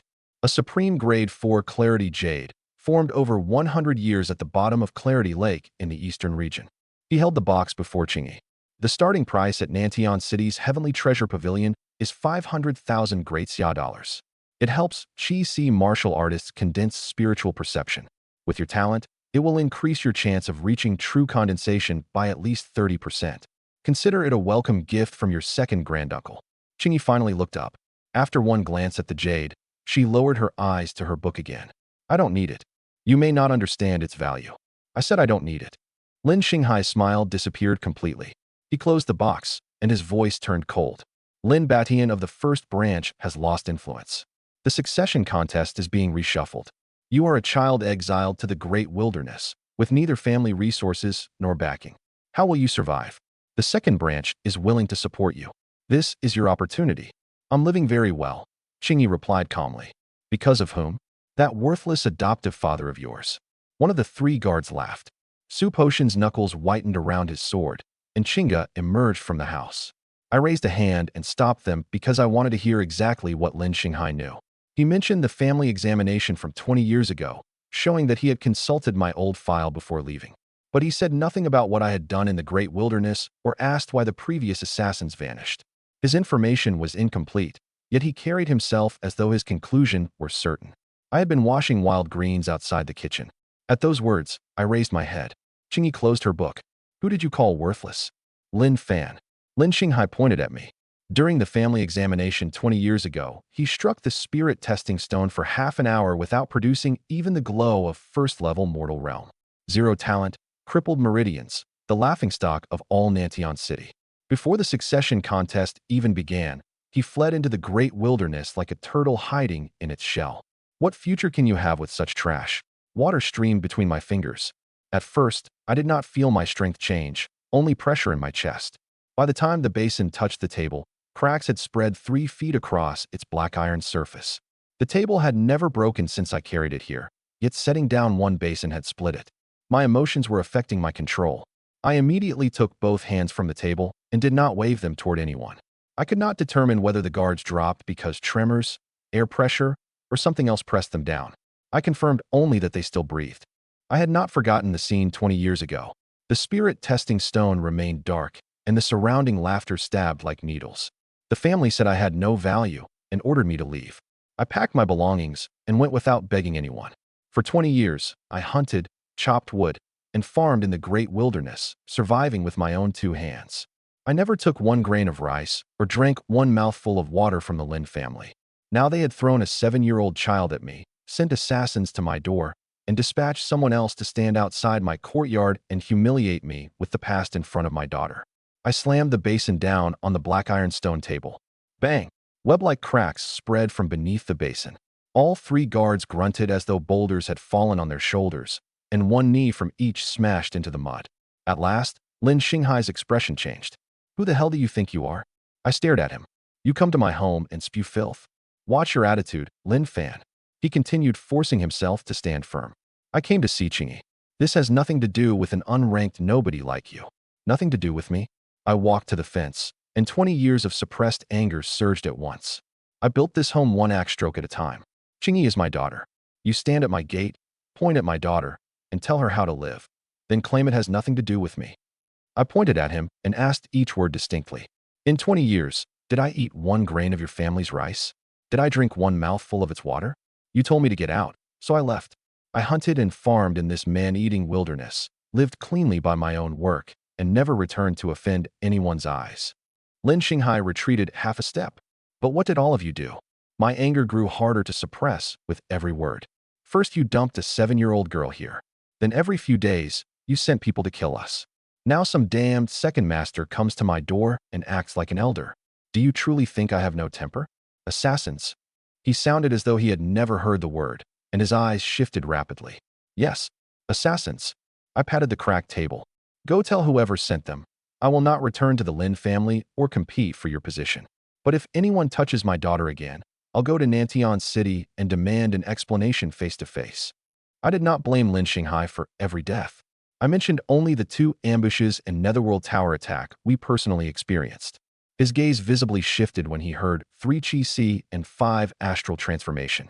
When I said Bloodcrow's name, he genuinely stepped back for the first time. "If you don't know, return and investigate," I said. "If you know and still pretend nothing happened, then there is even less reason to discuss cooperation." Only the echo of my voice remained in the mountains. Qingyi rose from the stone stool, came to my side, and gently held 2 of my fingers. When I looked down at her, the anger in my chest finally eased a little. Second Master Lin carries himself with such authority. Su Patian approached from behind the house with his sword. He bowed to me first, then stood in front of Lin Xinghai. He did not pretend to be my family. He identified himself as the eldest grandson of the Su family's direct line and a Tianxian Martial Academy student. Therefore, how many people his claim that the Su family will not stand by actually represented still required an official Su family statement. We could not treat one young man's words as an alliance. Chinga immediately reminded him, "You can represent yourself. Do not make promises for the entire Su family." Su Patian paused and revised his statement. He personally would report everything he witnessed today to his family truthfully. That promise was narrower and more credible. "This junior is Su Patian, eldest grandson of the Su family's direct line. Second Master, I advise you to show senior respect. If you insult him again, I will not stand by." "Su Patian?" Lin Xinghai stared at him, his voice changing. "Why are you here? That has nothing to do with you." Lin Xinghai quickly noticed something else. "Third level true condensation? Last month, you were at peak Chi-Si." Su Patian did not answer. The less he explained, the more doubt and alarm appeared in Lin Xinghai's eyes. Then Little Gray woke from the argument, stood on its stone, and shook its fur. The complete full moon mark on its forehead appeared beneath the setting sun, flashing silver white. Lin Xinghai's breathing immediately quickened. A full moon mark, the moon god bloodline? The way he looked at Little Gray made me deeply uncomfortable, like a merchant who had suddenly spotted merchandise worth a fortune.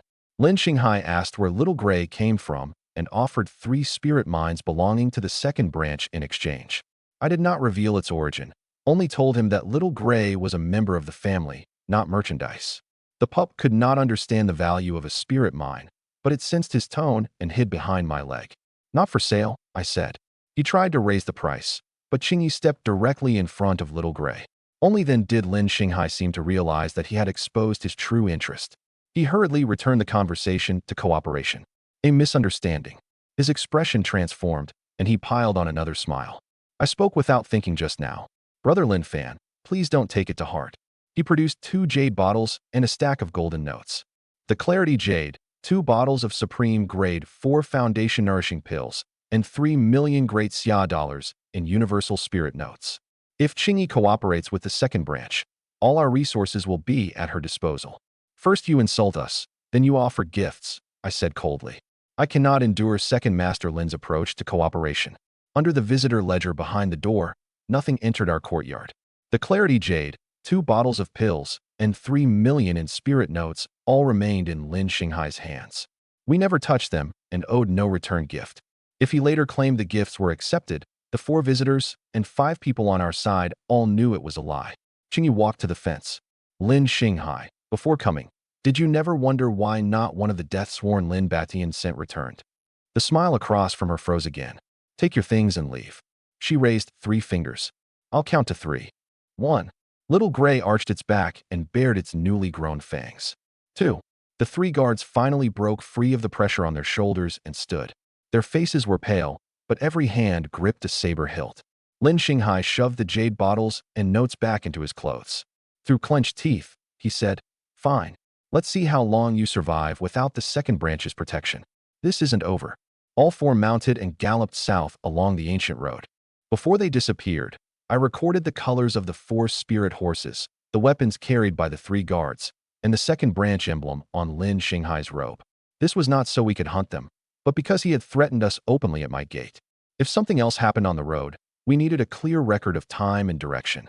The sun had not yet set. All 4 were physically intact, and none of their mounts were injured. That was their last condition we personally confirmed. I stared at the cracked black iron table and sucked my teeth in distress. He came to someone else's home, caused a scene, and made me break my table. Qingyi looked up. Father, don't take his words to heart. It's true that I have no martial talent. There's no shame in admitting it. I ruffled her hair. But whether I can cultivate and whether I can protect my daughter are different matters. As long as I have 1 breath left, no one will touch a hair on your head. She tightened her grip and softly murmured agreement. Enough of these unpleasant people. I picked up the wild greens again. We're making spicy blood and offal stew tonight. There's WRM blood left from yesterday, and I'll add some centipede meat. As I entered the kitchen, Little Gray suddenly looked south. Its ears pricked, and it gave a very soft whine. Soon, deep howls came from the northern pine forest, one after another, then gradually receded into the distance. I assumed the Wolf King was calling Little Gray. The pup did not leave. It lay back on the stone, rested its head on its paws, and kept its golden blue eyes fixed in the direction Lin Xinghai had gone. Qingyi asked whether it had alerted the pack. Little Gray could only whine, and we could not determine the truth from that response. It had never left the courtyard or uttered the same long howl as the northern wolves in front of us. I closed the gate and decided to record only that wolf howl sounded in the north. Why the pack moved would require further evidence. The night after Lin Xinghai left was not quiet to the south. First came the frantic cries of spirit horses, followed by a wolf howl that pierced the mountains. Although it came from more than 10 li away, it made our paper windows tremble. Little Gray raised its head in the den and answered in its babyish voice. I went outside the courtyard. Under the moonlight, I could see only the southern treetops shaking continuously. A moment later, 3 different colors of true qi lit simultaneously, then shattered against a ring of invisible ripples. The distance was too great to see people or hear complete speech. I heard at least 3 spirit horses, and the true qi lights resembled the attributes used by the 3 guards during the day. But resemblance was not confirmation. I carved the time into the gatepost. Less than half a coup, about 7.5 minutes, passed between the first neigh and the final extinguished light. No one called to our courtyard for help during that period. Qingyi stood beside me. That was 3 astral transformation experts attacking at once. Lin Xinghai's guards. The direction and number match. A second wolf howl sounded, and every light went dark. Then one heavy tremor passed through the ground, as though some colossal beast had struck with one paw. Silence returned to the south. I wanted to investigate, but Qingyi pulled me back. Father, the situation is unknown at night. Those people already left our home. Their dispute may not concern us. She had a point. Hunting and killing happened everywhere in the great wilderness after dark. Barging in could bring danger back to our family. I guarded the gate until I was sure nothing approached, then sent the girls to bed. At dawn, Su Patian returned from the south. He had gone to fetch water by the stream, saw wreckage across the old road, and followed the traces to examine the site. We did not draw conclusions from his account alone. Qingyi, Qingga, and I went to the ancient road with him leading. Little Gray remained away from the blood throughout. At one location, we found 4 spirit horses, 3 guards' bodies, and a deep paw-shaped crater in the center. Qingge identified Qian Wu because he had stood behind Lin Xinghai's left shoulder the day before and wore a copper token marked with Qian. The faces and weapons of the other two also matched. We jointly confirmed all three identities. All four spirit horses are dead. Su Patian placed a blood-stained piece of dark purple cloth on the stone table. None of the three astral transformation guards survived. Qian Wu broke 5 ancient pines, and his chest collapsed completely. The other two have no obvious external wounds. Sound waves probably shattered their organs. What about Lin Xinghai? Su Patian was silent for a moment. A paw-shaped crater several zhang deep lies in the middle of the road. We found this fabric and the second branch's token inside, but no intact body. Qingge recognized the fabric. Lin Xinghai wore this ice silkworm brocade robe yesterday. I looked toward Little Gray rolling at the gate. Was it the Northern Wolf Pack? The tracks belonged to Moonhowl Celestial Wolves, Su Patian said. One stood approximately 3 zhang at the shoulder. Its prints match a peak Tier 6 Wolf King. More than a dozen Tier 4 wolves left signs of an encirclement. I had no answer for why the pack pursued them south, but I remembered the look Lin Xinghai gave Little Gray and the moment the Wolf King placed the pup in my arms. The wolf tracks entered the ancient road from the north, first surrounded the 4 horses, then converged in the center. We found no human footprints leading from our home or traces caused by blades, palms, or stones. The deepest prints were close to the size of the Northern Wolf King's forepaws, but we had no method of absolute identification. I recorded each observation separately. They supported the conclusion that wolves attacked, but did not prove why or who ordered them. Because he wanted Little Gray? I asked. Possibly, but no surviving witness can confirm it, Qingge said. Then it remains speculation. I gave her the Lin family token.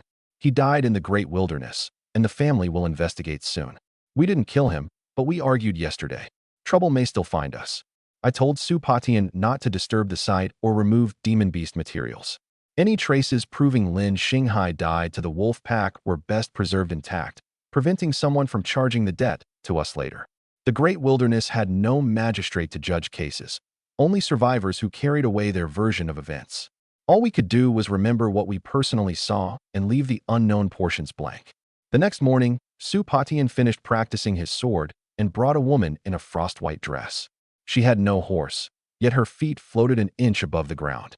A thin layer of ice formed on the grass with every step. The temperature visibly dropped as she approached the courtyard. She paused at the sign ordering visitors to stop 10 zhang away. Su Patian pointed it out. Only then did she withdraw most of her released aura and walk to the fence. At least before entering, she was willing to obey our first rule.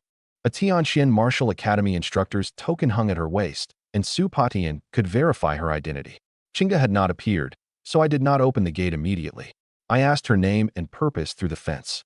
Su Patian followed beside her, speaking with unusual seriousness. Instructor Liu, let me remind you again. Senior dislikes people putting on airs in his courtyard. Please restrain your aura and observe proper manners. The woman glanced at him coolly. I understand. You said the same thing earlier. Move aside. Su Patian helplessly stepped away. The woman passed him, stopped outside the fence, surveyed the stone table, drying rack, and stove, then finally looked at me. I wore animal hide shorts and an apron and was teasing Little Gray with a bone. Nothing about me resembled the senior Su Patian described. Is Su Qingge here? Her voice was cool. I am Lu Ruyan, an instructor at Tianqian Martial Academy and her admissions advisor. She is. I tossed the bone to Little Gray. Did you come to take her back to the academy? She has been missing for more than a month. I came to confirm her safety. She produced an official academy notice seeking a missing person. It contained Su Qingge's name, portrait, and date of disappearance, with seals from Tianqian Martial Academy and the Su family along its edge. Qingge later examined it personally and confirmed that the Su family seal was genuine. That proved Lu Ruyan had truly been ordered to search, but did not automatically grant her the right to force Qingge away. Qingge was safe and had the right to explain her decision herself. Su Qingge had been guaranteed admission to Tianqian Martial Academy, something she had told me. But when she mentioned having an assigned advisor, she never gave the person's name. Qingge sat beside the second-story window. Hearing the commotion, she closed her ancient text and called toward the stairs. Qingge, stop sleeping. Your instructor found you. Su Qingge soon emerged. At the sight of Lu Ruyan, her step visibly paused. Instructor Lu? Lu Ruyan's tense expression softened for an instant. She looked Chinga over from head to toe and confirmed that she bore no injury before asking, "Why didn't you return to the Su family or send word to the academy?" Things happened along the way. Chinga came to my side. "I live with Dad now." "Dad?" Lu Rian followed her gaze to me. "This man?" "Yes, my sworn father." Lu Rian first asked whether the relationship was voluntary and whether there was a contract, blood oath, or exchange of benefits.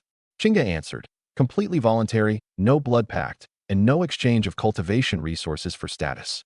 She was free to leave at any time, and the household's wooden plaque recorded only names. The questions were cold, but fairer than immediately accusing me of deceiving a child. I let Chinga answer for herself and did not speak in her place. Lu Rian frowned slightly. Behind her, Su Patian signaled frantically, but she seemed not to notice. I brushed bone dust from my hands and opened the gate. "Since you're Chinga's teacher, come sit down. We'll discuss everything face to face." Lu Rian did not enter immediately. She looked at Chinga with a dark expression. "Call me instructor. Your grandfather even mobilized the Su family shadow dragon guard to find you. Do you have any idea how long the Su family and the academy have searched?" "I'm perfectly fine, aren't I?" Chinga hugged her arm and swung it. "Aunt Lu, come inside. I'll make tea." "Let go. I don't have time for tea." Lu Rian pulled her arm free. "The new student examination is only 1 month away. You must return to Tianxian Martial Academy and enter seclusion so you can qualify for the inner academy." Chinga moved beside me. "I'm not returning for now. I have acknowledged Dad as my sworn father and intend to cultivate here." "This hunter." Lu Rian's voice grew colder. "You are a direct descendant of the Su family and guaranteed admission to the academy. Living at the spiritually barren edge of the great wilderness with a countryman who possesses no true chi would waste your talent." "Instructor Lu, you don't understand Dad. Precisely because I do not understand him, I need to take you away." Hearing their argument from the kitchen, I first asked Chinga to state her choice completely. She told Lu Rian that she was currently at 5th level Chi C, her injuries had healed, and she had not surrendered her place at the academy. She merely believed the danger on the return route remained unresolved and that staying in the great wilderness was safer for now. Lu Rian personally examined her meridians and confirmed both her realm and recovery. For the first time, hesitation appeared in her expression. Her most recent report still placed Chinga at 3rd level meridian opening before she went missing. In just over a month, her progress had far exceeded the academy's normal pace. "An improved realm does not prove your foundation is stable," Lu Rian said. "I need to examine the circulation of your cultivation technique and your condition in actual combat." "You may examine me, but you cannot decide where I live," Chinga answered. They had narrowed their disagreement to something verifiable, and the atmosphere had begun to ease. Then Lu Rian stepped toward the courtyard, and an icy pressure suddenly spread. As she spoke, she took one step inside. Cold pressure swept outward. Frost instantly formed on the edge of the water vat, and tiny ice crystals floated in the air. Little Gray barked and hid behind a stone. Chinga's breathing also became noticeably heavier. I was chopping meat in the kitchen when a chill suddenly touched my back. It was clearly summer outside the window, yet snow seemed to be falling in the courtyard. Why did it suddenly get so cold? I set down the cleaver and called outside. "Who spilled the ice?" The moment my voice sounded, the kitchen door jolted outward.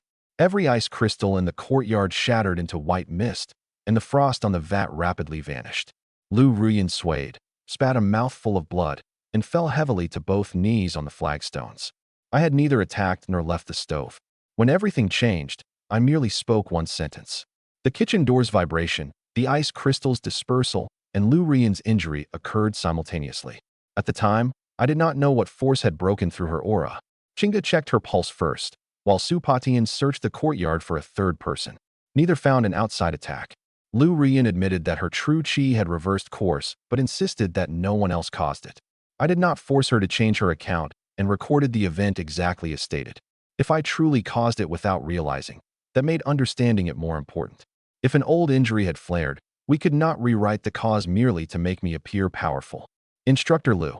Chinga immediately supported her. I hurried out of the kitchen. "You were fine a moment ago. Why are you coughing blood?" Lu Rian wiped her mouth with her sleeve. Her breathing was chaotic. An old injury was aggravated, and my true chi went astray. No one else was involved. The words sounded forced, but she did not release that pressure again. Su Patian stood outside the gate wearing an "I warned you" expression. "If you have an old injury, don't lose your temper," I said. "Sit down. The food is almost ready. Eat something warm before we continue." This time, Lu Ruyan did not refuse. Chinga helped her to the stone table. Her gaze swept across the walls and bone stools, growing more serious each time. When she finally saw the full moon mark on Little Gray's forehead, she turned sharply toward me, then forced back whatever she intended to say.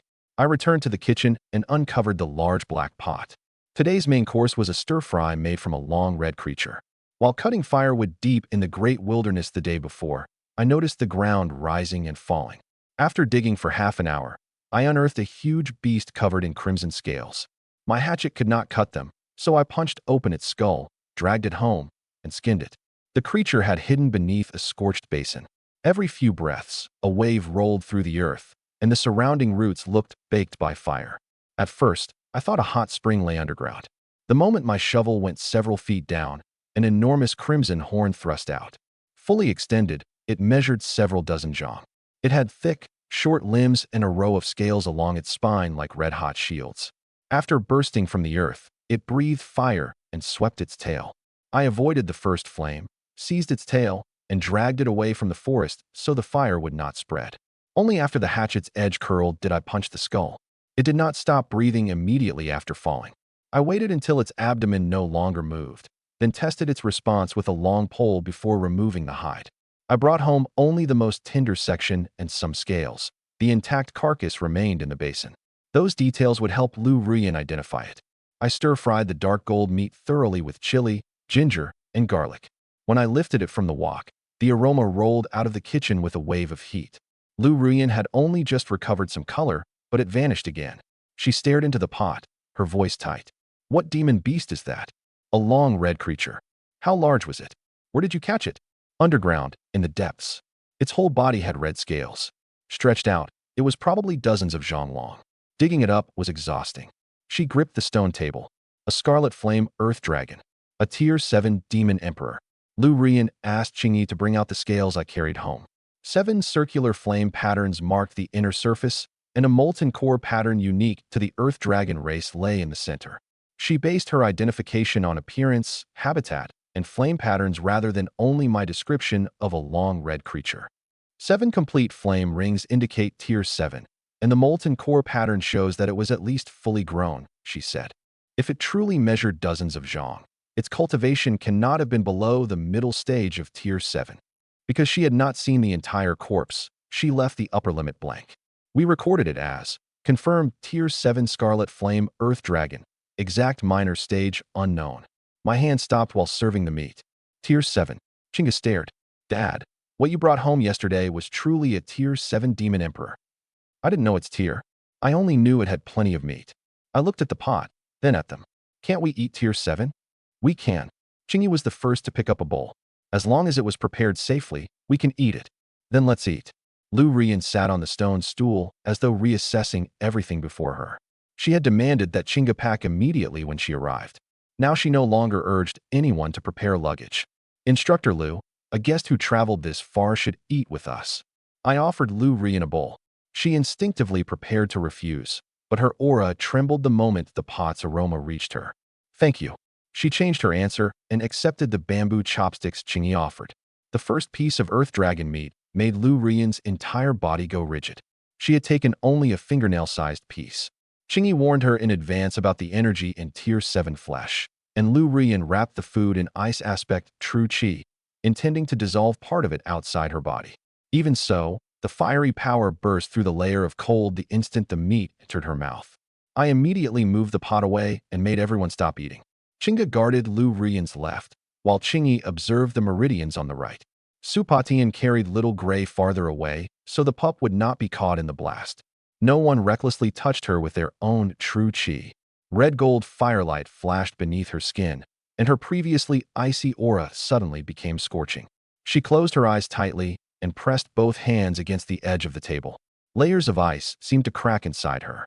Frost mist and firelight alternated around her before spiraling together into true qi that was half blue and half red. What's happening to her? I asked Chinga. Instructor Lu originally cultivated an ice aspect technique, while Earth Dragon meat contains extremely powerful fire energy. Chinga watched her aura. The two powers are clashing. Will she be all right? For now, she is guiding them actively. I did not dare offer Lu Ruyan more. After a long while, The chaotic light around her withdrew into her body. An invisible wave spread beneath the stone table, then rapidly settled. Supatian stood by the gate and said softly, "Third-level Divine Bridge." Lu Rian had previously been at the peak of second-level Divine Bridge, as she personally explained after waking. Supatian could sense only the rough stage. Lu Rian circulated her technique and confirmed the final realm herself, early third-level Divine Bridge. The fiery power had not damaged her ice foundation, and the old injury that had troubled her for years had loosened slightly. Did one bite directly cause the breakthrough, or did removing part of the old injury release her previous accumulation? I asked. Lu Rian believed both contributed. She had remained at peak second level for a long time. The Earth Dragon meat provided power, while the clash of ice and fire accidentally opened the obstruction. The result could not be applied blindly to another ice aspect martial artist. Lu Rian opened her eyes, red gold firelight lingering in their usual cool depths. She stared at the chopsticks in her hand as though she could not believe what had happened. "Does it taste wrong?" I asked. "Did I add too much salt?" "No," her voice trembled faintly. "It's delicious." In the next instant, the instructor who had arrived as cold as an ice sculpture began moving her chopsticks several times faster. She ate bite after bite until her pale cheeks bulged. Several drops of red oil splashed onto her skirt. Little Gray had been waiting beneath the table for its portion. When the food in the pot dwindled rapidly, it grew anxious. It braced its front paws against the stone stool and fixed its eyes on the final piece. Lu Rian reached for it too. The wolf and woman touched the meat simultaneously. Little Gray bared its baby teeth. Lu Rian held down its head with her left hand and swiftly delivered the meat into her own mouth with the right. Whoa! Furious, Little Gray lunged at her wrist. Lu Rian pulled back so quickly that her stool tilted, and she nearly fell. I sprayed out the wine I had just sipped. "Chinga, your instructor has an impressive appetite. She fights for food even more fiercely than you." Chinga covered her face. "Instructor Lu, there's still broth. Please don't fight Little Gray." Lu Rian finally realized what she was doing, and the tips of her ears turned red. She straightened her skirt and tried to recover the poise she had possessed upon arrival. But red oil still marked the corner of her mouth, and even a grain of rice clung to her forehead. None of the icy dignity remained. "Little Gray, come here." I cut a separate plate of Earth Dragon meat for it. "This is our guest's first time eating here. No biting." Little Gray plunged into its food, but still looked up occasionally to glare at Lu Rian. Afterward, I carried the pot into the kitchen. Lu Rian regulated her breathing for 15 minutes, then suddenly joined me, removed an apron from the wall, and tied it around her waist. She did not immediately announce that she would stay. First, she agreed on 3 points with Chinga. She would not force Chinga to return for now. She would continue checking Chinga's fundamentals according to the Academy curriculum each day, and she would send the Academy a formal letter confirming Chinga's safety and voluntary decision to stay with her sworn father. Chinga accepted the first 2 and required the letter to mention the Lin family's ambush. I read their completed letter and confirmed that it did not describe me as an Academy member or anything beyond Chinga's recognized guardian. Only then did we send it with a messenger bird. "Leave it. I'll wash. You're a guest. How could I make you scrub the pot? I am Chinga's advisor." She rolled her sleeves to her elbows and took the cloth from my hand. "Wherever my student cultivates, her teacher should supervise. I will remain for some time. I can wash dishes, clean the kitchen, and handle other chores. You aren't taking Chinga back to the Academy? Her present cultivation condition is excellent. Interrupting it forcibly would be inappropriate. I will adjust her admissions arrangements." "How long will you stay?" I asked. "Until the new student examination for now. If the Academy sends an urgent summons, I will leave. If Chinga decides to return, I will escort her. You may not remove household property without permission. Chinga controls the dosage of cultivation ingredients. Do not open the door alone for strangers at night." Lu Rian agreed to each rule. She remained as an instructor and temporary guest. Eating one meal did not automatically make her family. Now I understand. This is a home visit to the countryside, with tutoring on the side. She nodded with complete seriousness. "But there's no spare room," I said. "If you don't mind, you'll have to share a platform bed with the girls at night." "That's fine." She answered so quickly that I could no longer make myself send her away. Lu Rian truly worked efficiently. After scrubbing the large black pot, she wiped the stove and swept the entire kitchen floor. The lofty Academy instructor had become the most diligent person in the house in the blink of an eye. On Lu Rian's second day in the house, a green messenger bird landed outside the courtyard. A thin bamboo tube from the Heavenly Secrets Pavilion was tied to its leg. Inside was a message from Lin Xingyuan to Qingyi. He had sent no one close, only written down what happened in Nantian City's Lin family the previous night. The third branch and Heavenly Secrets Pavilion had both sealed the tube in wax. Qingyi recognized the private seal Lin Xingyuan had used publicly before. A one-use spirit pattern hidden between layers of paper extinguished itself when opened, showing that ordinary means had not unsealed the letter en route. Those details proved only that the letter came through his channel, not that every statement was true. We divided its claims into three categories: facts supported by the ancient road scene, facts requiring another source, and Lin Xingyuan's own judgments. After reading, Qingyi handed the letter to me. Lin Xinghai's life tablet had shattered at midnight. Its final image showed a moonlit ancient road and a gigantic silver-gray paw. The Lin family therefore concluded that a peak Tier 6 Moonhowl celestial wolf king killed him. Grand Elder Lin Song had summoned every branch overnight, ordered the Elders' Council to take temporary control of the second branch's properties, and issued the highest prohibition. No Lin family member could approach Qingyi for any reason or send another person into our region at the edge of the Great Wilderness. The image from the life tablet matched the wolf tracks we found, but only the letter reported the Grand Elder's order. We had no second official document. Qingyi marked it high credibility, awaiting verification. She said that if the family truly issued its highest prohibition, passing caravans would know within days. As expected, a city defense patrol vessel broadcast a similar warning that afternoon. The eastern Great Wilderness had been designated a high-risk restricted zone, and no one without military duties could enter. The announcement did not name Qingyi, but confirmed that outsiders had begun limiting access. They finally learned fear. I set the letter on the table. Only temporarily, Qingyi said. A prohibition can stop public action, not secret schemes.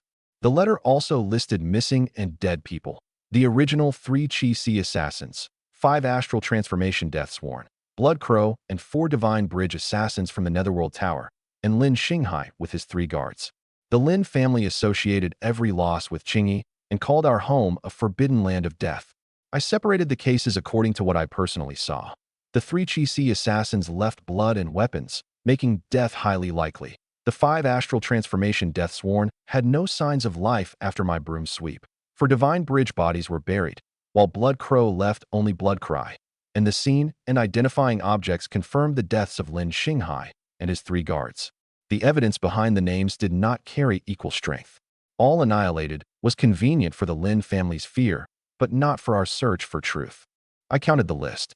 I personally killed some. Others died to the beast tide and celestial wolves. If the Lin family treats every event as one force, it will misjudge again sooner or later. Misjudgment may not be entirely bad, Qingyi said. At least they won't dare send anyone else for a while. After reading the letter, Su Patian pointed at its final line. It says Lin Tian struck Lin Batian during the meeting. Lin Tian leads the first branch and is Lin Batian's father at the peak of 9th level astral transformation. The first branch may change its strategy. Lin Batian is still alive. The rescue leader had already told us that Lin Batian was alive when found. We had received no independent news on whether he survived the damage to his dantian. For the first time, the letter said he remained in the Lin family's medical hall, his cultivation possibly fallen and his movement dependent on a wheelchair. I asked Qingyi to correct me. We did not just learn that he was alive. We learned that he lived until after the Lin family meeting. The different timing changed the conclusion. Alive, but with a damaged dantian, cultivation fallen to the early astral transformation realm, and confined to a wheelchair, Qingyi said. The beast tide probably did not kill him directly that night. I remembered the announcement from the city defense vessel. At the time, we knew only that the main city was safe and the beast tide changed course. We did not know Lin Batian had been caught in it. The secret letter did not explain why Lin Xingyuan volunteered the information or what he had said at the Lin family meeting. I folded the paper and returned it to Qingyi. No matter who sends information, don't treat him as one of us. First watch what he does next. That afternoon, a second messenger bird arrived from the south. This bamboo tube bore the Su family's military emblem and landed directly on Su Potion's shoulder. He read the one-line urgent message, and his expression changed immediately. Our family head has personally left Nantian City and is coming to the Great Wilderness. To find you, or Qingyi? Su Patian smiled bitterly. Most likely to drag me back. After the Su family's urgent message, Lin Xingyuan's second secret letter arrived. This one was more direct. Lin Tian's planned to bring Lin Batian to the Great Wilderness personally to apologize. Their gifts included a 300-year, 9-cycle purple Lingji, 3 jars of 50-year jade nectar, and 10 supreme grade 5 foundation nourishing pills, all inside a red gold treasure chest. The letter gave the group's expected route and departure time, but carried no personal signature from Lin Tian's. Lin Xingyuan said the Heavenly Secrets Pavilion inferred the plan from the first branch storehouse requisition. In other words, the items have left the storehouse was highly credible, while they will certainly be used in an apology, remained an inference. Qingyi placed the 2 letters side by side. One said the Lin family had forbidden anyone to approach. The other said the first branch was coming. The apparent contradiction showed that internal Lin family orders did not necessarily restrain the leaders of each branch. Does apologizing require all this? I asked. Lu Ruyan examined the list. These are indeed lavish gifts in Nantian City. The 9-cycle purple Lingji can repair some injuries to the Dantian and meridians. 50-year jade nectar nourishes the soul. Even a typical family cannot obtain grade 5 foundation nourishing pills. Chinga sneered. They weren't afraid before. Only after everyone they sent died did they remember to apologize. Lin Tian's willingness to come personally at least means he admits that the earlier assassins were connected to the first branch, Qingyi said evenly. Make him say it himself when he arrives. I agreed. A secret letter could be forged. Only the person involved could establish certain facts through his own words. Su Potion's trouble was closer. A second family jade slip identified the approaching man as Su Tie, 17th generation head of the Su family, at second-level nirvana and carrying an 8-foot black iron spear. What's his temper like? I asked. Su Patian was silent for a moment. Extremely direct. His reply explained why he stayed in the Great Wilderness. Danger during the field trial, rescue by me, a cultivation breakthrough, and his decision to remain temporarily and temper himself. He did not falsely claim I had accepted him as a sworn son or asked the family to pressure me. If you're afraid of being beaten, you can hide now, I said. If I hide once, he will chase me 10 times. Su Patian sealed the jade slip. I would rather explain face to face. Chinga suggested meeting Su Tie with him so she could at least prove her cousin had not been abducted. I agreed, but required them to settle family matters outside the gate and not destroy property the moment they arrived. Chinga added, which means he is irritable. If one sentence displeases him, he attacks. They replace several tables in the Su family's main hall every year because he shatters them. You left without a word and ran into the Great Wilderness. Will he beat you first? Yes, Su Patian answered without hesitation. But I'm not leaving. You're neither my student nor my sworn son, I reminded him. When the family head personally comes, you owe your family an explanation. I will explain. Whether I return is my own decision. Judging from his stubbornness, I could already imagine the commotion when they met. At dusk, I cleared the area around the gate. Lin Xinghai had only just died, yet the first branch of the Lin family and the Su family head were arriving simultaneously, while Lu Ruyan remained in the house. The once desolate edge of the Great Wilderness had suddenly become a place watched by every side. There might be more than one group, so I divided the positions again. The Lin family would use the eastern clearing and the Su family the western. Weapons had to remain outside the Tinjiang line, with exceptions for the gravely injured. Lu Ruyan would verify identities, Qingyi record conversations, and Xinga watch Little Gray. The little dragon girl had not appeared yet, so I could rely only on those already present. I also packed the evidence left by Blood Crow, Lin Xinghai's token, and both secret letters separately. If anyone denied prior events, we would examine the materials first instead of trying to win by shouting at the gate. But to me, food remained the most practical problem. Only a little earth dragon meat remained. The venomous WYRM had been reduced to bones, and the ink armor earth centipede jerky was not dry. Lu Ruyan had joined the household. Su Patian came for a meal every few days, and Little Gray's appetite increased by the day. I need to hunt several more beasts in the depths tomorrow. I examined the cellar. Otherwise, we'll run out of food before the guests arrive. Lu Ruyan remained for several days. For the first 2, she maintained an instructor's composure. She sat perfectly straight while cultivating and ate only the dishes directly before her. At noon on the second day, I prepared a spicy hot pot with WYRM bones, and the last of that restraint vanished. The broth contained more than a dozen Tier 6 WYRM bones, while the accompanying vegetables were wild greens I casually dug that morning. Lu Ruyan picked purple lingji, snow ginseng, and several herbs I could not name from the basket. Only after repeatedly confirming that none was poisonous did she slice them into the pot. She divided every herb into 3 piles: safe for daily consumption, limited to small quantities, and forbidden to cook together. Purple lingji and snow ginseng belonged to the second group, with only 2 slices of each permitted in one pot. 2 cold heart herbs with blue leaf veins clashed with earth dragon meat and were sealed separately. In the past, I judged vegetables only by their smell and whether animals ate them. For the first time, we now had a systematic identification chart. Lu Rian drew the leaf shapes, root colors, and common toxic effects. Chinga copied the chart and posted it in the kitchen. That knowledge was more useful than any number of dishes she washed. She dipped 1 slice of purple lingji twice in the red broth. After eating, her third-level divine bridge aura stabilized further. "So this is what all of you normally call cultivation resources?" I asked. "Yes."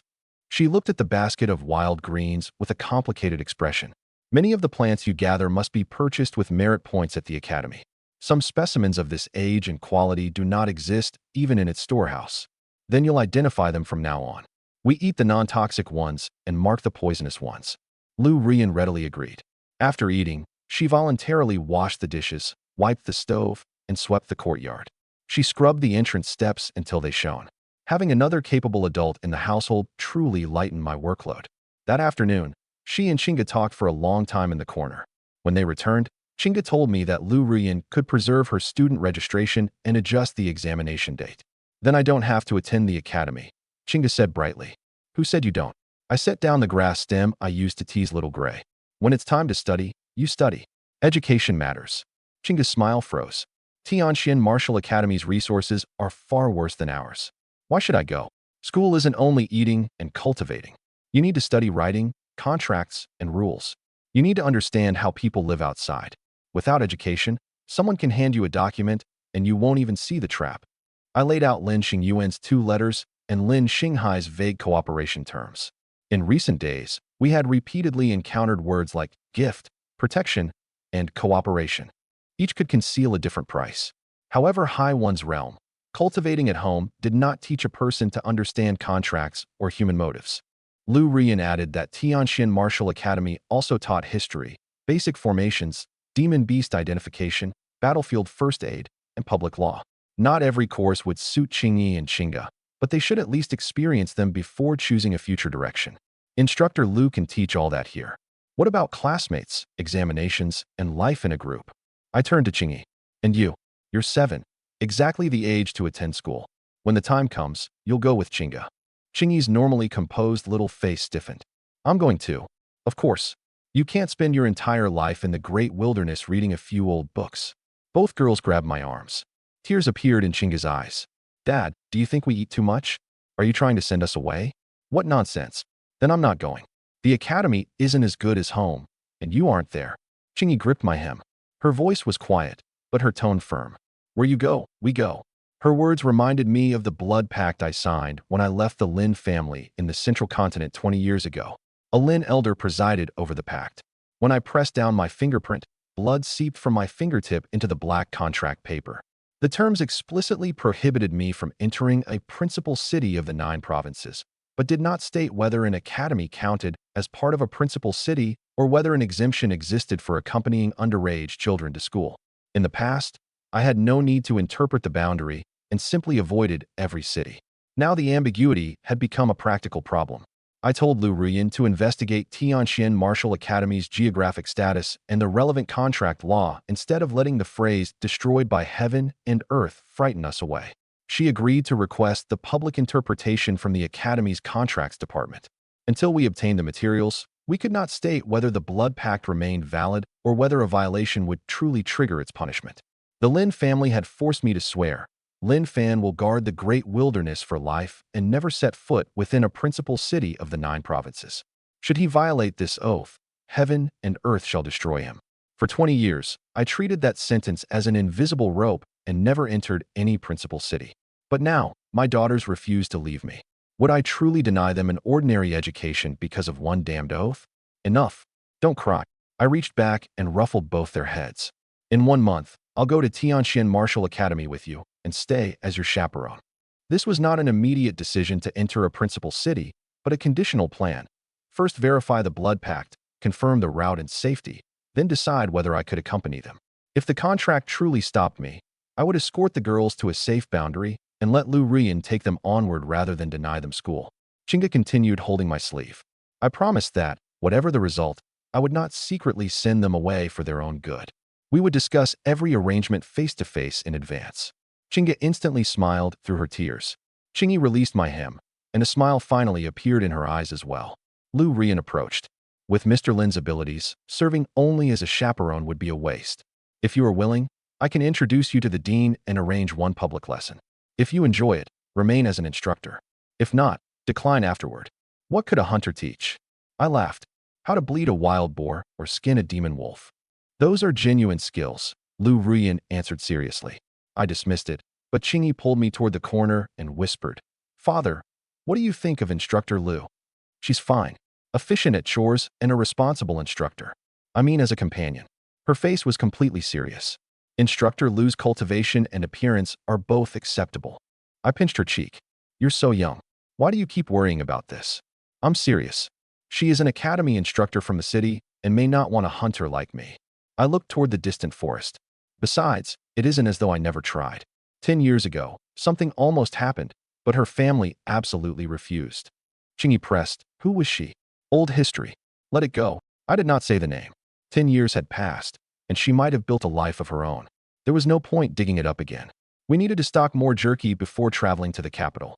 I waved to Su Patian practicing his sword by the wall. Little Su, take the thickest black iron rope and come into the great wilderness with me. We'll hunt several more beasts so we don't run out of food after leaving home. Su Patian ran over, striking his chest confidently. Don't worry, senior. My cultivation has risen greatly. Carrying several beasts will not be a problem. Good to have energy. I tossed him a coil of black iron rope. Don't show off later. Tell me if you can't carry something. He answered with complete confidence. Whether he could maintain that confidence after seeing what I intended to hunt remained to be seen. Su Patian coiled 3 forearm-thick black iron ropes over his shoulders, each weighing around 100 jin. With the ropes on his back and his sword in hand, he still walked with his head held high. Before we set out, I had him lay out every piece of equipment. Besides the sword and ropes, he had brought 2 return-to-city talismans, a bottle of hemostatic pills, a water skin, and the demon identification guide issued by the Martial Academy. I added a short knife, flint, and 2 days of rations, and left our planned route with the academy. Lu Rian had originally opposed letting him go deep into the wilderness. Su Patian explained to her face that he was coming voluntarily, not on an academy assignment. We agreed that if he said, I can't take it, at any point, we would turn back immediately. I also could not abandon him alone for the sake of prey. Senior, I studied tracking at the academy. Not long after we entered the forest, he volunteered. I can use scent, tracks, and lingering spiritual energy to identify demonic beasts within 10 li. Why don't I scout ahead? No need. I followed a game trail I had walked for 20 years. We fight whatever we run into. Saves us the detour. Hunting usually starts with reconnaissance, followed by traps. If the prey spots the trap, it'll run. Going straight to it is faster. He said tracking was not only for killing prey. It could also help us avoid herds with young and high-tiered demonic beasts fighting over territory. I accepted that point. Later, when we passed 3 sets of fresh claw marks, he determined their direction and number first, and we avoided blundering into a den just to save a few steps. My experience handled the terrain. His knowledge handled identification. The 2 methods did not conflict. I had simply hunted alone in the past, with no one to tell me what names belonged to those tracks. He opened his mouth, then swallowed whatever he had been about to say. The deeper we went, the harder the game trail became to follow. Gravel and roots broke through the ground. When I carried prey home this way, they often dug painfully into my feet. I'll have to build a road someday. I kicked aside a dead log. Pave it from the courtyard to the big lake up ahead. Hunting and hauling meat will both be easier. Su Patian looked into the dense woods. Build a road in the great wilderness? A high-tier demonic beast could crush an ordinary roadbed with 1 step. Then use harder stone. A huge gray-black boulder the size of a millstone happened to block half the path ahead. I kicked it. The boulder screamed through the air for 100 zhong, smashing through more than a dozen large trees before burying itself in the mud. Su Patian caught himself against a tree, staring fixedly at the stone. Senior, that's Gloom Iron Bone Rock. Gloom what? A grade 6 divine stone and strategic military ore. A fist-sized piece can fetch more than 5 million great xia dollars at auction. That one was the size of a millstone. He never finished the sentence. I glanced back at the rock I had kicked away. It's worth that much? Then we'll dig it out on the way back and use it to pave the courtyard entrance. I went over to examine it. The tree trunks had left more than a dozen white marks on its surface, but the interior had not cracked. Supatian scraped off a little powder with his sword tip. It made a metallic sound when it hit the ground, and both the guide and his own judgment agreed. His estimate was only a rough extrapolation from the auction price of fist-sized pieces. Whether the whole deposit could be mined, how pure it was, and what it would cost to haul back to the city were all unknown. We could not simply declare it worth hundreds of millions. I marked a tree with stripped bark. If we had enough hands on the return trip, we would take it with us. Pave the courtyard entrance. As long as it's hard. More people have been coming to the house, and the flagstones are nearly worn through. Supatian clutched his chest as if he had suddenly forgotten how to breathe. I asked whether the ropes were too heavy. He shook his head again and again. After another half an incense stick, a shaded cliff face caught my eye. 7 or 8 emerald herbs grew among the moss, each crowned with a small golden flower and enveloped in a faint red glow. I pulled one out. It smelled like the fennel I had cooked with in my previous life. Should smell good in a stew. Don't pull it. Supatian shouted a moment too late. He rushed to the cliff, his voice changing. Grade 7 scarlet, sun golden stamen grass. It can mend severed meridians and grave damage to the dantian. Great Xia's entire official medicinal reserve may hold fewer than 10 plants. I looked at the herb in my hand, then at the cliff. There are 8 right here. We counted twice on the spot. 7 had intact roots. Insects had eaten half the leaves of the 8th. 8 in all. Only after confirming that the golden stamens had the 7 halos described in the guide did Supatian identify them as scarlet sun golden stamen grass. His claim that Great Xia's reserve held fewer than 10 came from a public academy lecture, not a personal inspection of the storehouse. I recorded that part as hearsay and treated only the medicinal effects and grade 7 identification as relatively reliable. A treasure herb like this must be lifted with a jade trowel and placed in a spirit stone medicine case. Pulling it out directly will reduce its potency. You should have said that sooner. I straightened the muddy roots. This one's already out, so we'll take it home for the stew. Leave the rest alone. We'll come prepared and dig them up on our way back. Supatian seemed to breathe a sigh of relief, then reminded me. A grade 7 treasure herb is usually guarded by a demonic beast at least at the peak of tier 6. We looked around. Forget a great demon. There was not even a rabbit. Maybe it went out for food, I said. Let's go before it comes back. Supatian looked back several times, but in the end, he did not dare pick any without permission. The scarlet sun golden stamen grass remained where it was, its golden buds glowing faintly in the shade. After walking more than 100 li, the soil changed from brown to gray, and sulfur tainted the air. Plants grew scarcer and scarcer, and the few shrubs that remained were grayish-white. Supatian finally could not hold back. Senior, we're at least 150 li deep now. The demonic beasts here are probably all tier 5 or above. Why are all of you so fond of assigning tiers to demonic beasts? Tiers 1 through 3 are ordinary demonic beasts. Tiers 4 and 5 are called great demons, Tier 6 demon kings, and Tier 7 demon emperors. Their tier determines their combat power, so of course we need to distinguish them. They all feel about the same when I fight them. His foot froze. You're right, Senior. I heard the reluctance in his answer and was about to ask when black mist suddenly rolled out of the shrubs ahead. A black tiger the size of a small house stepped from the fog. Dark golden stripes covered its fur, and 2 crimson eyes fixed on us. An old scar marked its left shoulder, and fresh animal hair remained between its teeth, showing that it had recently fed. It did not attack at once. Instead, it circled halfway around the shrubs to block our way back. From its stripes and the shape of its brow ridge, Supatian recognized it as a dark gold heaven-devouring tiger. The open guide contained the same image. I told Supatian to move behind me and to the right, out of the line between the tiger and me. He agreed, but his foot still edged half a step forward. Only after I pushed him aside by the shoulder did he truly clear the way. Supatian instantly drew his sword and placed himself in front of me. A tier 6 dark gold heaven-devouring tiger. Be careful, Senior. I'll hold it off first.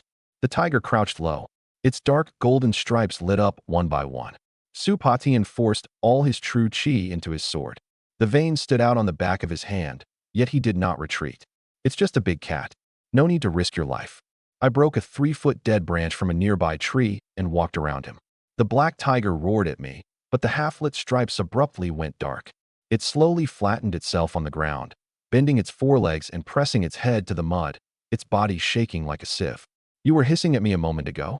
Now you know how to be scared. I wanted to use the branch to chase it farther away, so I casually swiped at the ground in front of its head. The branch never touched it. A muffled blast erupted from the air, and a white wave of wind swept across the tiger. The next instant, the whole animal exploded into a cloud of black-red blood, spraying bone fragments and hot gore in every direction. The wind wave continued onward, snapping a row of gray-white shrubs at the roots. I stopped at once, but it was already too late. When the red mist settled, only scraps of dark golden hide, a few bone fragments, and a cracked demon core remained on the ground. This was different from the earlier blood escapes that had left no body. Supatian picked up half the demon core, whose spiritual energy was rapidly dissipating. The bone fragments I found carried the black tiger's scent as well. The evidence showed that it had truly been shattered, not escaped intact. Supatian stood several zhang away, spattered from head to toe. He wiped his face, stared at the blood on his palm, and did not move for a long time. I froze too. Blood escape again. I stared at the empty ground. The black-clothed man from the city knew it. Blood Crow knew it. Why does even a tiger in the great wilderness know the same trick? One touch and it bursts into mist, without leaving any meat behind. The corner of Su Potion's mouth twitched. Senior, it might. Might what? It might not have gotten away. He finally finished. It's already dead. The blood mist, bone fragments, and demon core are all here. That cannot count as blood escape. I crouched there and studied the ground for a long time before admitting there was no other explanation. I had meant only to drive it off, but because I misjudged my strength, I had destroyed an entire piece of prey. Worse, if a person had been standing there, the outcome would have been no different. I put the cracked demon core and a scrap of hide in evidence bags so I could keep refining my control records at home. Supatian gathered and buried every chunk of meat he could find, lest the scent of blood attract more demonic beasts. I think so too. The more I thought about it, the angrier I became. What is the point of an escape art that costs you all your flesh and blood? He silently pushed his half-drawn sword back into its sheath and did not explain again. Bad luck today. I threw away the branch. Let's keep going. Big animals often drink by the lake. One of them has to be sturdy enough. Supatian followed, his earlier confidence reduced by half. The 3 black iron ropes were still looped across his shoulders, yet not a single carcass remained for him to bind. The terrain changed again ahead. Nothing grew in the gray-black earth. The smells of decay and chaotic spiritual energy clung to the air. At the edge of the horizon, a massive chasm 100 zhang wide split the land, with thick, dark green fog churning at its bottom. The closer we came to the chasm, the quieter it grew. At first, I could still hear insects. From 5 li away, only the wind passing through cracks in the rocks remained. My skin showed no reaction, but tiny red spots rose on the backs of Su Potion's hands, proving that the environment affected us differently. I stopped in front of the boundary marker. Great Xia's official warning and a death toll had been carved into it. The 17 exploration teams Supatian had mentioned were listed on the back as well. The information had a clear source. It was not merely a frightening rumor. The instant Supatian saw the chasm, his face turned deathly pale. Godfall Abyss. You mean this big ditch? It's Great Xia's highest level forbidden zone. 17 exploration teams went in, and 16 were wiped out. The only person who came back alive had gone insane. He seized my arm. Senior, we can't go any farther. I hunt around here all the time. I pointed at the edge of the chasm. There are plenty of big ones. One can feed us for days. The weakest demonic beasts inside may all be demon emperors. Those demon kings and demon emperors you've talked about all the way here run faster than rabbits when they see a person. Just stay close to me. I found a set of natural rock steps and started down the chasm wall toward the first terrace. Supatian hesitated at the edge, then gritted his teeth and followed. The moment he stepped onto the first stair, his body went rigid and his knees slammed to the ground. Blood seeped from his nostrils, ears, and the corners of his eyes, while his pupils lost focus. I did not drag him farther down at once. I first retreated beyond the boundary marker. Even 3 steps away from the stairs, he kept bleeding. Only when I took hold of his arm did the spasms abruptly release. That order of events led him to believe the safety came from being near me, but we still could not explain why. After recovering, he volunteered to try again. I refused to let him descend directly and only allowed him to stand at the boundary with one hand gripping my sleeve. The pressure returned, but this time it merely made his chest tight and did not cause more bleeding. Once we confirmed that he could speak and walk, we continued. Little Sue. I doubled back and lifted him from the ground. Leg cramp. The moment my hand touched his arm, he took a sharp breath and clarity returned to his eyes. The bleeding from his 7 orifices quickly stopped as well. What happened? Godfall Abyss contains the lingering might of ancient divine souls. It rejects outsiders. He spent a long time catching his breath. That power suddenly vanished just now. I didn't feel anything. Perhaps it's safer near you, Senior. Then don't stray too far. I pulled him to a spot 3 steps behind me. Tell me if it hurts. Don't force yourself. We continued downward. The dark green fog parted on its own whenever it reached me, while the chaotic currents on the stairs calmed. Supatian stayed close and did not bleed again. The first terrace measured a full 100 zhang across and was strewn with weathered skeletons. Even the smallest rib was several zhang long. Supatian identified several as demon emperors, and his steps became even more cautious. Several broken exploration team flagpoles stood at the edge of the terrace, their cloth long since rotted away. We did not touch the equipment beside them or disturb human remains of uncertain age. We had entered the forbidden zone to hunt, not to steal from the dead. Using the guide, Supatian identified 3 skeletons, a Tier 7 mountain-splitting elephant, a Tier 7 purple-armored demon rhino, and a long-necked demon emperor of unknown species. The other bones were too badly decayed, so he could only label them, at least Tier 6. At the far end of the terrace lay a gigantic purple-armored beast more than 20 zhang long, with 2 horns like small mountains rising from its head. That one can feed us for days. My eyes lit up. Wait here. I'll go bring it back. A Tier 7 purple-armored demon rhino. Supotion's voice tightened. The guide gives only 4 words, certain death on encounter. I took a dozen steps toward the purple-armored demon rhino. Its huge body abruptly tensed, its armor plates clattering together. The next instant, it turned and fled, its 6 legs tearing madly at the ground and raising enough rubble and dust to obscure half the terrace. It neither roared nor attacked before fleeing. Its forelegs first folded into a brief kneel, and only then did it wheel around. Supatian believed this was a demonic beast submission before a higher-order existence. I merely saw it flatten itself for a moment and could not confirm what the gesture meant. I did not swing a blade or throw a rock when I pursued, afraid that I might accidentally hurt Supatian in the narrow chasm again. After the purple-armored demon rhino disappeared through the second stone gate, its footsteps quickly receded, and I stopped chasing. Don't run. I chased it for a few steps. It only ran faster and vanished into the depths of the chasm. It's always like this. I stood at the edge of the terrace with my hands on my hips. They run as soon as they see a person. Am I really that unlikable? Supatian leaned on the rib of a demon emperor, his face whiter than the bone. Senior, perhaps it doesn't dislike you. Then why did it run? Because it values its life. That made even less sense to me. I had not swung my blade. So how did it know its life was in danger? The purple-armored demon rhino ran too fast. I stopped after chasing it for half a li. Supatian could not keep up. If I continued deeper and left him alone on the terrace, the divine soul pressure that appeared from nowhere might kill him all by itself. By the time I looked back, nearly 100 zhang separated us. The dark green fog had begun closing around him, and blood marked his nostrils again. I immediately returned, took his wrist, and brought him back within 3 steps of me. This is why we can't split up, I said. We can find more prey. If something happens to a person, we don't get a second chance. He did not urge me to continue the chase. Instead, he recorded his maximum distance as approximately 3 steps. This was only the safe range under the current conditions. It might change on another terrace. When I returned to his side, he was still panting against the rib. I handed him the water skin. Isn't your family head arriving today? Judging by the speed of the message, around dusk. Does he know you entered Godfall Abyss? No. Then report that you're safe when we get out, so he doesn't search everywhere. Supatian drank twice and looked toward the top of the chasm. The family head will track the trail left by the Shadow Dragon guards. He has spent decades on the battlefield. Footprints, bloodstains, and auras cannot fool him. Only our footprints are around here. Can he really follow them all the way?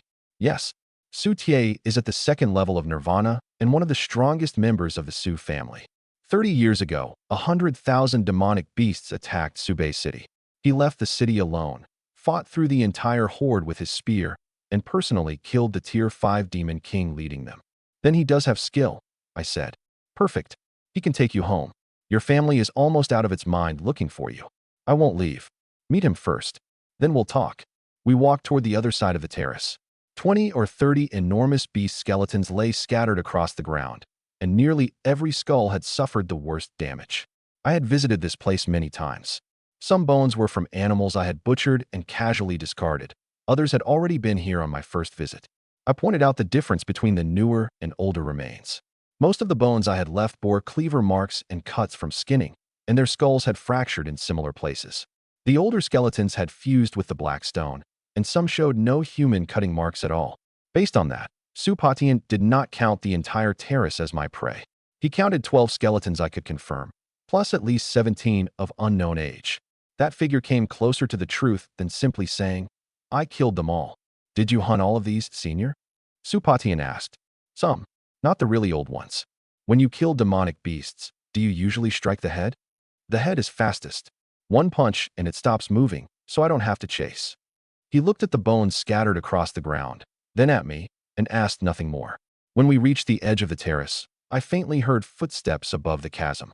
The sound was extremely soft, nearly imperceptible to an ordinary person, but pebbles fell at steady intervals.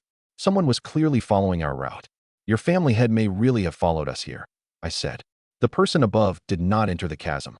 The footsteps stopped near the boundary marker, followed by the sound of a long metal object touching stone. It matched the 8-foot black iron spear Supatian had described. We had not seen a face, however, so we could still only say that the person was probably Sutier. Supatian took out his family jade slip and found 3 inquiry signals waiting. He answered, "Safe," with Senior Lin on the first terrace. Returning shortly. The slip soon lit with a confirmation. Only then was the person's identity truly confirmed. The man waiting outside the chasm was Su family head Sutier. Supatian concentrated for a moment. That's the aura of the Su family's cultivation art, but he stopped outside the chasm. He didn't come down. Good. He understands it's dangerous. Let him wait. We'll go out after we find some prey. I did not know what the man outside had seen along the way or why he had suppressed his aura so thoroughly. Whenever the wind changed, I caught the faint scent of strong liquor, confirming that he had not gone far. Heavy footsteps sounded from deeper on the terrace, mixed with low breathing. I looked toward the noise and saw a dark shape completely filling a low cavern. "There's another one." I tightened my grip on the black iron rope. "Don't let this one get away." Supatian and I approached the cavern. The ground trembled in time with every breath from within. A Tier 7 abyssal nether python lay coiled in a fissure outside the entrance. When Supatian recognized it, it curled itself into a ball and even stopped breathing. We passed beside it, and it did not attack. The nether python resembled the enormous serpent shadow from the night of the beast tide, but it was far smaller, and we had no evidence showing which member of the species it might be. Supatian identified it only from its brow ridge, scale patterns, and Tier 7 aura. I touched the stone beside it with a long wooden pole. Its eyelid trembled, and its belly continued to rise and fall. It was indeed playing dead, not actually dead. Since it did not block our way, we did not attack it first. "Why isn't that snake moving?" I asked. "Maybe it's playing dead. Leave it for now." The one in the cavern has more meat. Deep in the darkness, 2 enormous vertical pupils slowly opened. The creature raised its head, its horns striking the ceiling and sending rubble down like rain. Its scales gleamed with a dark golden sheen in the shadows. Its body stretched beyond sight, and it looked almost exactly like a dragon from legend. It had 2 horns on its forehead, for legs with 5 claws each, and a spine that extended deep into the rear of the cavern. Supotion's open guide had no complete illustration. It only said that Tier 8 demon sovereigns could take human form and possessed intelligence no lower than a human's. The true basis for identifying it as a demon dragon sovereign was the pressure it released when it rose and its draconic features. The moment Supatian spoke its name, blood again seeped from his mouth and nose. I sent him back to the entrance to shelter behind a thick rib, with a return to city talisman in his hand. If I shouted, "Go!" he had to leave immediately instead of staying to help. Supotion's sword hand began to shake. A Tier 8 demon dragon sovereign. Tier 8. A demon sovereign. No city in Great Xia's southern region could withstand it. It's big enough to feed us for half a month. I drew the woodcutting blade from my waist and handed the black iron ropes to Supatian. "Find somewhere safe to hide. It looks ill-tempered. Don't get splashed with blood." I did not decide to kill everything that moved the instant I saw it. Fresh skeletons were piled at the cavern entrance, with 2 pieces of human-shaped equipment on top, though I could not tell whether they were human relics. After discovering us, The demon dragon sovereign first arched its body and gathered black flame in its mouth, showing no intention of retreating. I first moved aside to leave the entrance open, trying to let it depart. Instead, it aimed the black flame towards Su Potion's hiding place. Only then did I charge, intending to pin its head before it could breathe fire. Senior, are you really going to? I had already rushed forward. The demon dragon sovereign did not meet my attack. It let out a roar that cracked the cavern walls, smashed through the ceiling, and soared toward the top of the abyss. Its enormous body tore a hole through the perennial blood mist, and every roar in the chasm fell silent at once. As it took flight, it did not bite at me. Instead, it collapsed the entrance with a sweep of its tail, trying to seal us inside. Falling stones half buried the skeleton sheltering Su Potion. I first kicked away the two largest rocks and made sure he had not been buried before pursuing the dragon through the opening. That delay allowed the demon dragon sovereign to gain a great lead. It spiraled upward along the second level of the chasm, and each beat of its wing membranes tore slabs of rock from the walls. I could only leap from one protruding stone pillar to another, avoiding throwing anything that might hit the person outside the terrace. Running again, I kicked off the cavern wall and chased it out. The demon dragon sovereign flew fast, but its body was too large. Every sweep of its tail required it to adjust direction first. I caught one of its hind legs and brought the woodcutting blade down along a seam between its scales. The edge cut only a shallow gash and rolled over. Pretty tough hide. The demon dragon sovereign twisted around and breathed a stream of black fire. I had no time to dodge, so I simply raised my left hand to block. The flame struck my palm and divided around it like a blast of hot wind. Half my cuff burned away, but my skin was unharmed. Where the black fire touched the rock walls, they did not explode. They silently crumbled into black powder. My cuff was charred and my palm grew hotter, but no blisters appeared. On the spot, I could confirm only that there was no visible injury. I would have to watch for other effects after returning home. When I caught its hind leg, I first tried to bind it with the black iron ropes. All three snapped the moment they touched its scales, and the fragments fell into the abyss. The woodcutting blade was sturdier, yet it left only a shallow cut between the scales. Ordinary hunting tools were almost useless against it. It seized the chance to break free and fled deeper into the abyss. I pushed off the rock wall, caught up again, seized a horn on top of its head, and pressed my rolled blade into the gap between two neck scales. The demon dragon sovereign thrashed and rammed everything in its path, toppling whole stretches of stone pillars. No matter how violently it shook, however, I never let go. In the end, I forced it back onto the first terrace, its enormous head pressed to the black stone, while its nostrils raised two streams of dust. After pinning it on the terrace, I did not immediately strike. I first had Su Potion leave his hiding place, confirmed there were no other demonic beasts nearby, and asked whether this kind of demon sovereign could already communicate. Crushed by its pressure, he could not form a complete sentence and could only nod. I shouted at the dragon twice. If you understand, then speak. The demon dragon sovereign only growled and kept trying to tear up the ground with its claws. Believing it refused to communicate, I raised the blade again. Don't move. I raised the blade. One quick cut. I won't make you suffer. Before the blade could fall, a string of slurred human words squeezed from the dragon's throat. At first, its voice sounded like stones grinding together. Only on the second attempt did it become clear. It had not volunteered the fact that it could speak before I attacked. It begged for mercy only after realizing it could not escape and seeing the blade aimed at its neck scales. That order mattered. Everything it told us next might be motivated by self-preservation. Ancestor, please don't kill me. I stood frozen with the woodcutting blade raised. The game I had been about to put in the pot had started talking. You can speak. I stopped the woodcutting blade in midair. The demon dragon sovereign nodded frantically, its forehead pounding the black stone with thunderous crashes. Yes, I have awakened intelligence and understand human language. Senior, everything is negotiable. Please spare my life. I first made it state its race, cultivation, and how long it had remained in Godfall Abyss.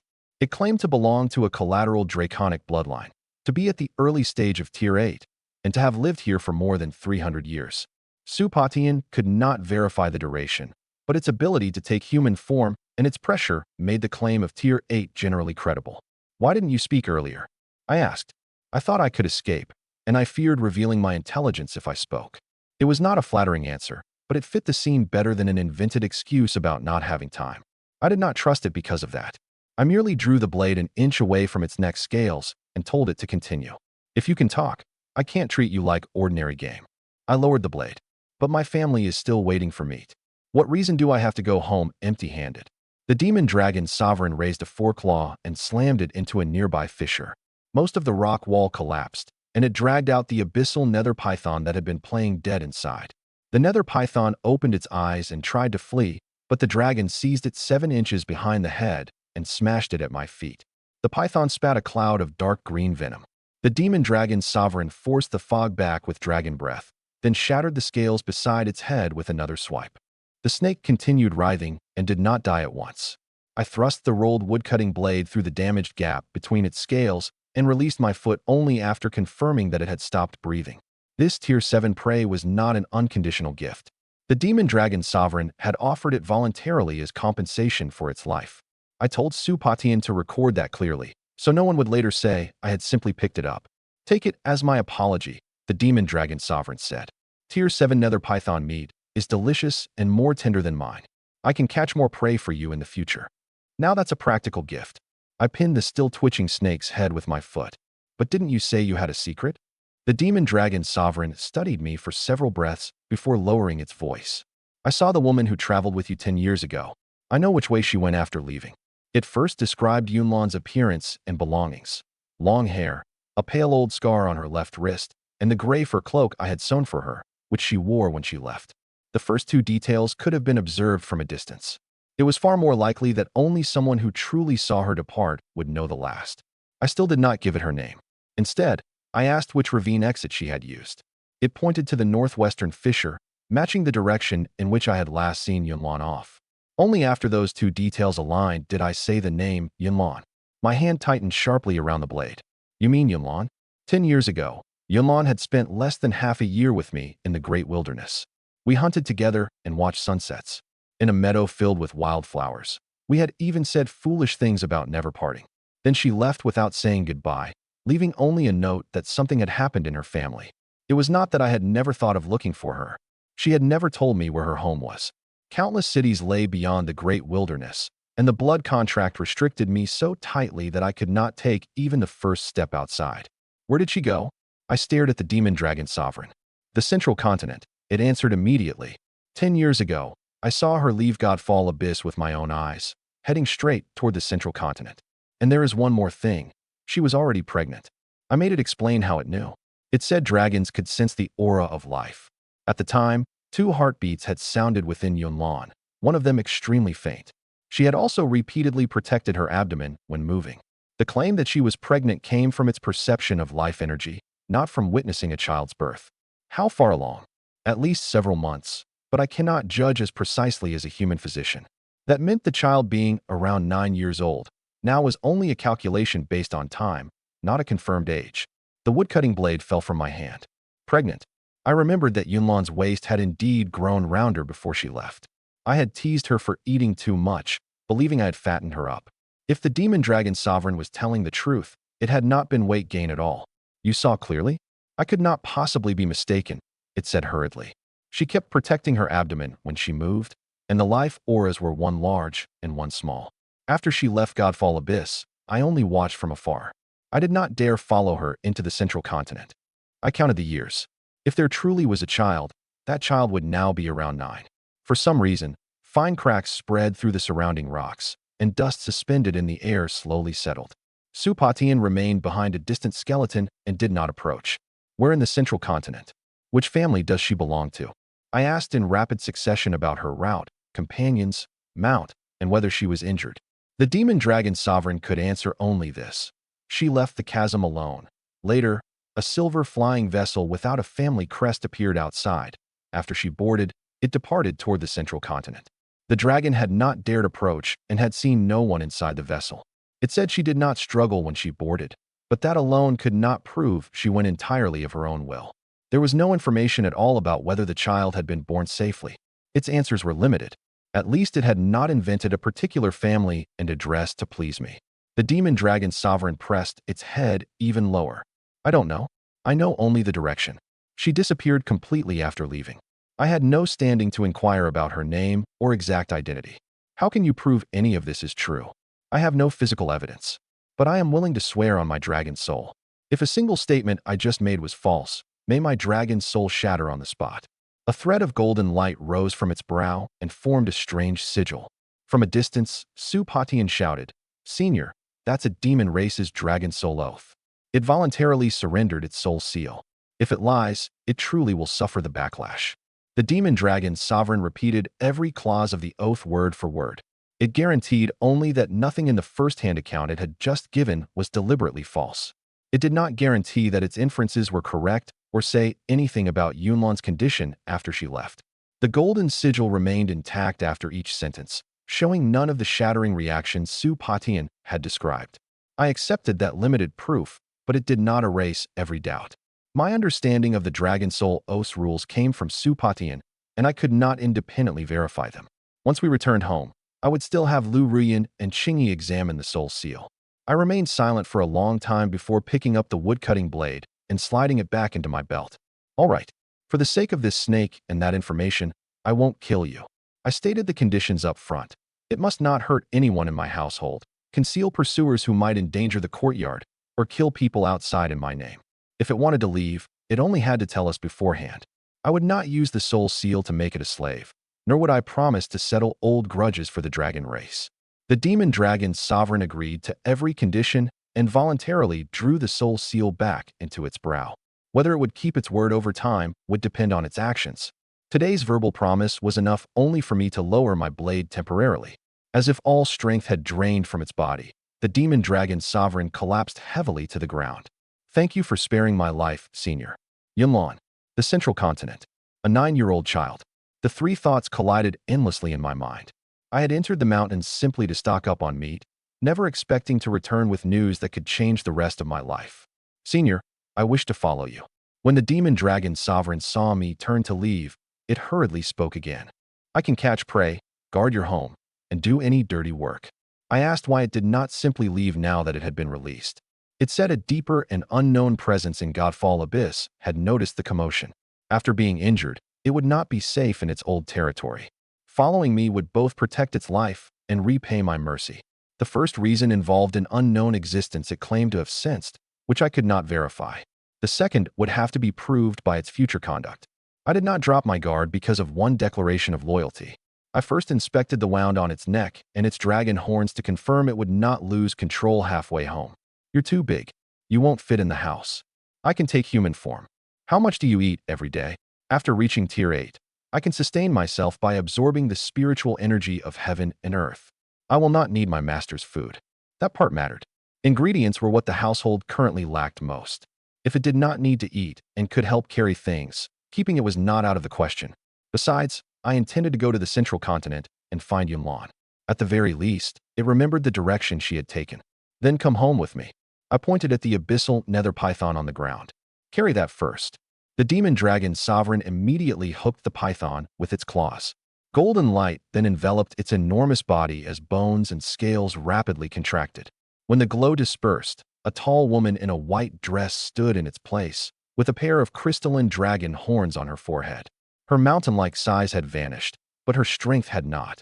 She hoisted the nether python, dozens of zhang long, onto one shoulder with a single hand. "Can all of you at Tier 8 turn into humans?" I asked. "Only after a demonic beast reaches Tier 8, the demon sovereign level, can it take a complete human form." Taking human form did not mean exchanging one body for another from nothing. As the golden light contracted, I could see her dragon scales becoming the pattern of her white dress, while her horns remained on her forehead. She still carried a draconic aura. She had only compressed her size. Her cultivation had not disappeared. Even from 10 zhang away, Supatian struggled to breathe. I made her suppress her pressure before approaching. After her second attempt, the dark green fog on the terrace was no longer pushed away in vast sheets, and Supatian could finally travel with us. "Since you're a dragon who turned into a woman, we'll call you Little Dragon Maiden." I asked whether she already had a name. She said a dragon's true name could not be casually revealed to outsiders, and she had never used a human name. Little Dragon Maiden was therefore only a name for use in our household, not a replacement for her draconic identity. "If you don't like it, we can change it," I said. She accepted it, so I settled on the name. It saved us from calling her that dragon all the way home. The corner of her mouth moved slightly, but she finally lowered her head. "Thank you for naming me, Master." Don't call me master. It sounds awkward. Call me Mr. Lin or senior like the others. Yes, Mr. Lin. Su Patian emerged from behind the skeleton and stared at little dragon maiden, his expression numb. I put away the 3 black iron ropes we had not used, had him walk behind us, and the 3 of us left Godfall Abyss together. 3 li beyond the chasm, a sturdy old man carrying a black iron spear was indeed sitting beneath a dead tree. His clothes were soaked with sweat, and a shattered wine flask lay at his feet. When he saw us emerge, the old man stared at the nether python on little dragon maiden's shoulder, then at the dragon horns on her forehead. He abruptly dropped to his knees and prostrated himself before me. He first checked whether Su Patian was hurt, then focused on the 3 broken black iron ropes. Su Patian began, family, before forcibly changing it to senior porter. The hesitation made me suspicious at once. The old man's black iron spear matched the metallic sound from above the chasm, and the scent of strong liquor on him matched what I had smelled on the wind. Even if Su Patian would not admit it, I could confirm that he was the Su family member who had followed us all the way. This junior pays his respects, senior. He startled me. Sir, who might you be? Su Patian immediately stepped forward, blocking half my view. Senior, this is the porter I hired in advance. I was afraid we'd have too much prey to carry, so I asked him to wait outside and meet us. A porter carries a spear? The great wilderness is dangerous. It's for self-defense. The old man nodded along. My surname is Su. I have a little strength and am willing to carry your prey, sir. You and little Su share a surname? The old man was about to answer when Su Patian blurted, perhaps we were one family 500 years ago. I did not expose them on the spot. I merely asked whether he had been hired, whether he had any injuries or illnesses, and whether he would obey the courtyard rules. The old man agreed to each point, but still refused to give his full name. Since he wished to enter as a porter, I would treat him as one. He would only carry prey along the road and would not participate in family discussions. If he wanted to stay after reaching the house, he would have to give his real identity. Perhaps we were one family 500 years ago. Su Patian answered too quickly, which only made it sound more suspicious. I looked the 2 of them over. The old man might be elderly, but his build was sturdier than a young man's. At a glance, he looked like someone who could do a great deal of work without eating much. Since he had already waited here, I could not send him back empty-handed. Get up first. I patted his shoulder. We killed 2 more ordinary tier 5 demonic beasts along the way. You can help carry the hind legs. There's no pay, but you can eat your fill at dinner. Thank you, senior. The old man's eyes actually reddened. I had only offered him 1 meal. I had no idea why he was so emotional. On the return journey, we passed the cliff with the Scarlet Sun golden stamen grass. Following Su Potion's instructions, I dug up 2 plants with shards of jade and took them along with the 1 I had pulled earlier. The remaining 5 stayed where they were. The Gloom Iron Bone rock was too heavy, and the party already had an entire nether python to carry. I marked its location and decided to retrieve it next time. We had no jade trowel, so we took 2 uninscribed jade shards from Su Tie's broken wine flask. Little Dragon Maiden first confirmed that the pieces carried no poison from the wine. I then began digging 1 foot from the roots and lifted each plant with its ball of soil. The roots of both were intact, while the plant I had pulled directly had already lost some fine rootlets. We sealed the 3 plants separately rather than pretending they were of equal quality.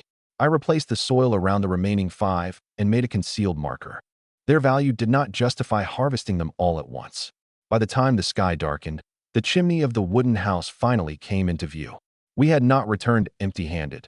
2 ordinary Tier 5 animals, a Tier 7 abyssal nether python, 3 Scarlet Sun golden stamen grass plants, a new helper who could take human form and needed no food, and 1 clue about Yunlan. I pushed open the courtyard gate and unloaded the abyssal nether python in the open space. Girls, I'm home. Chinga was reading at the stone table. She first looked at the giant snake, then at little dragon maiden behind me. Dad, who is she? I met her in Godfall Abyss. She's good at work and will help with the laundry and cooking from now on. Her name is Little Dragon Maiden. Chingy poked her head out of the kitchen, still holding a spirit radish she had half washed. After only 2 glances at Little Dragon Maiden, she squeezed a crack into the radish. She did not judge from appearance alone, but first sensed her aura. Even suppressed, Little Dragon Maiden still carried a trace of draconic might, and the horns on her forehead differed from human ornaments. Su Patian then recounted the pursuit, surrender, and transformation in Godfall Abyss in order. Only then did Chingy accept her identity as a Tier 8 demon sovereign. I had him state the uncertain parts as well. Her collateral dragon bloodline, Her claim to have lived there for 300 years, and the news about Yunlan all came primarily from Little Dragon Maiden herself. The household could not treat every self-reported claim as fact merely because I had brought her home. She isn't human, Chingy said. Her true body is a dragon. I loosened the knots around the snake. She says demonic beasts can take human form after reaching Tier 8. A Tier 8 demon sovereign. Chinga's voice rose. Dad, you brought a demon sovereign home from Godfall Abyss? I didn't capture her. She gave me an important piece of information and volunteered to come back with us. Little Dragon Maiden bowed. I will obey the household rules and will harm no one. I wrote our earlier verbal conditions on a new wooden plaque and added 3 courtyard rules. Do not use pressure to intimidate the children or Little Gray. Ask before using the kitchen, and label every newly remembered detail about Yunlan as either first-hand knowledge or inference. After reading the rules, Little Dragon Maiden pressed her dragon mark seal at the bottom. This was not a slave contract and contained no punishment clauses. It was merely a written agreement for living together. She could leave, and we could ask her to leave if she endangered the household. Little Gray poked its head out of its nest. The moment it saw her, the full moon mark on its forehead lit up. Its 4 small legs trembled too badly to stand. The bone in its mouth fell to the ground, and it turned and burrowed into the deepest layer of fur. What's wrong, Little Gray? I took it out, felt its stomach, and touched the tip of its nose. It showed no sign of illness. Little Dragon Maiden took a step forward, and Little Gray trembled even harder. Rein in your aura, Chingy reminded her.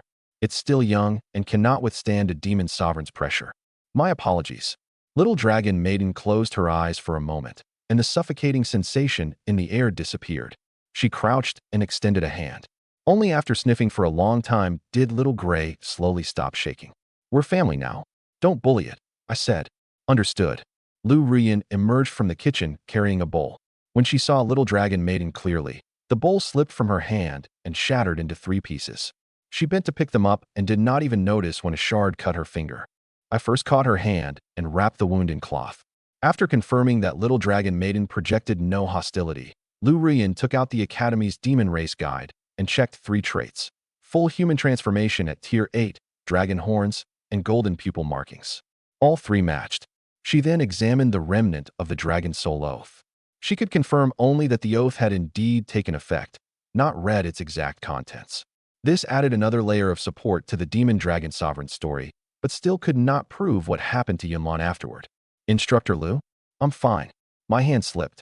That was what she said, but her gaze never left those dragon horns. At that moment, the old porter surnamed Su entered the courtyard as well. He carried a Tier 5 demonic beast's hind leg in each hand and still showed no change in expression after walking more than 10 li. Hang them on the meat rack to the west, I said. We'll cure them tomorrow morning. After hanging the legs, he voluntarily took the broom from the corner and swept the fallen leaves and bone fragments into a pile. Su Patian went behind the kitchen to split firewood. Chingy studied the old man for several breaths. And this gentleman is? A porter Little Su hired. His surname is Su. As the old man swept, a small part of the Su family head's crest showed from his cuff. Chinga recognized it at a glance, and Chingy raised an eyebrow at Su Patian. I caught the broom. Mr. Porter, we're home now. As agreed, it's time to give your real name. The old man remained silent for several breaths before finally admitting that he was Su Tie, the 17th head of the Su family, and that he had come to find Su Patian and Su Chinga. He explained that he had concealed his identity outside Godfall Abyss because he did not want to rashly anger me and wished to see with his own eyes whether the 2 were safe. Wanting to observe is fine. Lying isn't, I said. You may stay for dinner tonight. We'll discuss your identity afterward. In the future, tell the truth before you enter. Su Tie agreed on the spot and did not ask Su Patian to invent another identity for him. She looked at Su Patian. He did not dare meet her eyes and kept his head down, splitting firewood. Chingy had clearly recognized something, but did not expose it in front of everyone. The courtyard had barely quieted when another group's footsteps sounded along the game trail. 2 people walked in front, followed by 4 guards and 2 porters carrying heavy wooden chests on shoulder poles. Su Tie did not immediately leave. He laid his black iron spear beyond the Tinjong boundary and sat on the stone bench to the west, waiting to speak with Su Patian after dinner. Little Dragon Maiden suppressed her draconic might and stood by the kitchen door, while Lu Ruyan watched the 2 girls. When the visitors arrived, everyone remained in view of everyone else. The group also stopped before the warning sign. The 4 guards first removed their weapons and set them on the ground. The two porters opened their hands to show they carried nothing. At least in terms of manners, their leader did not invoke the Lin family to force his way inside, unlike Lin Xinghai. Qingyi came to stand beside me. Lin Xingyuan. Last time, his subordinates had delivered the ice heart, jade lotus, and seasonings. Now the man himself had finally arrived. He wore a dark blue martial robe, with 3 neat strands of beard and a jade pendant carved with the character Lin at his waist. He stopped outside the courtyard gate and cupped his hands. Is Uncle Lin Fan at home? Xingyuan of the 3rd branch has taken the liberty of visiting. Please forgive the intrusion. My first glance was not at Lin Xingyuan, but at the 2 shoulder pole loads behind him. A pungent fragrance constantly escaped the seams of the agarwood chests. Red, oiled paper packages bulged inside, and purple bamboo baskets were filled with dark brown blocks. Sichuan peppercorn, dried chili, star anise, cinnamon, and the familiar scent of beef tallow all reached my nose at once. Hot pot base. I did not immediately let the entire shipment into the kitchen just because I recognized the aroma. I opened one packet to inspect the oil's color, then had Lu Ruyan check for medicinal ingredients or tracking powder. Little Dragon Maiden swept the chests with her spiritual sense and confirmed there were no recording formations or living creatures. Only then did the porters carry the loads across the Tianzhong boundary. This was not ordinary seasoning bought casually in the city. The packaging named the Southern Region's Jingguan Trading Company. The recipe included blazing numb peppers, scarlet flame broadbean paste, red sand salt, and tier 3 firehorn beef tallow. Lu Rian said the spiritual ingredients were low grade and would not disrupt cultivation in normal quantities, so at last we could use it as real seasoning. I hurried to the courtyard gate and opened a wooden chest. More than a dozen handmade blocks of tallow hot pot base were stacked inside. Beside them sat 3 large sacks of blazing numb peppers, 2 jars of scarlet flame broadbean paste aged for 3 years, and a crock of fermented chili. In 20 years since crossing into this world, what I missed most was not gold or silver, but genuinely numbing and spicy Sichuan flavor. The great wilderness had plenty of meat, but few seasonings. I had allowed myself only a tiny pinch of the last delivery at each meal. This shipment would last a long time. You really know how to choose a gift. I caught Lin Xingyuan by the arm and invited him inside. Come sit. Take the goods to the kitchen first, before the damp air gets to them. Qingyi gave a soft cough beside me, reminding me to record the gift. Lin Xingyuan explicitly stated that the seasonings were a courtesy gift with no conditions attached. Deliveries every half-month, however, were part of a long-term arrangement he was proposing and required a separate exchange. We counted everything on the spot: 12 packages of beef tallow base, 3 sacks of blazing numb peppers, 2 jars of scarlet flame broadbean paste, 1 crock of fermented chili, and 1 small chest each of star anise, cinnamon, and bay leaves. Lin Xingyuan's attendant stamped the Heavenly Secrets Pavilion's trade seal at the bottom of the inventory. I'll accept this shipment, I said. Choose a return gift before you leave. Future deliveries every half-month will be exchanged for meat or materials at market price. I want a favor. Lin Xingyuan agreed with a smile. Whether the exchange would truly work that way depended on the next delivery. One statement from him did not establish a lasting agreement. I'm glad you like them, Uncle. Smiling, he ordered his attendants to open the chest. From now on, I'll have the trading company deliver a shipment every half-month, so you never run out. Then I can't take it for free, I said. We have jerky, animal bones, and medicinal herbs. Choose whatever you need before you leave. After Lin Xingyuan entered the courtyard, his steps suddenly faltered. He first saw Elder Su sweeping, then Su Patian splitting wood, and the smile on his face froze for half a breath. When his gaze reached the horns on Little Dragon Maiden's forehead, he stopped completely, and sweat quickly soaked his back. Su Tie had already revealed his identity and did not conceal it for Lin Xingyuan. Lin Xingyuan gave him the formal greeting due a family head, addressing him as Senior Su, and definitively ending the earlier pretense about a porter. When he saw Little Dragon Maiden, he did not directly ask about her realm and addressed her only as Miss. She likewise did not volunteer her identity as a demon sovereign. Lin Xingyuan's sweat might mean he recognized draconic traits, or it might come from travel and nerves. I did not decide for him. Was the journey too tiring? I asked. It's nothing. He swallowed hard. I merely didn't expect your household to have such an abundance of talent, Uncle. Little Dragon Maiden glanced at him and said nothing. I set the largest packet of hot pot base on the stone table and slapped the outer oiled paper open. I had already cracked the table once, and this blow added 3 new fissures. At the sound of cracking stone, All four of Lin Xingyuan's guards stepped backward. Little Dragon Maiden raised a hand to steady the teapot, while Su Tie glanced at the tabletop without speaking. Realizing I had again used too much force, I immediately withdrew my hand and opened the remaining packages with a small knife. This stone table had now survived 2 lapses of control and could not be used again. Beside the visitor record, I added a note. Excitement could affect my strength just as anger did. Excellent quality. We'll use it for hot pot today.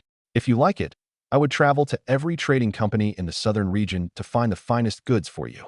No need to visit the entire southern region. I copied down the name of Jingguan Trading Company.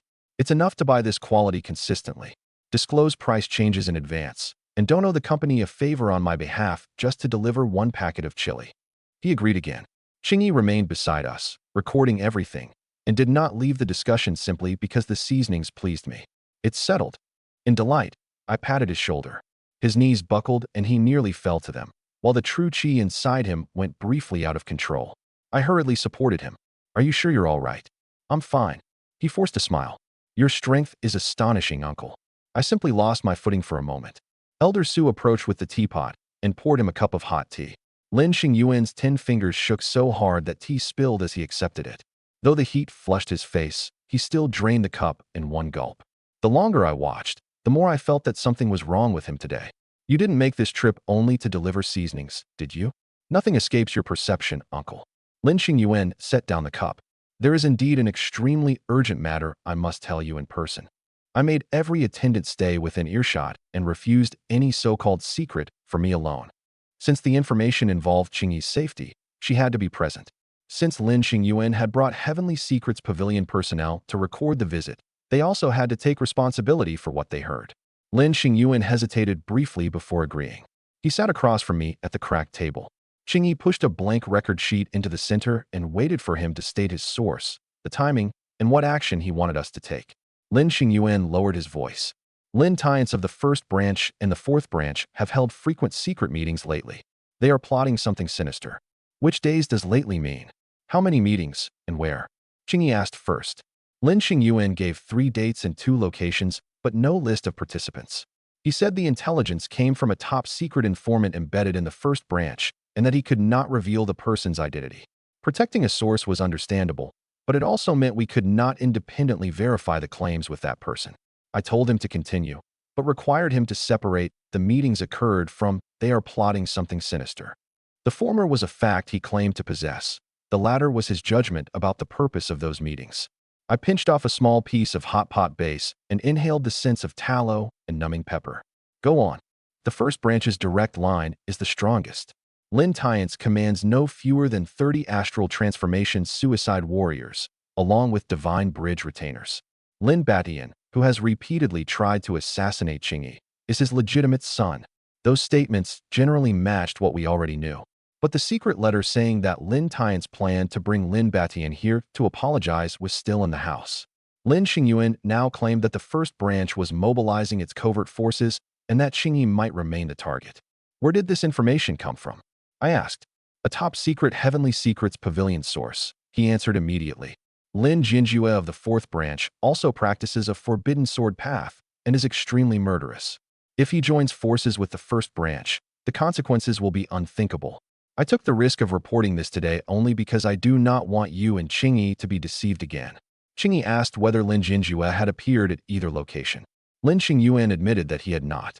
He said only that the 4th branch had recently increased its purchases of swords, from which he inferred that the 2 might join forces. Increasing purchases doesn't equal an alliance, I said. You're right, uncle. I spoke too hastily. He narrowed his conclusion, yet continued stressing the danger. He might be genuinely concerned, or he might be guiding us to regard the 1st and 4th branches as enemies in advance. What do you want me to do? Simply take precautions. His expression was sincere. If you're willing, uncle, the 3rd branch can provide all their movements and troop deployments. For free? I asked. Of course. Then what do you gain? He answered that he only wanted fewer casualties within the Lin family. Qingyi immediately pointed out that if we used the 3rd branch's intelligence to attack the 1st and 4th, the 3rd branch would inevitably benefit in the succession struggle. A benefit did not automatically prove the information false, but it had to be acknowledged openly. Lin Xingyuan did not answer directly and merely raised his teacup. At that moment, Little Dragon Maiden replaced the lid on the pot, interrupting the conversation. Little Dragon Maiden had stood beside the stone table, refilling everyone's tea. Now she closed the lid heavily. The crisp sound cut off Lin Xingyuan's words. Young Master Lin. Her voice was cold. You claim you're here to give warning, but the schemes in your mind are giving me a headache. Lin Xingyuan's smile froze. What do you mean, miss? You have a special Heavenly Secrets Pavilion jade slip hidden in your sleeve. From the moment you entered the courtyard, it has been recording everyone's aura, appearance, and position. She did not demand that we trust her mind reading alone. She first identified the right sleeve inner pocket containing the jade slip, the shape of its activation runes, and the number of targets it was recording. Lin Xingyuan instinctively clutched his cuff, and everyone saw the movement. Su Tie moved to the courtyard gate to prevent an attendant from carrying the record away, while Lu Rian made the 4 guards keep their hands empty. No one drew a weapon or searched him without warning. I gave Lin Xingyuan the chance to produce the object himself. His right hand instinctively pressed against his cuff. You aren't detailing the 1st and 4th branches forces to help Mr. Lin prepare, Little Dragon Maiden continued. You want to earn his trust and then use his hand to eliminate your rivals. If he refuses, you'll sell the information you recorded today to Lin Tiance after leaving. You're betting on both sides and intend to profit no matter who wins. The color in Lin Xingyuan's face changed from ruddy to waxen, then quickly turned gray. He opened his mouth to object, but his throat seemed blocked, and not one word emerged. How do you know what he's thinking? I asked. The true dragon race's innate divine ability, great evolution's spiritual sense, Little Dragon Maiden said. Humans usually call it mind reading. As long as someone's soul power is far below mine, their surface thoughts are difficult to hide. She acknowledged the limitations at the same time. She could read only thoughts presently on the surface, could not prove every past plan, and might be affected by intense emotion. Therefore, the physical evidence was not her account, but the jade slip in his sleeve and its contents. That reassured me slightly. No matter how strong an ability was, a statement of, I know what you're thinking, could not become an unquestionable verdict. I extended my hand. Lin Xingyuan, take out whatever is in your sleeve. He did not move. Elder Su stood across the courtyard gate with his broom, and Su Patian set down his axe. The 4 accompanying guards glanced at one another, but none dared draw a blade. I only want to establish the facts, I said. If she has wronged you, the jade slip will naturally contain nothing. If it truly recorded information about my household, explain its purpose to everyone here. More and more cold sweat gathered on Lin Xingyuan's forehead. At last, he slowly removed a black jade slip the size of a finger joint from his sleeve. Little Dragon Maiden took it. Golden light rose from her fingertip, and a miniature image of the courtyard appeared in midair. The stone table, Little Gray, Lu Rian, Su Patian, Elder Su, and Little Dragon Maiden herself, all marked with different colored points of light. Each point included the strength of its spiritual energy and changes in position. A time scale on the right side of the image began when Lin Xingyuan crossed the Tinjiang boundary. Little Gray was labeled Suspected Moon God Bloodline. Lu Rian, 3rd level Divine Bridge. Su Patian, 3rd level True Condensation. And Su Tie, unable to scan completely. Little Dragon Maiden's point read only High Risk, Suspected Tier 8. My marker had no cultivation level, only 3 consecutive question marks. The jade slip had indeed collected information about my family and guests without consent. That fact no longer depended on mind reading. Qingyi had Little Dragon Maiden pause the projection and forbade her from destroying it. We had to seal and preserve the original jade slip, then make a copy suitable for disclosure. If we later confronted the Heavenly Secrets Pavilion, we would need an intact chain of custody. What else do you have to explain? She asked. Lin Xingyuan first claimed that the jade slip was a standard protective recorder used by Heavenly Secrets Pavilion personnel and activated automatically in any dangerous area. Qingyi immediately asked why it had not been declared during the inspection of the chests and why it analyzed each target's bloodline and cultivation. After a silence, he changed his story and admitted that he had wanted to confirm the courtyard's combat strength. He denied planning to sell the intelligence to Lin Tiance. Little Dragon Maiden said his surface thoughts were still searching for a way out, but did not use mind reading in place of further questions. We currently have no physical evidence that you intended to sell it, I said. But recording us without permission is already a fact before us. Explain that first. Lin Xingyuan's legs began to tremble. The explanation he had prepared might have been elaborate, but in front of someone who could read surface thoughts and expose the jade slip on the spot, it really was a little too green. I made the 4 guards leave the courtyard and wait beyond the Tinjong line. The porters could rest beneath a tree. Lin Xingyan remained seated at the stone table, neither bound nor attacked. Su Tie guarded the gate only to prevent the evidence from being suddenly removed. Qingyi wrote down 4 questions. Who ordered the recording? To whom had he planned to send the information? Were the seasonings and promise of long-term deliveries meant to create a reason for continued access? How much of the intelligence about the first and fourth branches was fact, and how much was inference? For each answer, Little Dragon Maiden would only point out obvious lies formed in the moment, while the Jade Slip's contents and the visitor record would verify the objective details. We did not need him to expose the entire Heavenly Secrets Pavilion at once. We required only a clear account of what had happened today. I set down the hot pot base and looked at him. Since you're here, you'll explain this matter first.